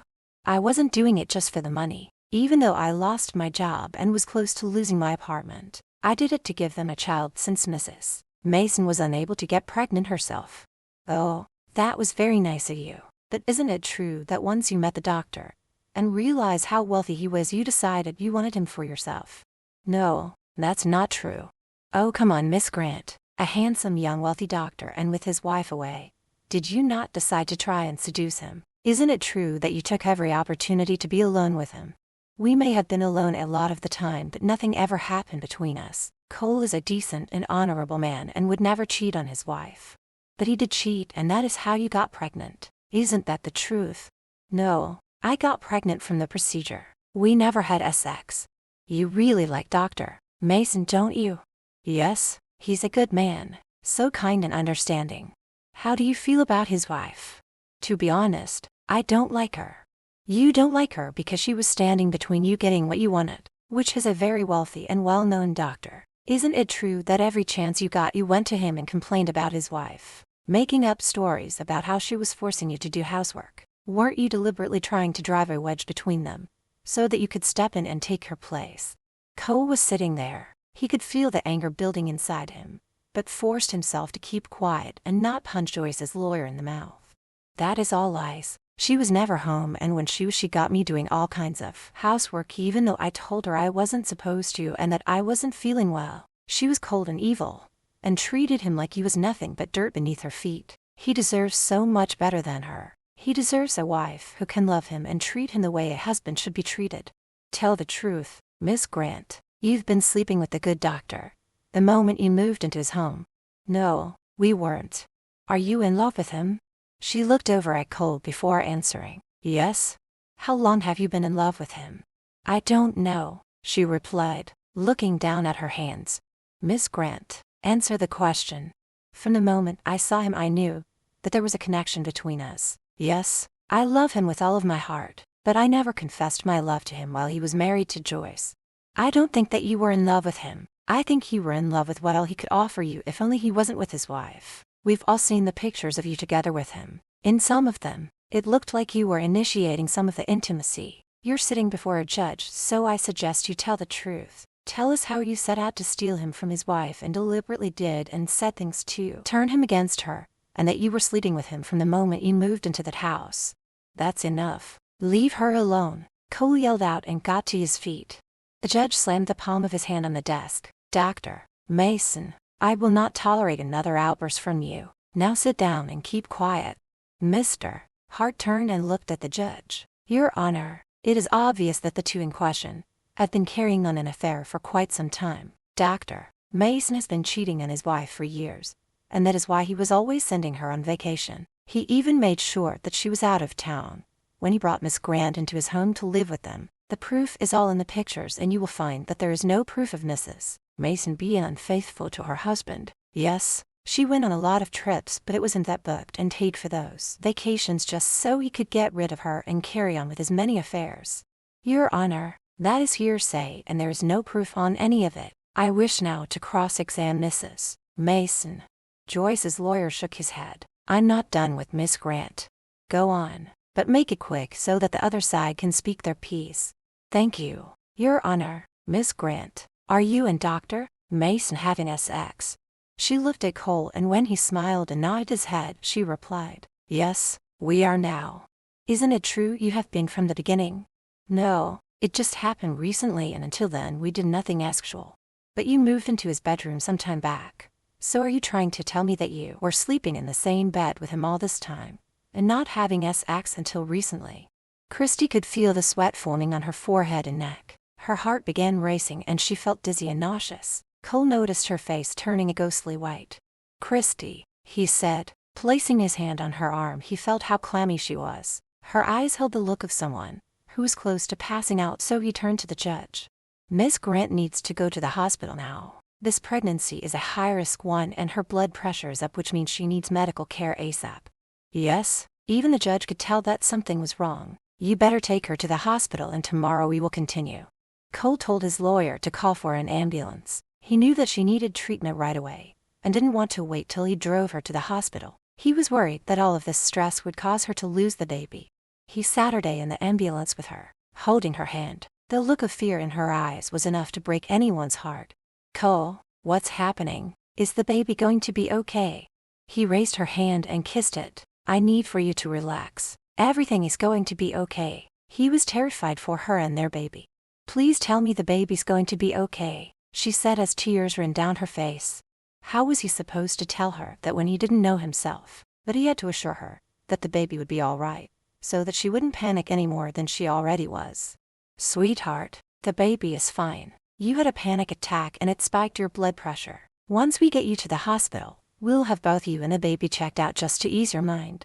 Even though he was one of the top doctors at the hospital, he still was not allowed to go into the room. While they examined both Christy and the baby, he waited outside the door, pacing back and forth as he ran his fingers through the back of his hair. He hated Joyce and her lawyer. It was a good thing that neither one of them was around, because if they were, he would surely have strangled both of them and dealt with the consequences later. It felt like an eternity before someone came out to speak with him. How are Christy and the baby? He knew the nurse that came out to talk to him. She was an older woman and had been working at the same hospital since he started. Dr. Mason, she's doing quite well now and so is the baby. The doctor examined the baby and the heartbeat is strong, and he does not feel that there is any concern about the baby's health. He gave Miss Grant something to bring down her blood pressure, but it's still very high, so they want to keep her in overnight as a precaution. Being a doctor, he knew that. He was just glad that she and the baby were okay and apparently out of danger. I want to go see her. Of course, she's being taken to a room as we speak. The medicine she was given is making her very sleepy, so she will probably fall asleep at any moment. He went to the room that she was in and went over to sit on the bed beside her. Hey there, gorgeous. You scared the hell out of me. She opened her eyes and reached for his hand. I want you to tell me the truth. I will always be honest with you, he said and leaned over to kiss her on the forehead. Is our baby going to be okay? I remember what you told me about having high blood pressure and what it can do to the baby. He stroked her cheek tenderly. What I told you was the worst scenario that could possibly happen. The doctor ran a few tests and examined both of you and said that everything is fine with the baby, but your blood pressure is still high. So they're going to keep you in overnight. It's just a precaution, so I don't want you to worry. I'll be right here beside you to make sure that everything is okay. I'm so sleepy. The medicine you were given will make you really tired, so just close your eyes and get as much sleep as you need. I'm so sorry. Now what in the world would you have to be sorry about? I did a terrible job when the lawyer was questioning me. I think I only made things worse for you. He took her hand and ran the back of it down his cheek. No, you didn't. You spoke the truth and you were so brave. I could feel my insides getting warm when I heard you say how much you love me. You could use a shave, she said when she felt the stubble on his cheek when he ran the back of her hand over it. I will shave later when we go home together. Now close your eyes and get some sleep, he said when he saw how hard she was fighting to keep her eyes open.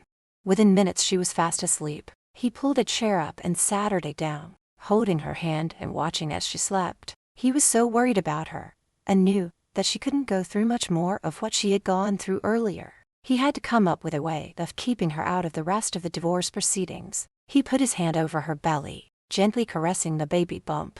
Hang in, little guy. Be strong because you're mommy and I love you.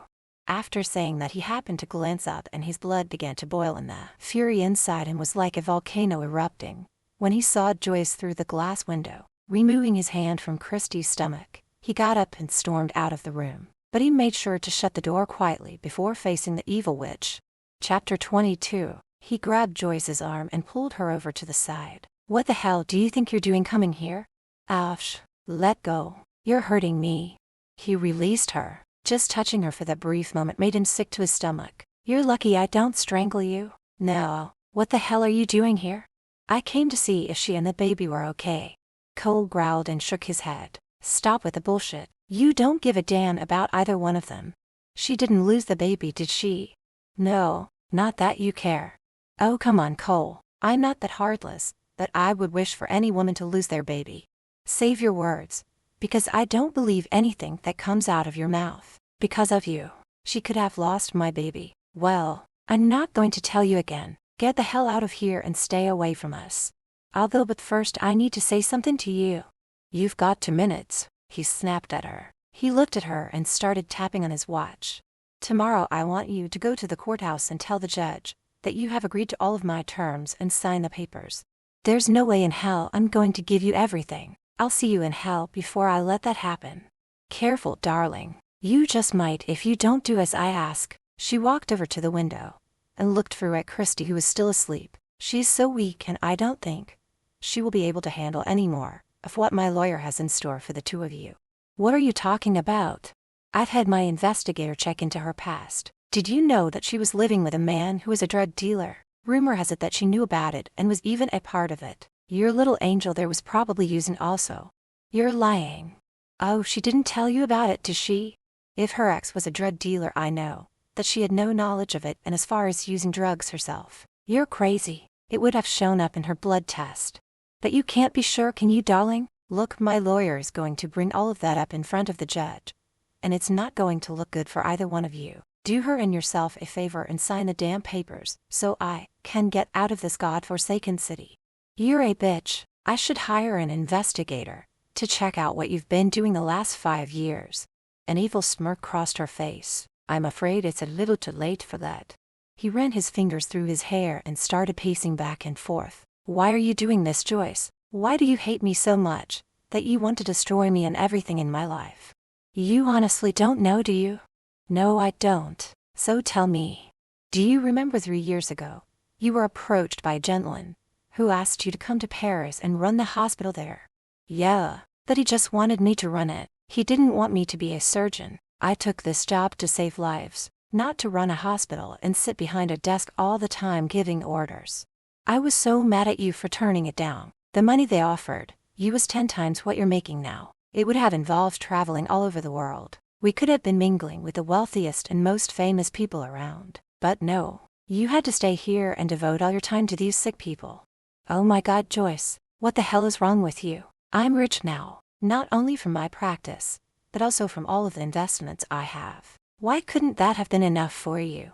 You could have had more. I wanted more, and you destroyed my dream of living in Paris and partying with the rich and famous. You don't even like the house, so why take that from me? You know how much I love it. That's why I want it, because you love it so much. Don't think for 1 minute that June will stay and work for you. I wouldn't want that old cow working for me anyways. Besides, I don't plan on living in it. What are you going to do with it? He was so afraid of what her answer was going to be, fearing the worst. I'm going to have it torn down, brick by brick, and then I'll sell the land. Your Jaguar and Bentley, I will have them crushed, so that there's nothing left of them. You really hate me that much?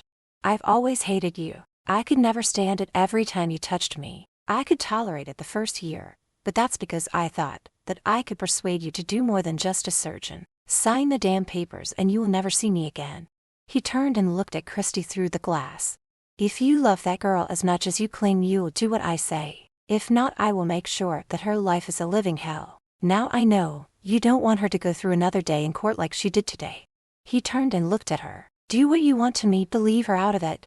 At first I only wanted to destroy you, but seeing how you were with her, I've changed my mind. I want you both to suffer, and let's see how long she stays with you when you're flat broke. He was pushed to the breaking point. His one hand reached up and grabbed her by the neck and pushed her up against the wall. I was never one to believe in hurting a woman, but I think I can make an exception for you. Cole, stop. What the hell are you doing? Abe said as he grabbed a hold of Cole's hand and pulled it away from Joyce's neck.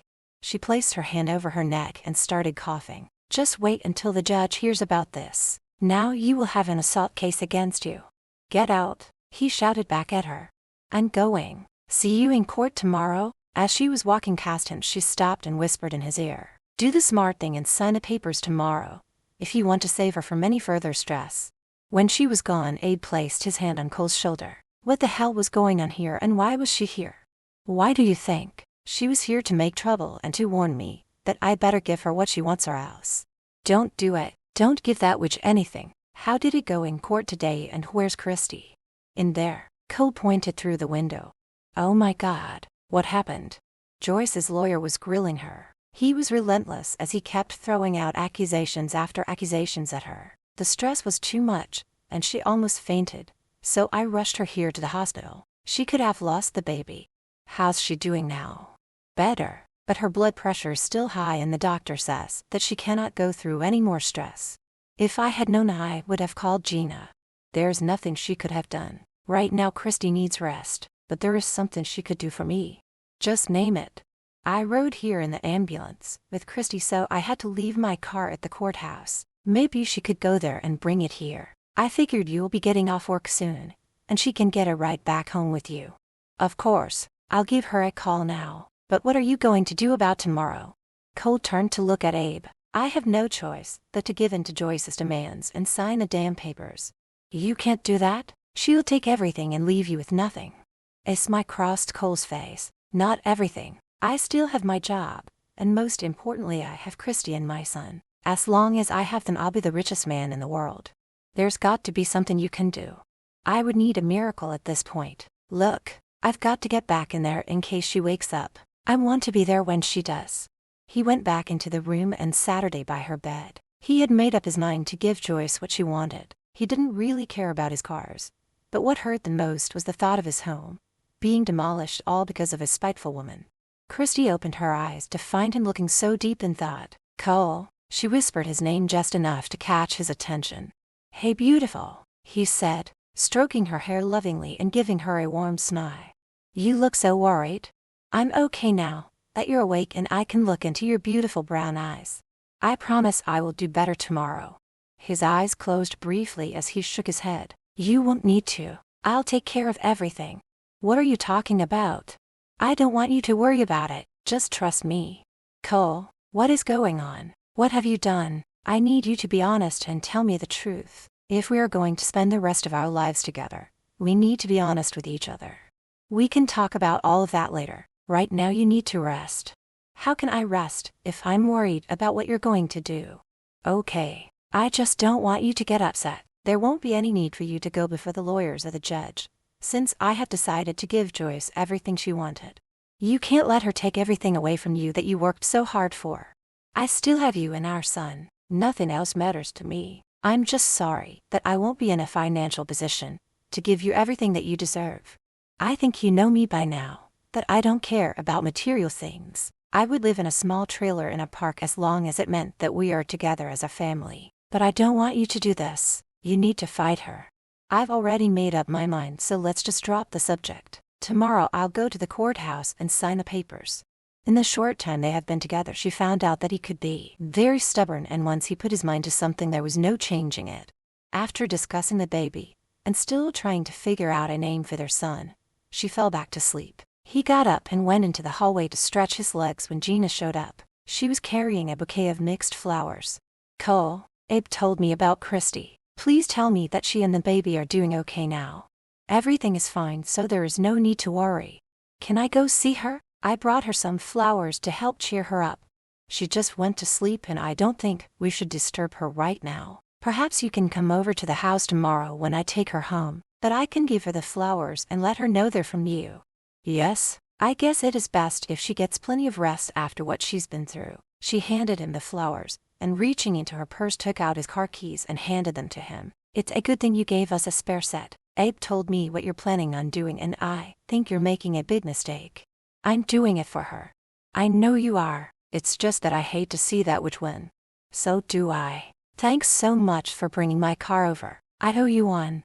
When she was gone, he went to his office, made a coffee and took it back to Christy's room. He wasn't the least bit tired, and even if he were, he had no intentions of leaving her side. In the morning after she was checked out and was released, he drove her home and made sure she got into bed. He took a quick shower and changed into some clean clothes before heading to the courthouse. She laid in bed watching as he got dressed. She could never get enough of seeing his naked body. "I wish I could talk to you out of signing those papers." Doing the buttons up on his shirt, he went in Saturday in the bed beside her. "If it's the only way to get rid of her once and for all, then it's worth it. Now, remember you're on bed rest for the next couple of days, and I don't want you to worry about anything. I'll see you a little later," he said, giving her a kiss before leaving the bedroom. June was busy making some breakfast for Christy when he walked into the kitchen. "Dr. Mason, I'm just making something for you and Christy." "Nothing for me, June, but please make sure that she eats something. Also, I need to talk to you about your job here. Mrs. Mason will be getting this house in the settlement, and she doesn't plan on keeping you on." "I understand, and to be honest, I wouldn't work for her anyway. If you do decide later on that you need a cook and housekeeper, I will be more than happy to come work for you." "Thank you. I'm afraid I have to go now, but will you please keep an eye on Christy and make sure that she stays in bed and rests?" "Of course I will, and I wish you all the best of luck in court. You never know things to change in your favor." June felt so bad for the doctor. He was such a good man, and had the kindest heart of anyone she had ever known, but she also knew that with Christy in his life he would be happy. Chapter 23. Cole had called his lawyer ahead of time, saying he needed to talk to him before the meeting with the others. Mr. Miller stood up when Cole entered the small room that lawyers used when they met with their clients before going before the judge. "Dr. Mason, please have a seat," he said, holding out his hand to shake the other man's hand. "You said you needed to discuss something with me." "Yes, I've decided not to pursue this matter any further." "I'm not following you." "I'm going to give Joyce everything she wants, so there's no need to continue with questioning Miss Grant. I will be signing the papers today." "Dr. Mason, I haven't even had a chance to question Mrs. Mason. I'm sure once the judge hears how she treated you and Miss Grant, he'll see through her lies. Why in the world would you give that woman everything?" "I have my reason." Mr. Miller ran his hand over his chin. He had no choice but to respect his client's decision. "Okay, once everyone gets here, I'll let the judge know what you decided. Be prepared to answer a few questions. You should also be aware that by giving in to her demands, the judge will determine you are guilty of what she has accused you of." "I'm aware of that." Yes, there was no doubt that he would look guilty. Not to mention that when word got out, his co-workers might look at him in a different light. In just a few short months, Joyce had succeeded to destroy everything he worked for, bleeding him dry. Even his reputation would be ruined. "Okay, we can go into the other room where Mrs. Mason and her lawyer are waiting. As soon as the judge shows up, I'll let him know of your decision. Are you sure you want to do this? Once the papers are signed, there's no turning back." "I'm sure," he replied with a heavy heart. "How is Miss Grant doing?" "She's better now, but she could have lost the baby. Let's get this over with so that I can get the hell out of here." When they entered the room, Joyce glanced at Cole, and then whispered into her lawyer's ear. A smirk appeared on her face when she turned once again to look at Cole. She could tell by the look on his face that she had one. Mr. Miller cleared his throat to catch her attention. "Mrs. Mason, Dr. Mason has decided not to continue with these proceedings. He has agreed to all of your terms, which I will let the judge know. Once you have the paperwork, he will sign them and the judge will grant the divorce in your favor." "No need to wait. I have them with me," Mr. Hart said, patting his briefcase. "You didn't waste any time," Cole said, staring at Joyce. "No point in waiting. I'm just glad you came to your senses. I will expect you to vacate the home by the end of next month. I'll even be generous and let you have the furniture." "That's so kind of you," he said sarcastically. He wanted to jump over the table and strangle her. The judge entered the room and Saturday at the end of the table. He looked over at Cole. "How is Miss Grant doing?" "She's doing better, but her doctor says she needs bed rest for the next few days." "I'm very glad to hear that. We can proceed without her." Cole's lawyer spoke up. "Your Honor, my client has decided to give Mrs. Mason everything she has asked for." Judge Gibson turned his head to look at Cole. "Are you sure you want to do this?" "Yes, sir. I feel it's for the best. In all my years of dealing with divorce proceedings, I have never come across anyone who was willing to give up everything without a fight. I just hope you know what you're doing and don't live to regret it." There was nothing Cole could say to that. It's not like he wanted to do it. but he would do anything to protect Christy and their baby. The judge then looked at Joyce. I must say, Mrs. Mason, I have never come across a woman as selfish and greedy as you. To demand everything that your soon-to-be ex-husband has is in my opinion disgusting. I have no idea why your husband is letting you have everything, but there's nothing I can do about that. Joyce's lawyer cleared his throat as he took out the papers and placed them on the table. The papers for Dr. Mason to sign is right here. All he has to do is sign them and grant Mrs. Mason her divorce so that she can move on and start a new life. The judge reached for the papers and read them over before handing them to Cole. I suggest that you read this word for word before signing it, and if you decide not to, then we will proceed with the questioning. Cole looked over the agreement and handed it to his lawyer to check before putting his signature on it. I wish you would change your mind, Mr. Miller said as he handed back the papers. Just give me a pen. When his lawyer handed him the pen, he went to sign on the first line when the door to the room flew open and they all turned their heads. Mother, Stephen, what are you doing here? Gloria was out of breath and her face was flushed due to the fact that she and Stephen had run from their car into the courthouse to stop Cole from signing the papers. The judge stood up in anger. What is the meaning of this? Instead of answering the judge, Gloria looked at her son. Please tell me you haven't signed the papers yet. I was just about to before you barged in here. Thank God we got here in time. Mom, what's going on here? Stephen walked over to where the judge was standing with his arms crossed and looking very angry. My wife and I apologize for barging in the way we did, but it is very important that you look these papers over before letting Dr. Mason sign any papers. I'm sure that you will be quite intrigued with what is in these files. Judge Gibson took the files from Stephen. This better be good, he said, and then looked at the others. I'm going to go to my chambers and read this, and when I'm done I will be back. Cole went over and gave his mother a hug and Stephen a handshake. They all ignored Joyce as she ranted on about them being there. She was making such a scene that her lawyer had to take her out of the room and into another one.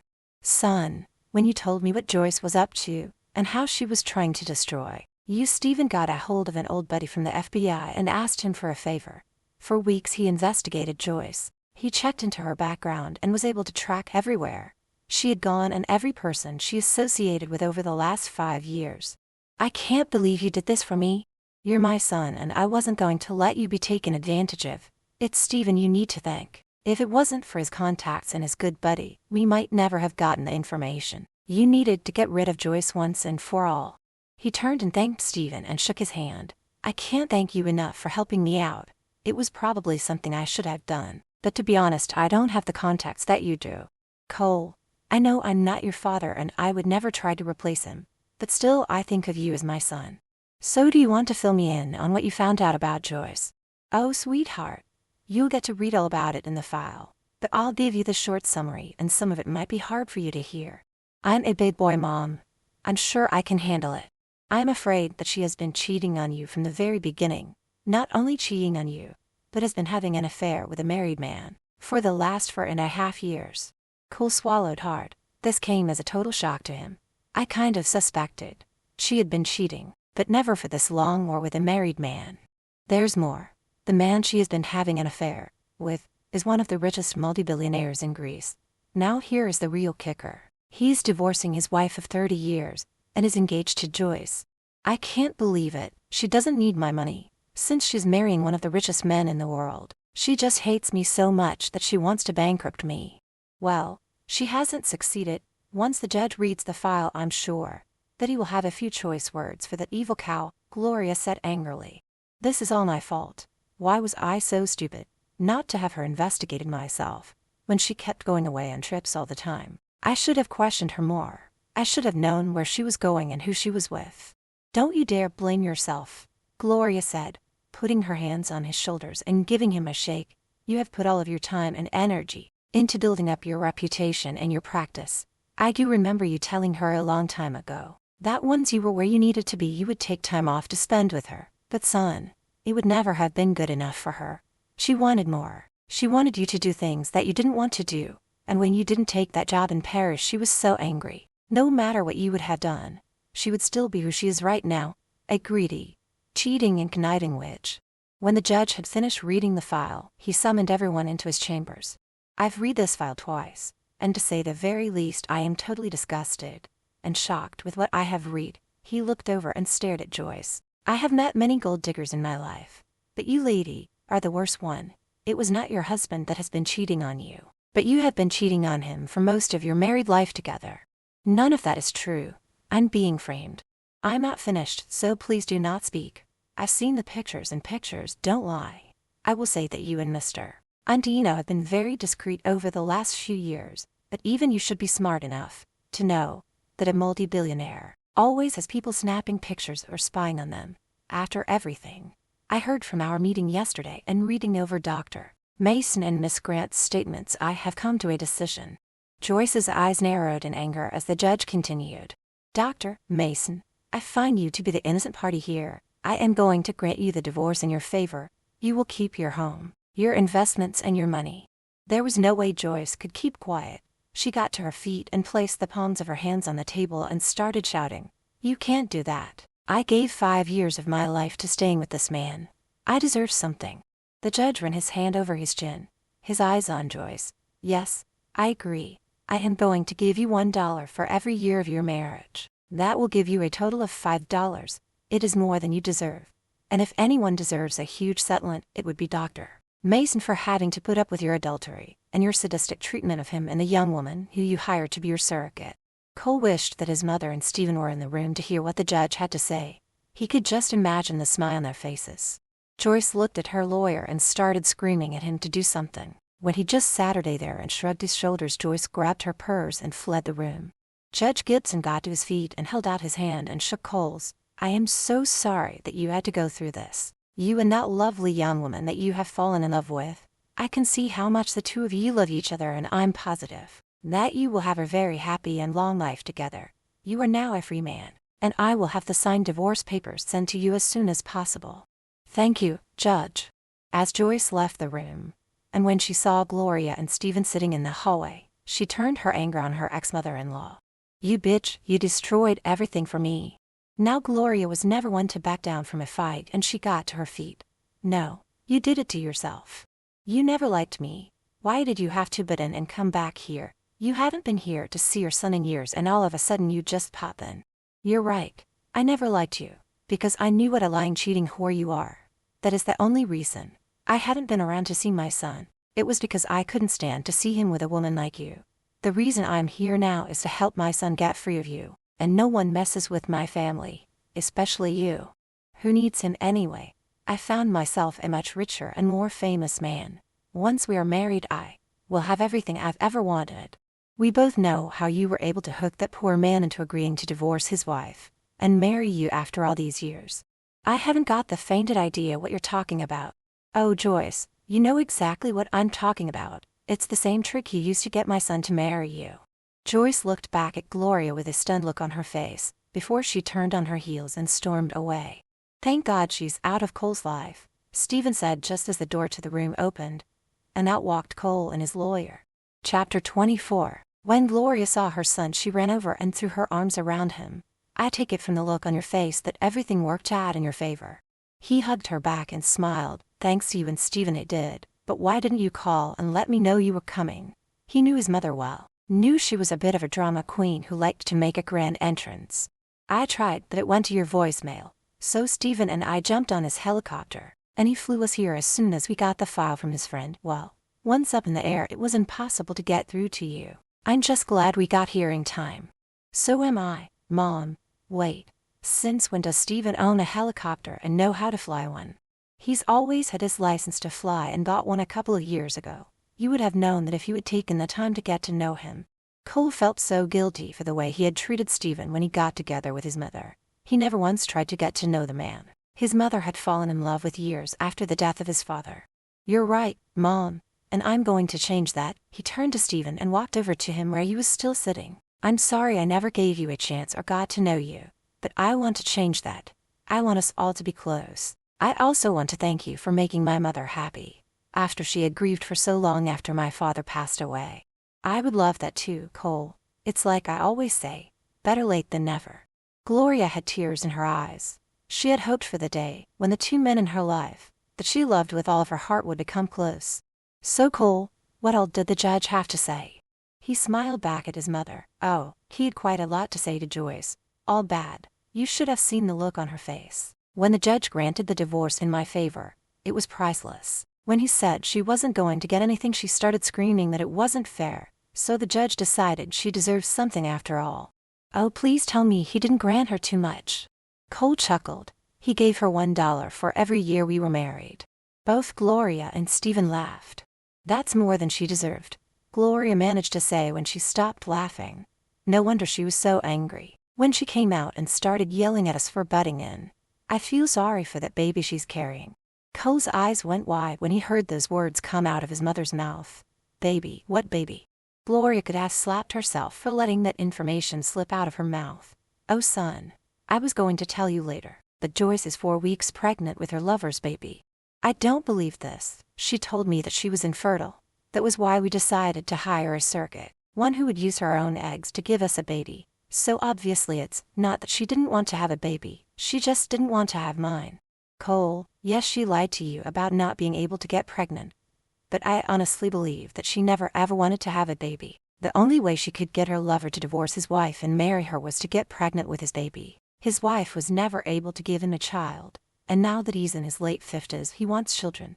So Joyce deliberately got pregnant. I can guarantee that poor child will be raised by nannies, and Joyce will never give him or her a second thought.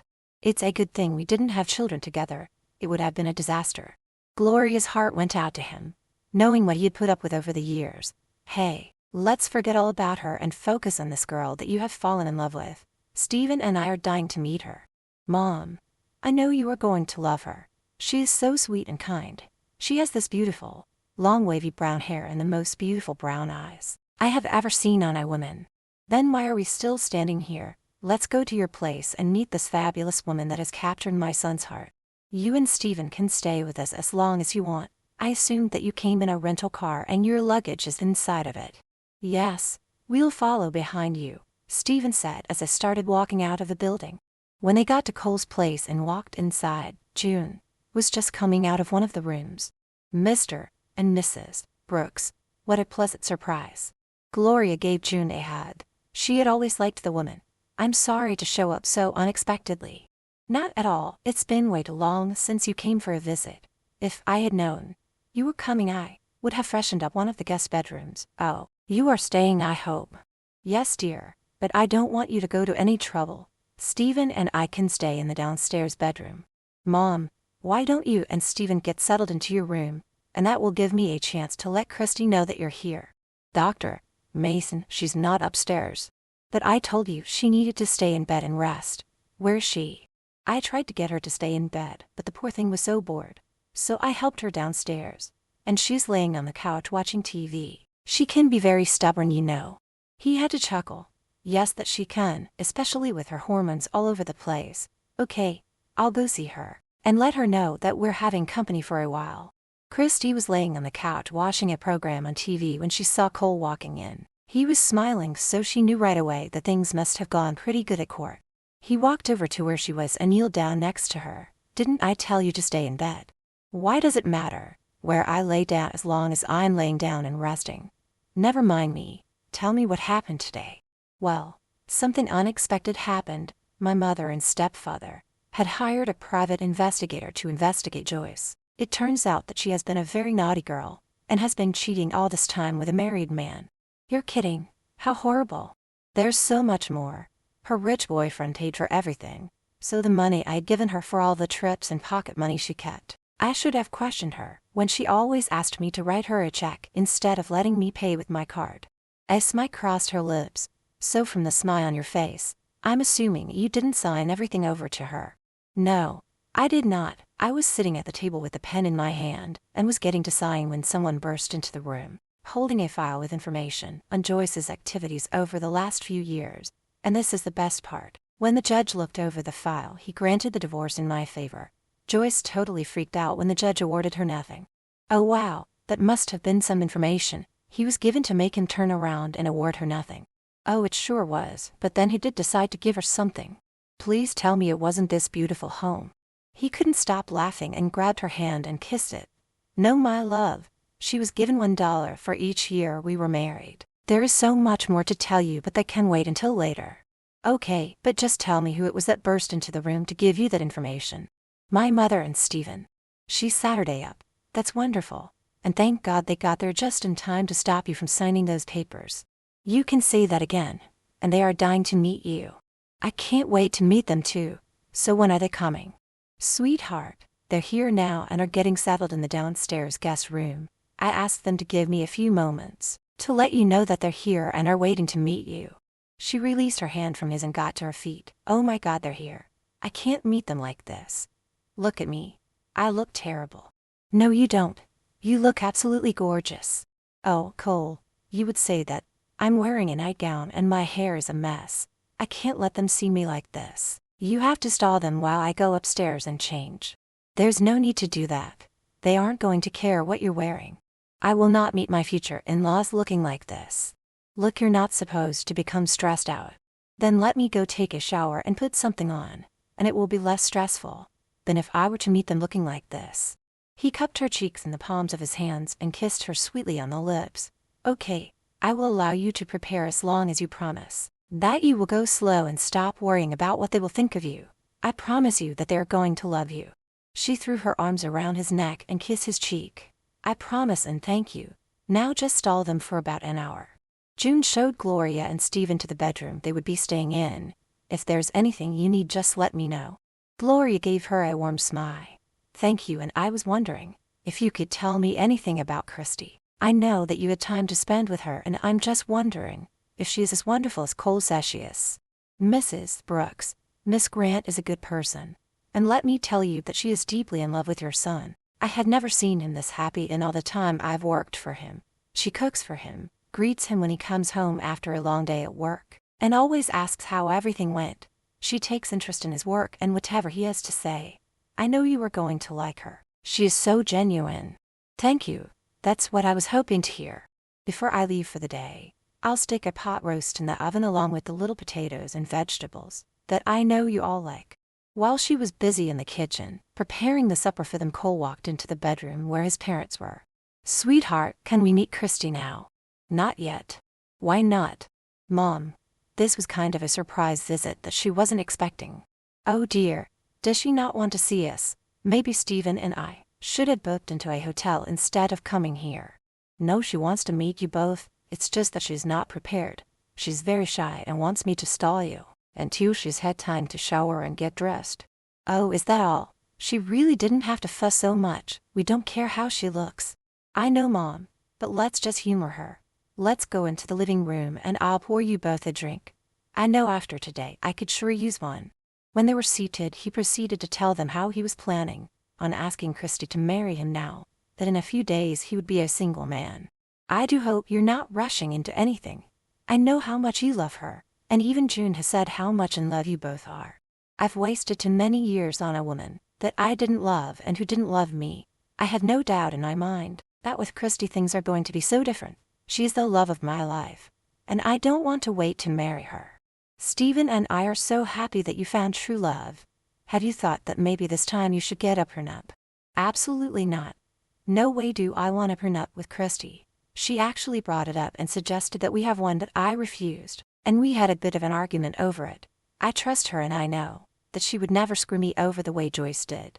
With that young lady telling you there should be a prenup says a lot about her character. It also shows me that it is not your money or your statue that she's interested in. Yes, you better marry the girl as soon as possible, Stephen said, looking at Cole. I plan to.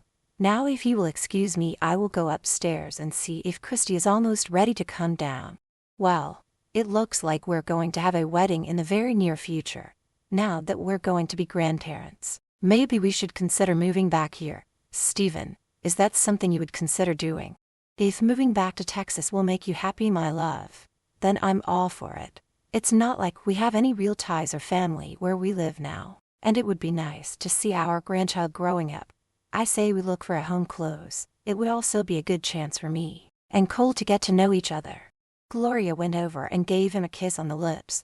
You are such a wonderful man and you have made me so happy. I love you so much. I love you too, sweetheart, and I always will. Chapter 25. He walked into the bedroom and saw her looking into the mirror. Going over, he put his arms around her waist from behind. Are you ready to meet my parents?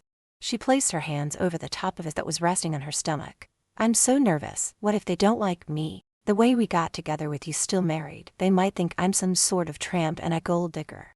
Trust me, they are not going to think that, and I know they will fall in love with you. He turned her around to face him.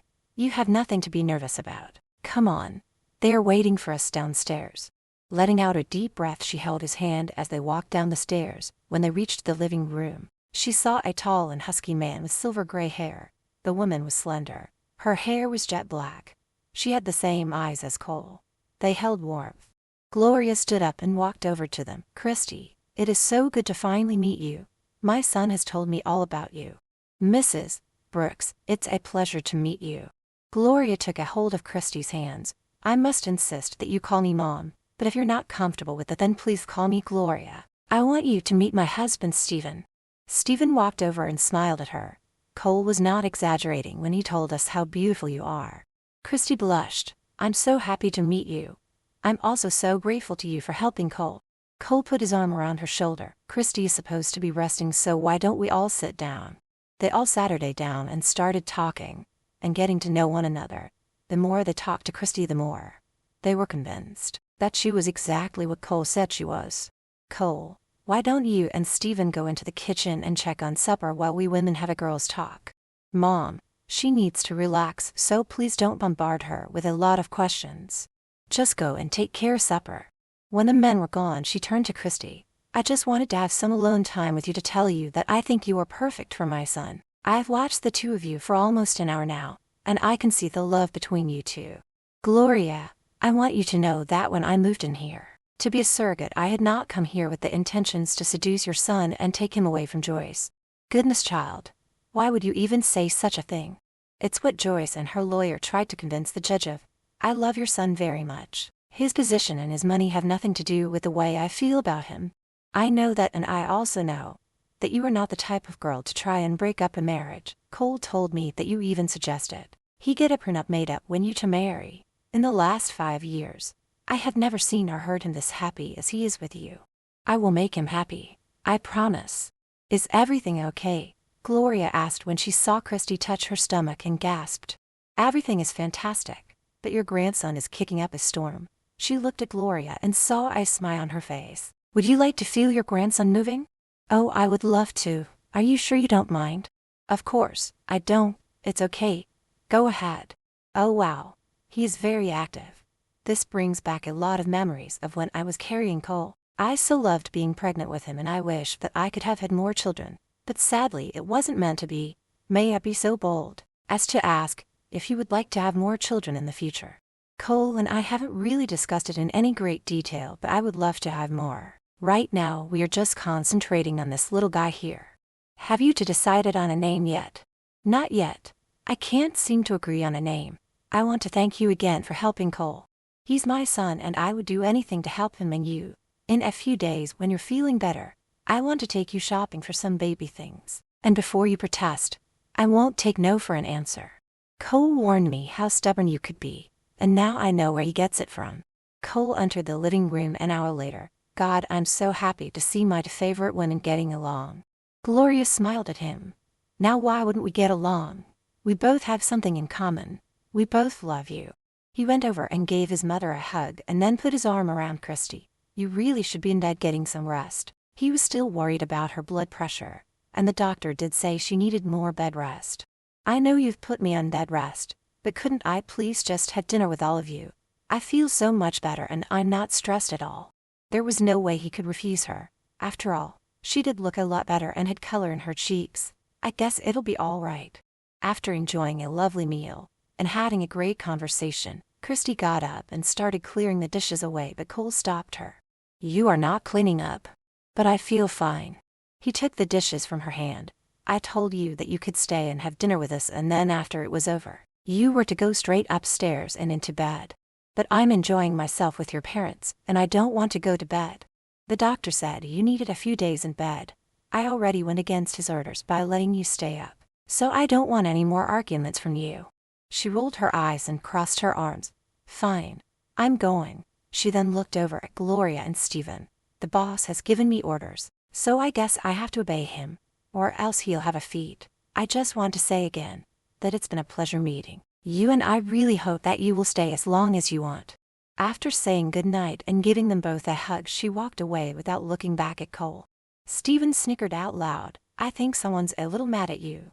Why don't you go after her, and Gloria and I will do the washing up? It's better if I give her a little bit of time to cool off first." After cleaning up, he stayed downstairs and visited with his parents for a while. It had been way too long since they'd been together and had a good talk. Then when Gloria and Stephen said they were going to bed, he knew it was time for him to go upstairs and find out just how much trouble he was in. She was still awake and laying in bed when she heard him enter. "I was beginning to wonder if you were ever going to come up." He stood there looking at her as he started undoing the buttons on his shirt. "Are you still mad at me? What makes you think I was mad at you?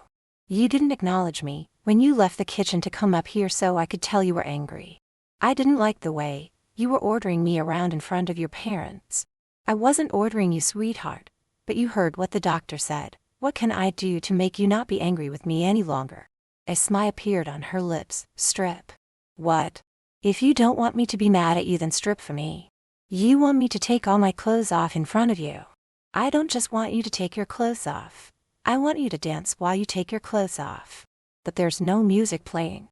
She reached over and turned on the radio. "Now dance for me and take off your clothes slowly. Show me what you got and how good you are at using it. If I do, will you stop being mad at me?" "Now that depends on how good you are." She covered her mouth to stifle the laughter that was coming out when he started swaying his hips to the beat of the music, as he slowly slid his shirt down past his shoulders and let it drop to the floor. She couldn't help getting turned on when she saw the way he was gyrating to the rock music that was playing on the radio. Then she felt her panties getting wet when he slowly pulled the zipper on his pants down. There was just something SI about it. "That's it, shake that thing," she said when he removed his pants and brief. Then she let out a squeal when he got on the bed and climbed up her until he reached her mouth and kissed her. "Are you still mad at me?" he asked when he broke the kiss. "No, I'm not mad at you anymore. I must say you have some really good news for a doctor. Now if you really want to make me happy, then make love to me." He smiled down at her. "You're supposed to be resting. You said yourself that I needed to reduce my stress, so what better way to relieve one's stress than to make love?" "The lady has a point." He covered her mouth with this, being careful not to put all of his weight on her as he made love to her. Making love to her was the most amazing feeling in the world. He also knew how much better it was going to be after the baby was born, and he could let out the real animal inside him. Later she lay in his arms, both satisfied. "I almost forgot to tell you that Gina called to ask how you were doing and said that she would call you tomorrow. They would have come over, but Abe had surgery to perform, and she was busy with a client." "I understand, and I did get the flowers that she brought to the hospital. I just wish that I was awake when she came." "It's okay, we will get together soon." The next couple of days she did what she was told and stayed in bed.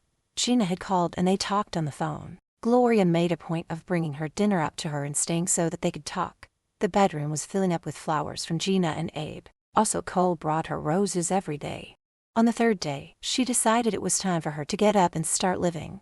So without asking Cole, she got out of bed, got dressed and went downstairs to join the others for breakfast. She was very pleased that he didn't give her a hard time. Cole finished his breakfast and was getting ready to go to work, but wanted to make an announcement to the others. "Before I came into the kitchen, I received a phone call. It was from my lawyer, who wanted to let me know that the papers have all been signed, and I am now officially a single man." "That's wonderful, son. You are finally free from that woman." Gloria couldn't help but smile from ear to ear. "Yes, I am," he said and smiled at Christy. "So I want to take us all out for a celebration dinner. Abe and Gina are going to join us. If I know you, and I do, you are going to take us somewhere fancy, and I don't have anything that fits me," Christy said, looking upset. Gloria reached over and touched her hand. "We will go shopping this afternoon and find you something really nice to wear." Christy walked Cole to the front door when he was leaving for work. "I'm so glad that your divorce is final." He put his arm around her waist and pulled her close. "So am I. And now we can move forward and start a new chapter in our lives. I love you so much." "I love you too. Have a good day at work and I'll see you tonight. When you go shopping, I don't want you to overdo it. If you start feeling tired, tell my mother and she will bring you home." "Yes, doctor." That morning, Stephen drove the women to a dress shop, where Gloria helped Christy pick out a lovely dress to wear for the celebration dinner. They then went to a baby shop and picked out some furniture that was still needed and a whole bunch of baby clothes that Gloria insisted on paying for all of it. But Christy refused to let her pay for the dress. She still had the money that Cole had given her. He wouldn't take it back when she offered it. It was one of the things they fought about, and in the end, she gave up. He had explained that it was the deal they made before they had fallen in love, and he felt that she deserved it, especially after the way Joyce had treated her. When they returned home later that afternoon, she decided she better go lay down and rest before they went out to dinner. She knew if she didn't rest, Cole would be upset and might even cancel the dinner party. That was the last thing she wanted, because she was looking forward to a night out with his parents and her friends. Also, his divorce was worth going out to celebrate. Chapter 26. Christy was excited about going out to dinner and was hoping Cole would like the dress she and his mother had picked out for the special occasion. She had picked out two. The other one was blue and shorter. Gloria persuaded her that the long pink one would be nicer for tonight. She had to agree since this night was all about Cole, and she wanted him to be proud to be seen with her. Downstairs, he was pacing back and forth while his mother and Stephen sat there watching him. They both had a smile on their faces. It was so obvious that there was more to this night than just a celebration dinner. Cole, stop pacing. You're going to wear out the carpet. He turned to look at his mother. I'm just anxious to get to the restaurant. Why is it that you women have to take so long to get ready? Seriously, you really need to ask that. For your information, my son, we have our hair and makeup to do, whereas you men just jump in the shower and throw on some clothes. Besides, just wait until you see her. It'll be worth the wait.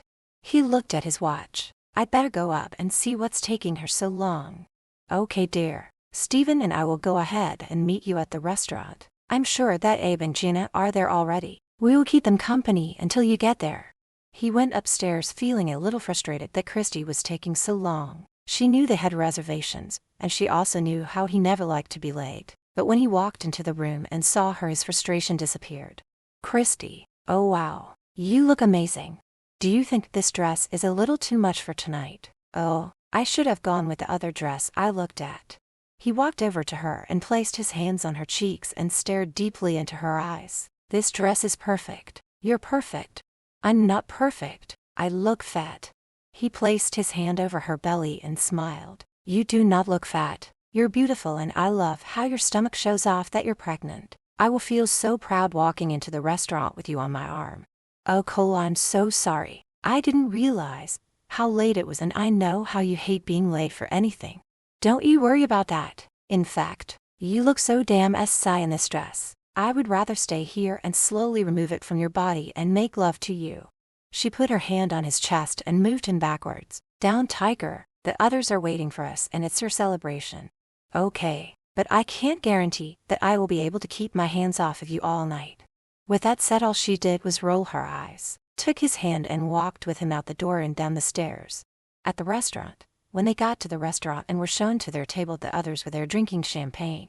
It's about time you two got here, Abe said, raising his glass of champagne and taking a sip.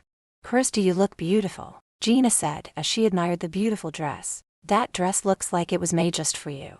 Cole pulled out the chair for her to sit down and gave her a kiss on the cheek before sitting next to her. Let's get this party started. He poured himself a glass of champagne and had the waiter bring over some juice in a champagne flute for Christy. Now, as we all know, we're here to celebrate Cole's divorce from Joyce. But before we all congratulate him and drink to his freedom from hell, Stephen and I have an announcement to make. You're not going to tell us you're pregnant too, are you, Mom? He laughed at his own joke and everyone else joined in. Oh, you're so funny, but no. We have decided to buy a house and move back here. We have spent too much time apart, and now with the grandchild coming, we want to be close. She looked at both Cole and Christy. I hope this is good news, and if you don't want us living close by, we will certainly understand. Mom, I think the two of you moving here is a fantastic idea, and I'm sure that Christy will agree. Yes, she was definitely happy about it, with her own parents not wanting anything to do with her. It was like she had a new mother and father.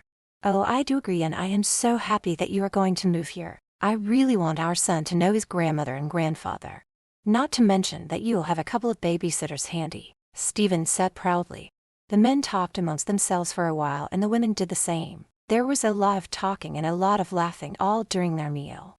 "I've got a great idea. When we're done here, why don't we go to a dance club?" Gina suggested. Cole looked at Christy. "I'm not sure if you're up to it. Maybe we should just go home so that you can lay down and get some rest." But what he really wanted to do was take her home and make love to her. Of course, he couldn't say that in front of the others. "Oh, please, can't we go dancing just for a little while? I feel great and I'm having so much fun." When she looked at him with those big brown eyes, there was no way he could say no to her. "I guess it would be okay to go for a little while, but there's something I need to do first." "What's that?" she asked curiously when he got to his feet. Everyone at the table had a pretty good idea of what was going on, and they sat there watching. Cole stood up and kneeled down in front of her on one knee. He reached into his pocket and took out a small blue box. Her heart was beating rapidly when she saw what he was doing, and tears appeared in her eyes. "Oh, Cole," she managed to say in a little whisper. Christy grinned. "I have fallen hard for you almost from the first moment I met you. Your beauty and your kind heart drew me to you instantly. You are what every man is looking for to share his life with. I love you and I want you to be my wife. Will you please give me the honor of marrying me?" She couldn't take her eyes off of him, and yet she was too choked up with emotion to answer. "Sweetheart, the last time I asked you to marry me you said no, but you also said that the next time I asked you that you would say yes. I need to hear those words come out of your mouth." At that moment it felt as if the others weren't there and they were all alone. "I love you too, and yes, I will marry you." She couldn't stop the tear that fell down her cheek as he slipped the ring over her finger. The others clapped when Cole pulled Christy up onto her feet and gave her a very passionate kiss. After all of the congratulations and the hugs, he paid the bill for their meal and they all headed to the club for some dancing. When they go to the club and were shown to a table, he didn't waste any time in getting her up on the dance floor. He felt like the luckiest man in the world and wanted her in his arms as soon as possible. "I hope you like the ring. I wasn't sure if I should have taken you with me to pick out the one you wanted. If this isn't the ring you want, we can always take it back and you can get one of your dreams." "There's no way I want a different ring. This one is beautiful and I love it. I always felt that when the man bought an engagement ring for the woman he loves, that he should be the one to pick it out. I looked at a lot of rings, some of them so much bigger than this one. I tried to think of what type you would like, and knowing you, you wouldn't want something too flashy. I also wanted to get you one that I would enjoy seeing on your finger every day for the rest of our life. I knew you were going to propose to me someday, but I didn't think it would be so soon, and certainly not in front of the others. Well, I did think about just doing it when we were alone together, but then I thought, why not share this special occasion with the people we love?" "I'd agree. It was special having them here to witness it. Let's go home so that we can have our own private celebration, if you know what I mean," he said, winking at her in a sly manner. "Oh, you horny man. We just got here and I want to enjoy this night, so I think you can wait just a little bit longer." She put her arms around his neck and rested her head on his shoulder. "You know, if your stomach wasn't in the way, you would feel how horny I am, so don't keep me out too late." She giggled and looked at him. "Now I know you're not calling me fat." "I certainly am not. God, I love you and I find you so SI. Pregnancy suits you. It gives you that special glow and sex appeal. You, my lady, are going to be one hot mama. Gina was telling me that she and Abe are going to start trying for a baby. Isn't that wonderful news?" He was resting his head against hers. "I think they will make great parents, and it's about time. They had been together now going on 6 years. Are you getting tired yet?" "No, and I know why you're asking me that. I will let you know when I'm ready to go home." It was 2 hours later when she told Cole she was getting tired and wanted to go home. He had never been so happy when she said she was ready to leave. The others decided to stay and enjoy the rest of the evening. When they got home and were inside their bedroom, she asked him if he would help her out of her dress. Well, he was more than happy to help her with that. "Be careful when you pull the zipper down. I don't want this dress to get ruined." He kissed the side of her neck as he stood behind her and slowly pulled the zipper down. "It is a beautiful dress, but I like what's inside it much better." Even though she was tired, she was still in the mood for some love. "Just be gentle." He lowered her slowly down onto the bed. He kept his eyes on her body, which was naked except for the panties she wore. "I'll always be gentle while you're in this condition," he said as he slid her panties down, pulling them over her feet and tossing them on the floor. Her body began to sweat and tremble as moans escaped her lips when he placed his face between her legs and pleasured her. until an orgasm erupted. Then when he finished, he moved slowly up, kissing along the way until he reached her mouth, and his lips came crashing down hard on hers. He carefully slid inside her, making sure not to go too far that would cause her discomfort. He loved the way her fingers felt as they left a trail up and down his back as he began thrusting inside her. He closed his eyes and his head tilted back when he released inside her. Being that he was as horny as he was, it didn't take him long to come. Pulling out, he rolled over onto his side and placed his hand over her belly. Sweetheart, there are no words to say how amazing it feels being inside you. That's all I ever think about. That and how much I love you. I feel the same way about you being inside me. It feels so amazing. He lifted her hand up to look at the ring on her finger. Now that we are officially engaged, I think it's time to set a date for the wedding. Have you got any preference as to when you'd like to get married? Now I know you probably want to wait until after the baby's born, but let's not wait too long. Cole, I know this may sound silly, but I had always wanted to be married before having a baby. Is there any way we could do it before he's born? He was beaming from ear to ear. Even in the dark there could be no mistaking that smile. I was actually wishing for that, but I thought that all women wanted to have a big fancy wedding, with a white dress and the whole works. No, I just want to be married before he's born. I don't need or want a big fancy wedding. I'd be happy just getting married at the courthouse with your parents and our friends, Abe and Gina. On Monday I'll make some calls and find out the earliest date we can do it. If it's all right with you, we'll take our honeymoon after our son is born. That's fine with me, she said as she rested her head on his chest. She couldn't wait to be Mrs. Mason and to have her baby in her arms. You only have about 2.5 months before your due date for us to get married. I am sure we can do it. It's really important to me to be married before I give birth. I totally understand, and I for one am glad that we're getting married right away. The thought of waiting until after the birth and you're feeling up to it to get married was driving me crazy. Christy, did you hear me? When he looked down and noticed that she had fallen asleep, he smiled, kissed the top of her head and closed his eyes. Chapter 27. He was the first one to wake up, and when he saw that the covers were pulled off of her and she was naked, he covered her up with the blanket. Kissing her forehead, he quietly got out of bed and went into the bathroom to take a shower. Even though he had the day off, he wanted to go to the hospital and check up on one of his patients.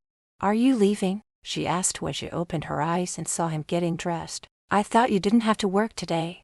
He went over and sat her down on the bed next to her. I don't have to work today, but I want to go in and check on a patient that I operated on the other day. Okay, she replied. So you're not mad? Of course not. I know how much your patients mean to you. Wanting to check up on them is what makes you a great doctor. I'm very proud of you and what you do. I hope that you're ready to be a doctor's wife. I'm afraid that there will be times when I could be called in during the night or have to go to the hospital and check on my patients. I'm more than ready for it, and I know that you will always return home to me. I've got to go, and Mom's downstairs making breakfast for you. I'll be back as soon as I can. I've already told my mother that we are getting married soon, so I have a feeling she's going to want to take you dress shopping, and she will insist on paying for it. I can't let her pay for another dress. Oh honey, my mother is very stubborn, and she won't take no for an answer. I'm sure you've already found that out. She sat her day up, letting the cover fall from her upper body as she wrapped her arms around his neck. I love you. Now give me a kiss before you go. It will be my pleasure, he said as he lowered his lips onto hers and his right hand laid on her one breast. Every time he had the chance to cop a feel, he took it. Later, and after she had taken a shower and got dressed, she went downstairs and found Gloria in the kitchen cooking. Good morning, dear. I hope you're hungry, because I didn't know what you liked, so I made a little bit of everything. We have bacon and eggs and pancakes, and some home fries along with toast. Morning, Gloria. You shouldn't have gone to so much trouble, and there's no way I can eat all of that. It was no trouble at all. Will Stephen be joining us for breakfast? Actually, Cole took Stephen with him to the hospital and was going to show him around after he checked up on his patient. They sat her day down together, and not wanting to hurt Gloria's feelings, Christy had a tiny bit of everything. Cole was telling us that you both want to get married before the baby's born. I know that's kind of rushing things, but I really want to be married before the baby comes into the world. I understand completely, and I want to take you shopping for a dress. It's my treat, and before you say anything, I will not take no for an answer. I do hope he can get a date set soon. When they were done eating, Gloria took her dress shopping. "I just want something plain and simple," Chrissy said when she saw her future mother-in-law looking at some long white wedding dresses. "Oh, well then let's go over here and look at this rack of dresses. Some of these are really cute. How about this one?" Christy looked at the dress and smiled. "Actually, it's perfect. It's exactly what I was thinking of. I'll try it on and see if it fits." When she came from the dressing room and Gloria saw it on her, she couldn't stop when tears appeared in her eyes. "You look absolutely beautiful in it. Even with this big belly of mine," she asked as she patted her stomach. "My dear, that is what makes you look even more beautiful in that dress." "Gloria." "Yes, dear. You and Stephen will be here when we get married, won't you?" She went over and took Christy's hand. "I give you my word that when you get the date set, we will be here. We wouldn't miss it for the world. I've always wanted a daughter and now I've got one. I just wish your own parents could be here to see you get married and to see their grandchild." Sadness engulfed Christy at the mention of her parents. They would never come. To them, it is a sin to be pregnant before marriage. "I'm feeling a little tired, so I'm going to take this dress off and go home and have a little lay down." Gloria stood on the other side of the curtain and took the dress from Christy and went to pay for it. It was a perfect fit and didn't need any alterations. She felt bad for mentioning Christy's parents after seeing the hurt look on her face. When Cole and Stephen returned home, she asked them how everything went at the hospital. Stephen went over and sat her down beside her. "I totally enjoyed myself today. You should be very proud of your son. He is so well liked and respected. I have always been proud of him." "Where is Christy?" Cole asked when he didn't see her in the room. "She was a little tired after we went dress shopping, so she went to lay down for a while. I'm afraid I've upset her." "Why, what happened?" "I mentioned how it would be nice for her parents to be there when you got married. I feel so bad for that poor girl. It's really hurting her that they don't want anything to do with her. I wish there was something I could do." "It's better to stay out of it, Mom. She has tried in the past and when they rejected her it broke her heart. I'll just go up and check on her and see how she's doing."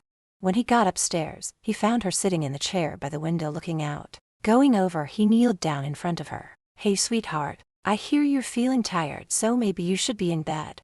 She reached over and touched his cheek. "I really love how protective you are of me, but I already slept for an hour. I was just sitting here thinking."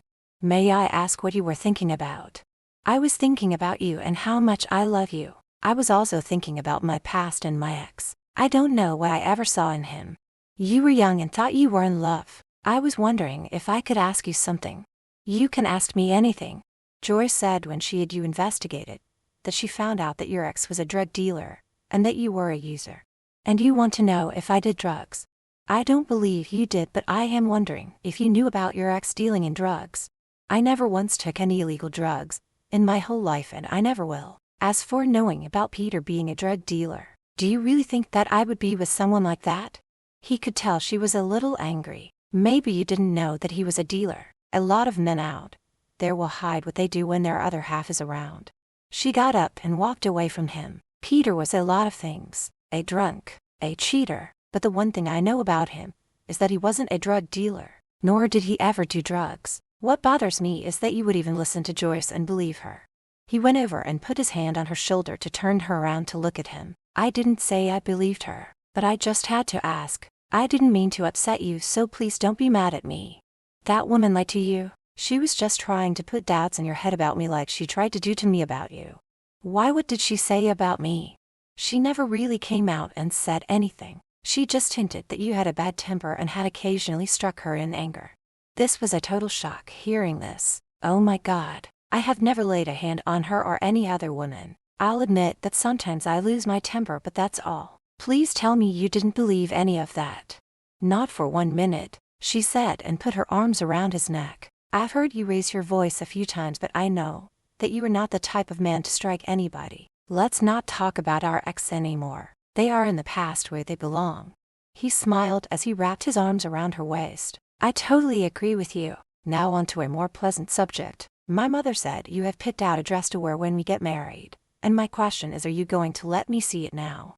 "No, you have to wait until we get married, which leads me to a question. Have you made the call to book a date?" He cleared his throat. He knew what he was about to tell her wasn't going to be something she wanted to hear. "Yes, I did call and the day available was." He stopped talking when he saw the look on her face after telling her the date. But that's just a week before my due date. What if I go into labor before then? Sweetheart, I'm sorry, but it was the only date available. They did promise that if they had a cancellation they would call me. There's a really good chance that you won't go into labor before then. Also, this will give me time to clear my schedule, so that we can have a couple of days together before going back to work. I guess so, she said sadly.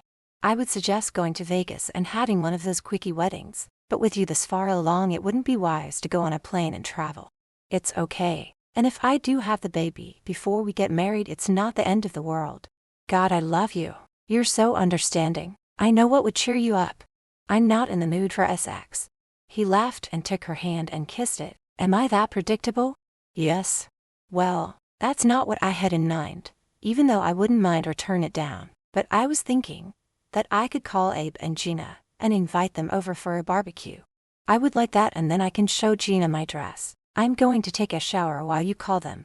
When she walked away and went into the bathroom, he picked up his phone and made the call. He could have gone downstairs with his parents, but instead, he stripped out of his clothes and walked into the bathroom. Didn't I tell you I'm not in the mood for sex, and besides, I'm in no position right now to do anything. Who said anything about sex? I just thought you might enjoy some company, and I can wash the areas that you can't reach. She hands him the washcloth. Okay, but no funny business. She should have known better. Of course, he took this opportunity to have some fun with her. Later, when they were drying off, she couldn't resist staring at his naked body. She loved every inch of it. For a doctor who worked a lot, he sure kept his body in tip-top shape. There were times she found it so hard to believe that he was hers, and she hoped that as with the years to come that she could still keep him interested in her. From the way you're licking your lips, I'm assuming you like the view. I wasn't looking, she said, but the red that spread on her cheeks revealed the lie she was saying. Right, he said and winked at her. That night they all Saturday outside. Cole and the other two men did the barbecuing. They also went into the kitchen and prepared some salads and snacks to go along with the meal. Tonight they were treating the women and wouldn't let them lift a finger to help. Christy took Gina upstairs to show her the dress she was going to wear for their wedding. Are you sure you don't want to wait until after the baby's born and have a big wedding? I'm sure. Even as a little girl I never dreamed of a big wedding. All I wanted was to be married to the love of my life and have a family. I never thought I could ever be this happy, and I can't wait for this little one to be born, she said, rubbing her stomach. Well, a big wedding isn't for everyone, and this dress is perfect. I also want to tell you that Abe and I are so honored that you asked us to be your witness. Who else would we ask? You and Abe are our best friends, and Cole and I love you both so much. I've never had a close girlfriend before. Well, I did once, and she ended up cheating with my ex. Gina smiled. As much as I like and respect Cole, I would never ever think of being with him in that way. I love Abe and I would never betray him. I know, and I know that the four of us are going to be friends forever. I'm also hoping to hear that you're pregnant soon. I don't suppose you are now. Not yet, but we're working on it. She started laughing and her face turned red. And boy, are we ever working on it. He is on me every second when he gets a chance. Just the other day, I went to visit him, and he locked his office door and threw me down on the couch. They both had a good laugh about that, and Gina suggested that she and Cole do the same thing sometimes. Chapter 28. Cole's parents stayed for a week before heading home. They wanted to get back and put their home up for sale. They were excited to find a new home, close to Cole and Christy and their grandbaby. As the weeks flew by, Gloria and Stephen found a home just 10 miles from where Cole and Christy lived. It was getting close to the wedding day, and his parents came to stay with them until they were able to move into their new home. They were going to stay in a hotel, but Christy insisted they stay with them. Being a doctor, he understood the changes in a woman's body and was prepared for the mood swings, but to his delight it wasn't at all what he expected. She was calm and very happy, but she did crave her sweets, and God help him if he forgot to pick up the things she asked for. It helped to have his mother there, who kept her company when he was busy with work. Gloria, knowing that the couple couldn't go on a honeymoon, wanted to throw a small party for them after the wedding, so she organized a small get-together with some of Cole's co-workers, and of course, Gina and Abe. She took care of everything, the catering and a cake. It wasn't going to be anything fancy, just simple. On the day of the wedding, the others headed to the courthouse ahead of Christy and Cole. He came into the bedroom to see if she needed help getting dressed. When he saw her sitting on the bed in her white dress, his heart skipped a beat. She looked like an angel, so beautiful, but she sat there with a sad look on her face, holding her shoes in her hands. "Christy, you look so beautiful. I love the dress, but why do you look so sad?" She lifted her head up and looked at him with tears in her eyes. "I can't put my own shoes on because I'm so big." He couldn't help but chuckle as he went over, took her shoes and kneeled down. "Baby, this happens to every pregnant woman. For your information, you are not big. You're pregnant and beautiful. Maybe this was a mistake, and we should have waited until after the baby was born." He took her hands and helped her up. "This is not a mistake. It is what we both wanted, and I don't want to wait to marry you. Sweetheart, we should get going. Everyone is waiting for us. So, my love, will you marry me today?" Seeing the love in his eyes for her, she felt her heart melting and knew that she also didn't want to wait. "Okay, let's get married."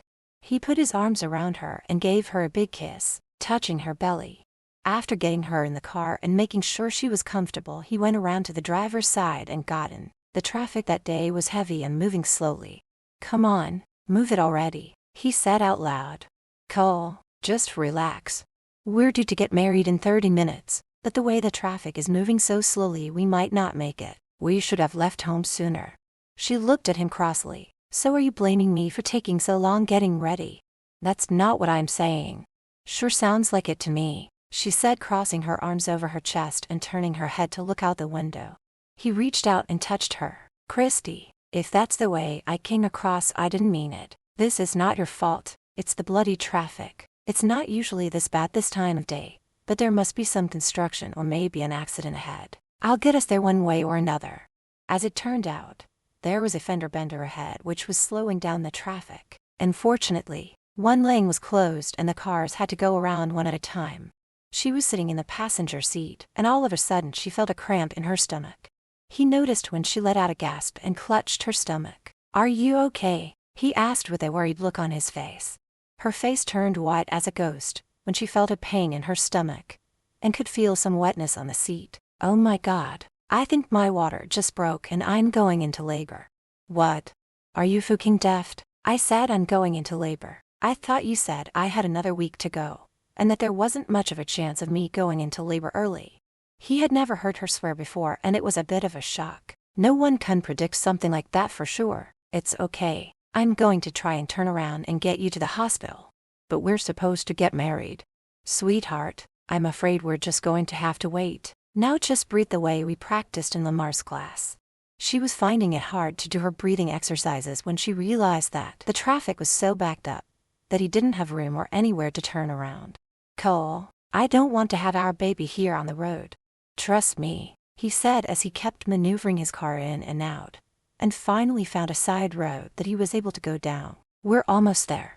"I didn't realize how much this was going to hurt. I changed my mind. I don't want to do this. Turn around and take me home." He chuckled. "I'm afraid it's too late. Our son is coming." When they got to the hospital, he parked the car and helped her inside and called somebody over for assistance. "They're going to take you in and get you ready." She was sitting in the wheelchair and grabbed his hand. "Wait, aren't you coming with me?"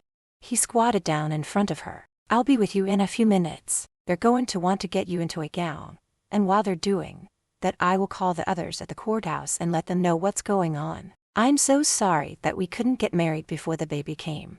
It's not your fault. Our son just wants to be born now. Don't be too long," she said as they wheeled her away. Right after he made the phone call, he rushed into her room. "How much longer?" he asked the nurse who was attending to her. "She's got a little time yet. I would guess maybe half an hour to 45 minutes. He held Christy's hand. "Well, that gives us time to come up with a name, since we haven't been able to agree on one yet.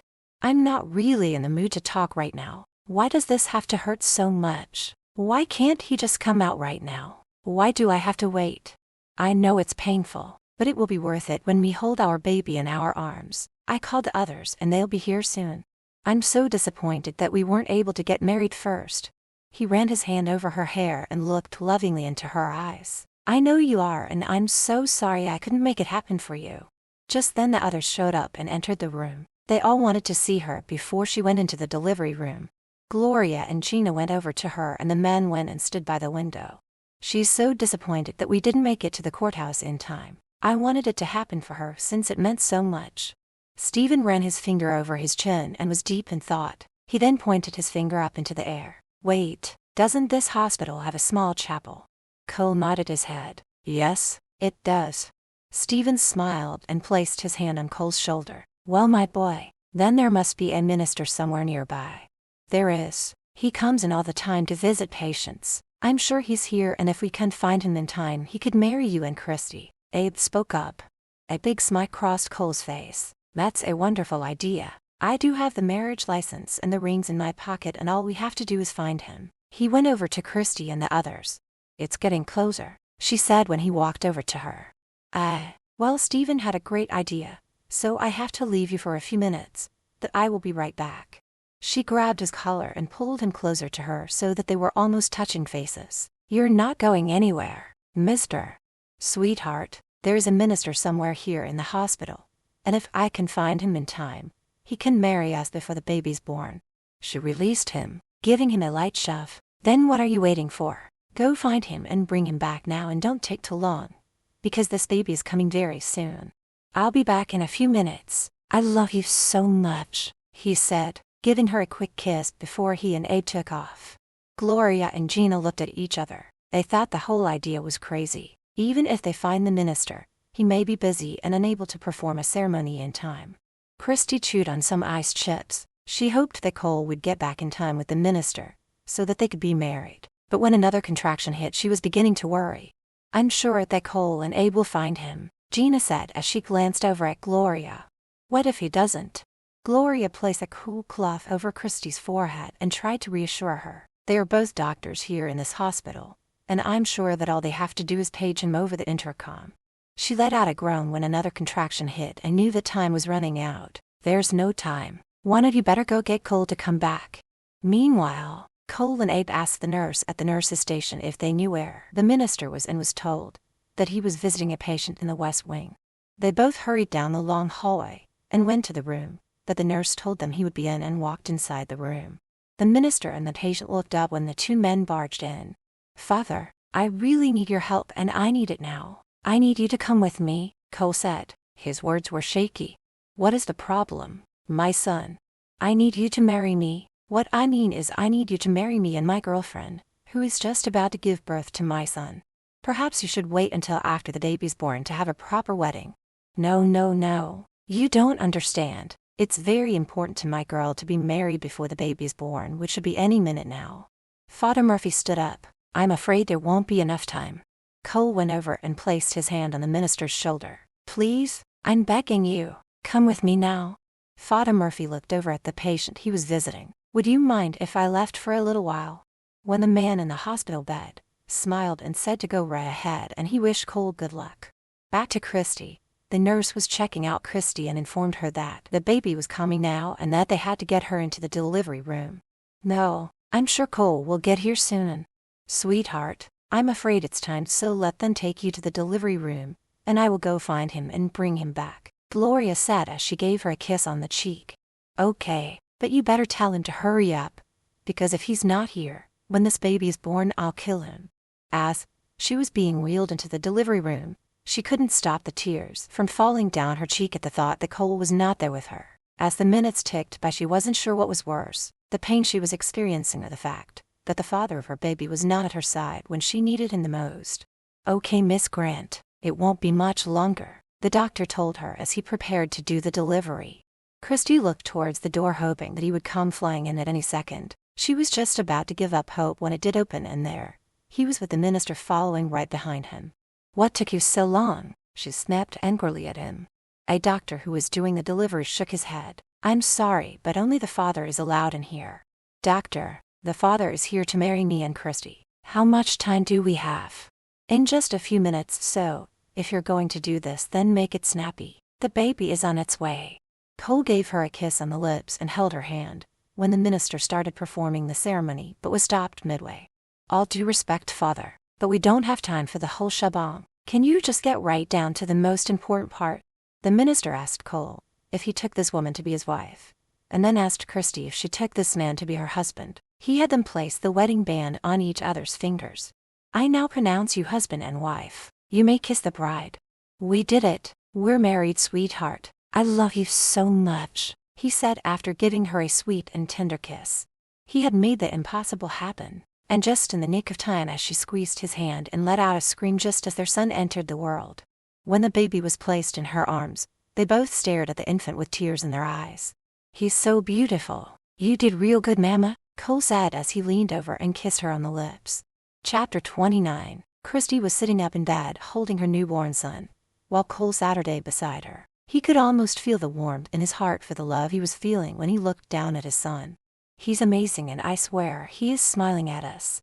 She looked up at him, smiling back and thinking how lucky she was to have them both in her life. "I believe he is. Hey, we're married."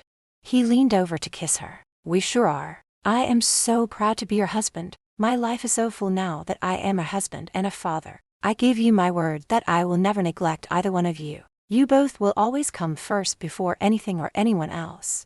Just then there was a light tap at the door, and the others walked in with big smiles on their faces. Cole stood up and waved them over. "Come and meet Dylan." Being a grandma for the first time, Gloria made sure that she got over to the bed before the others so that she could hold her grandson. The others gushed over the baby as they each waited for their turn to hold Dylan. Gloria looked over at Cole and Christy. "He's so amazing, and I am going to have so much fun spoiling this little guy." Stephen went over and kissed Christy on the cheek and shook Cole's hand. "Congratulations on becoming a father in your marriage. I'm sure you will both have a very long and happy life together. I'm so sorry that you all went to so much trouble putting together a little party for after the wedding," Christy said, feeling guilty. "It's quite all right. We can always have a party later on," Gina said as she finally got to hold the baby. "Obviously we can't be there for the party, but there's no reason why the rest of you can't go and enjoy the night. You can all celebrate for us and let everyone know why we can't join them," Cole said as he sat her down next to Christy. After visiting the newlyweds and the newborn, everyone left to go back to the house for the party and to let them know that Cole and Christy are married, and that their son had decided to come into the world early. Cole took the baby from Christy and placed him in the bassinet when he saw how tired she was. "I know you must be exhausted, so why don't you close your eyes and get some sleep?" "I think I will. There's really no need for you to stay here, so why don't you go home and party with the other guests?" "There's no way I'm leaving you or Dylan, and besides it's not going to be any fun partying if you're not there with me." He sat her down on the bed and took her hand in his and kissed it. "I want to tell you how much I love you, and how you have made such a difference in my life. You have made me so happy, and I'm going to do everything in my power to make sure that you never regret having my baby or marrying me. All I ask is that you never stop loving me," she said, smiling back at him. The next day she and the baby were allowed to go home. Gloria was the perfect mother-in-law and grandmother that anyone could ask for. She helped Christy with the baby and made sure that she rested when Dylan was napping. 2 months later, Gloria and Stephen moved into their new home. Cole had cut back on his work schedule so that he could spend as much time with his family as possible. He was anxiously waiting for the time when she would be ready for sex, but he wasn't going to rush her. Even though she never mentioned it, he knew that it bothered her that she had no contact with her parents. So on his own and without discussing it with her, he decided to find out where they lived so that he could go and have a talk with them. He was hoping he could reunite them. As it turned out, they only lived 3 hours away from them. Every time he came home, his heart would melt when he saw Christy with Dylan. She was the most amazing mother he had ever known, and she still had time for him, always greeting him at the door and asking how his day went. "I'm going to be a little late tonight," he said when he was leaving for work. "Okay, I'll make sure to give Dylan a kiss goodnight for you when I put him to bed. Have a good day, and I love you." "I love you too," he said, pulling her in for a long and passionate kiss. He finished work early that day and drove to the town where Christy's parents lived. Finding the address he was given, he pulled into the driveway and got out of his vehicle. He looked up at the house. It was an old place but looked like it was well maintained. He walked up the stairs and knocked on the door and stood there waiting. Moments later it opened and a man in his early 60s stared at him. "If you're selling something, I'm not interested," he said and went to close the door. The Cole placed his hand on it to stop it from closing. "I'm not here to sell you anything." "Then what do you want?" "My name is Dr. Cole Mason, and I'm here to talk to you about your daughter Christy." "I don't have a daughter." "Who's at the door?" A woman who resembled Christy walked over to them. "Go back inside, Martha." "Mrs. Grant, I'm Dr. Mason and I'm here to talk to you about Christy. Can I come in? Martha didn't say anything. She just stood there while her husband did all the talking. Whatever you got to say, you can say it here. James, it's better we go inside. You wouldn't want the neighbors gossiping, would you? I guess not, he said and then looked at Cole. You have 10 minutes. Cole was shown into a small living room and Saturday down in a chair, and he wasn't offered a drink, which was fine with him. I just want you to know that your daughter misses you both very much. I know she would love to see you both again, and to patch up whatever disagreement there was between you. Just who are you to her? I'm her husband, and we have a 2-month-old son, your grandson, he said and looked at Martha. I'm sure you would like to meet your grandson, and I know that Christy would love for you both to have a relationship with him. So how long have the two of you been married? James asked with an angry look on his face. 2 months. James got to his feet in anger. You've only been married to Christy for 2 months, and you have a baby that age. It seems like she hasn't changed one little bit since she left here and moved in with that scum. She's still nothing but a cheap tramp.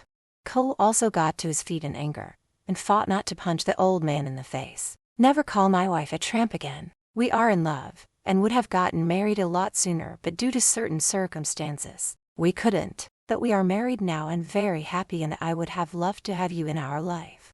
Let me guess, you were married to another when you got my Christy pregnant. You are no better than she is. Have you never read the Bible and know it's a sin to commit adultery? Get out of my house and never come back here. She is dead to us.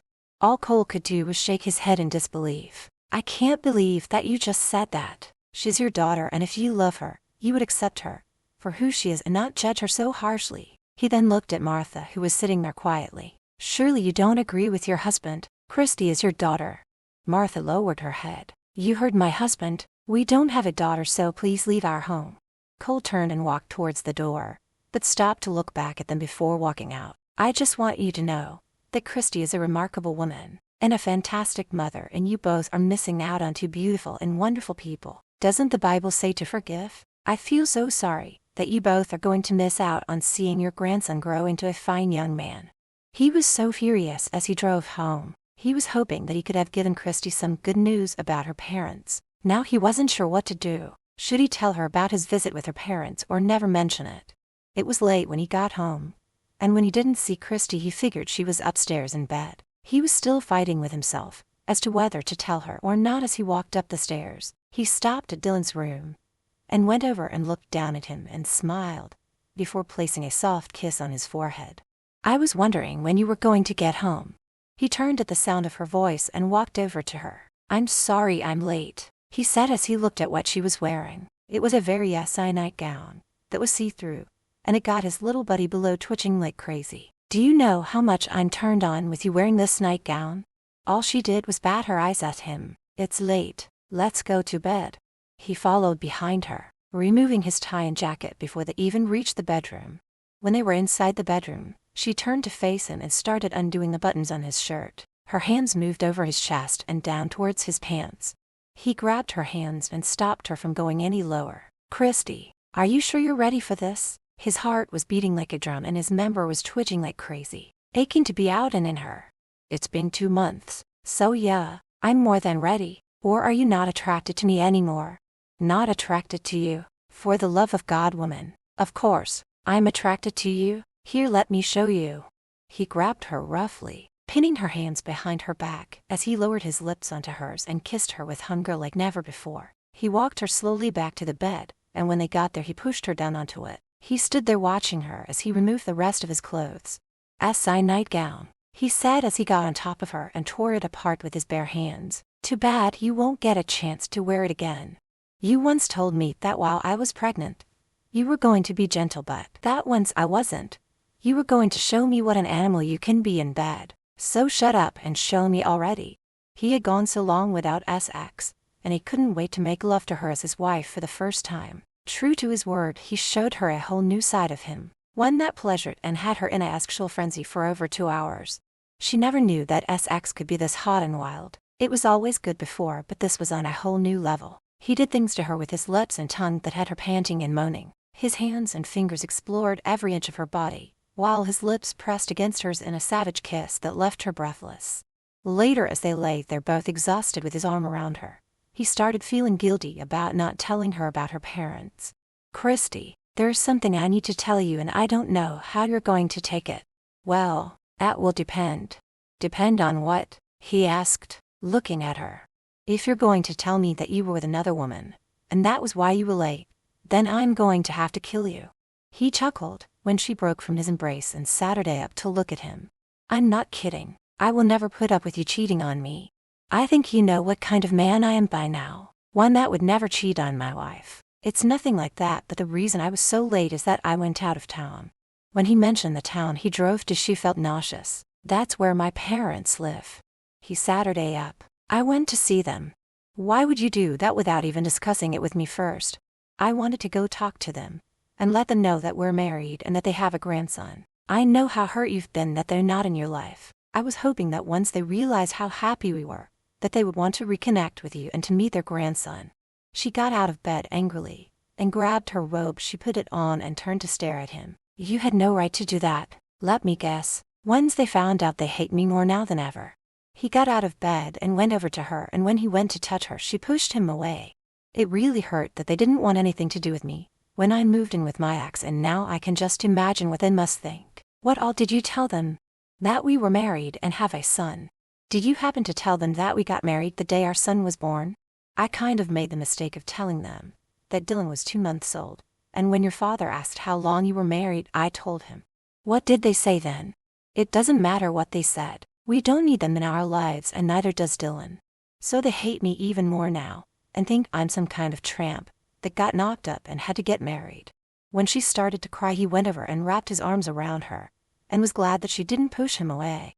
"I'm so sorry, sweetheart. I just can't believe that any parent would turn away from their daughter the way yours have. That you have me and Dylan and the others who love you with all of our hearts." She looked up at him with a weak smile. "I am very lucky to have you all in my life. If my parents don't want anything to do with their grandchild or me, then that is their loss. I'm very happy with my life right now, and I'm not going to let them destroy that. I know something that will take your mind off of it." She could just imagine, but asked him anyway. "Now what would that be?" "Well, we're both naked," he said as he removed her robe and let it fall to the floor. "So I suggest that we go back over to that bed, and I'll show you what more I can do to satisfy you before Dylan wakes up." "Do you think you're up to it, doctor?" she said, and let out a squeal when he picked her up and carried her over to the bed, where he just dropped her like a sack of potatoes and jumped on top of her. "Trust me, I'm more than up to it." Chapter 30. Epilogue. 6 months later, he finally convinced Christy to go on a honeymoon. He told her that his mother and Stephen were more than happy to stay with Dylan while they were gone. So he booked a private villa at Yasawa Island, Fiji, for 2 weeks. They enjoyed a spectacular ocean view with an incredible sandy beach. They went snorkeling, and at night, they enjoyed romantic dinners on the beach. Their villa had its own swimming pool overlooking the ocean. They made love under the night sky, with stars twinkling above them on the sandy beach. Even though they took day trips and dined out at some of the best restaurants, they still spent most of their time at the villa making love. 7 days into their honeymoon, he woke up to find she wasn't in bed, so he went looking for her. He found her sitting on the lounge chair on the balcony of their private villa with only a bed sheet wrapped around her naked body. "What are you doing out here all alone?" She looked up at him. "I couldn't sleep and I didn't want to wake you, so I came out here. It's so beautiful out here, but I miss Dylan so much." He went over and kneeled down in front of her. "I miss him too, but we need this time alone together." "I know, and I love it here." He took her hand and kissed it, staring back into her eyes. "But you want to go home?" "Yes, I do. But we only have 5 days left. Can't you just wait a little longer?" She didn't want to disappoint him, knowing how much this time away meant to him. For years he had spent working every hour and never had a vacation, and she was not about to spoil it for him. "You know what? As much as I miss our son, I would like to stay till the end, on one condition." "Anything, just name it."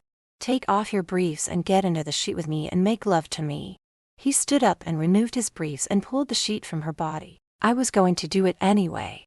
As it turned out, the lounge chair wasn't quite sturdy enough for what he had in mind, so he picked her up and carried her inside to the bedroom. While she was asleep, he laid there with her in his arms, running his fingertips along her cheek. He knew she was only agreeing to stay for his sake, so he was going to surprise her by taking her back home in the morning. After all, He would still have a few days off work to stay home with her and Dylan. In the morning, when she heard him talking on the phone and making arrangements for their trip home, she went over and waited until he hung up. "Cole, I told you I wanted to stay. I know you did, and I also know you're only saying that for my sake. I miss Dylan, so let's go home and spend the remainder of our honeymoon with our son. Are you sure you don't mind?" "No, I don't mind, and I love you so much that making you happy makes me happy." "So when do we leave?" "In about 5 hours. Then I have plenty of time." "Just what do you have plenty of time for?" he asked, raising an eyebrow. "For this," she said, pulling down the zipper on his pants. She got on her knees. Well, needless to say, as soon as she was done giving him one hell of a BJ, he took her to the bedroom and satisfied her until it was time for them to leave. Everyone was happy to see them come home, especially Dylan. Gloria handed him over to Christy. He was a perfect angel, but has been fussing the last couple of days. I think it was because he was missing his mommy and daddy. Christy couldn't stop giving him little kisses all over his face, which made him laugh. "We've missed you so much, baby. We're never going to leave you this long again." Gina and Abe came over for a visit later that night, just before they put Dylan to bed. "Hey guys, Gina and I have something to tell you both. I hope it's good news," Christy said as she handed over the baby to Cole. Gina couldn't help the huge smile that lit her face. "It's fantastic views. I'm 4 weeks pregnant with twins." Christy began jumping up and down and squealing as she went over and hugged Gina. "Oh my God, I'm so happy for you both." Cole shook Abe's hand. "It's about damn time." "It sure is, and can you imagine twins? I guess my boys are much better swimmer than yours." "Okay, you two. It isn't a competition, you know," Gina said, shaking her fingers at Abe. "I'm starving, so let's order some takeout. After all, I'm eating for 2. Everything was going great. Their marriage was wonderful and Dylan was the perfect baby. They have read in the paper that Joyce gave birth to a baby boy. I feel sorry for that child. Joyce will never pay any attention to him. She won't even raise him. She'll have nannies to do that, but she got what she wanted. After all, a multi-millionaire and everything that goes along with it," Cole said as he tossed down the newspaper. Christy came up behind him and started massaging his shoulders. "I just hope that the father will love him and give him the attention that every little boy needs." He took her hand and pulled her over and Saturday her on his lap. "Dylan will be loved by both of us, and he's a very lucky boy to have you as a mother. Don't forget about you. He's lucky to have you as a father. You know, he just went down for his nap and should be sleeping for another hour, so what say we go upstairs and fool around?" Well, he was never one to turn her down. Taking her hand, he practically pulled her up the stairs to their bedroom. 1 month after coming home from their honeymoon, she knew she was pregnant. She and Cole had talked about having another child, but they wanted to wait until Dylan was at least 2 years old. It appeared as if she had gotten pregnant on the last day of their honeymoon in Fiji. It meant that she would have 2 children under the age of 2 running around, but she wasn't one to complain and was very excited about it and couldn't wait to tell Cole the good news. That night she made his favorite meal for dinner, and when he got home, she greeted him at the door with Dylan in her arms. "Welcome home," she said and handed Dylan over to him. "How was your day?" "It was great," he replied and leaned over and kissed her. Then he kissed Dylan's forehead. "But I'm so glad to get home to you two, and something smells good. Did you make my favorite pot roast?" "I sure did. Now why don't you go into the living room and relax, and I'll let you know when dinner is ready." He took Dylan with him and played until she came in and announced that dinner was ready. "This meal was delicious. You are an amazing cook." "Cole, there's something I need to tell you." "Sounds serious." "It is. When we were on our honeymoon, we brought something back with us that we weren't expecting."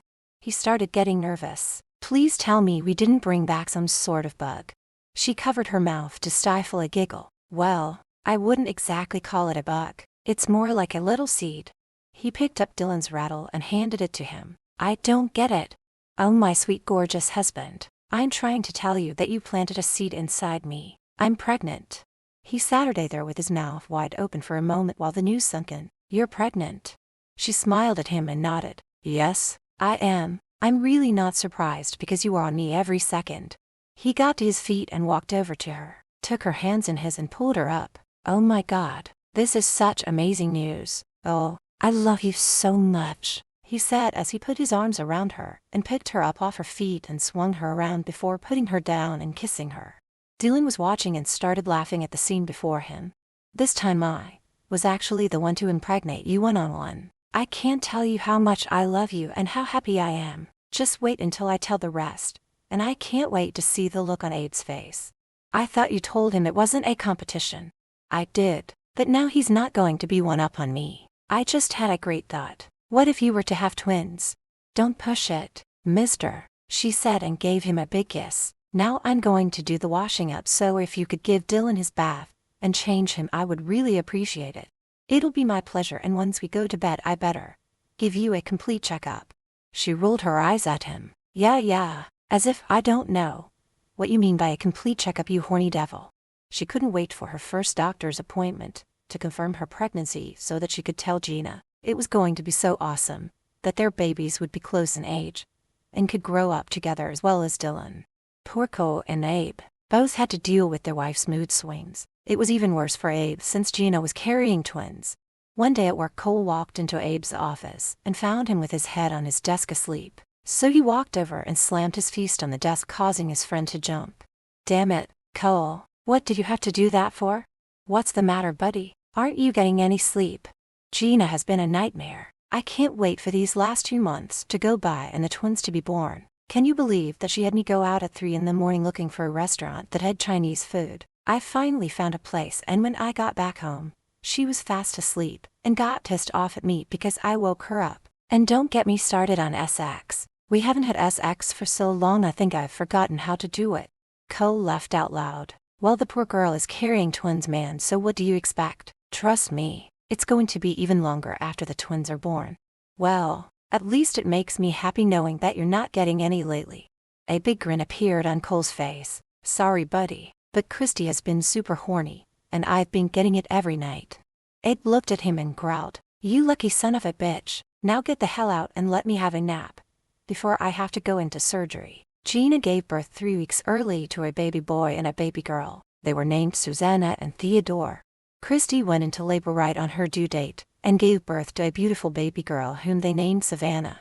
Summary: Abe and Gina never had any more children, whereas Cole and Christy had 2 more boys, whom they named Maxwell and Titus. From time to time they would see in the news Joyce partying with friends, but never any pictures of her and her child. The father, however, was always being seen with his son. It was rare that you saw Joyce and her husband together. Thankfully, Cole and Christy never heard from her again. June continued to work for the couple and was a big help with the children. Gloria and Stephen spent a lot of their time with their grandchildren when they weren't traveling around the world. Never once did Cole neglect Christy or his children. He was the perfect husband and father that anyone could ever ask for. His love for his wife never dimmed. It only grew stronger with each passing year. All the children became good friends and kept that friendship throughout the years. Yes, Christy and Cole did have their arguments, but they always managed to work through them. She never lost her sweetness or had anything bad to say about anybody. She never heard from her parents, even though she tried a couple of times, but they would never return her calls or her letters. But her life was so full of love and happiness that she didn't have time to stress over the loss of her parents. If you enjoyed the story, please consider leaving a review to help others find the book. Drop a comment below and let us know your thoughts. Your input helps us improve. The end.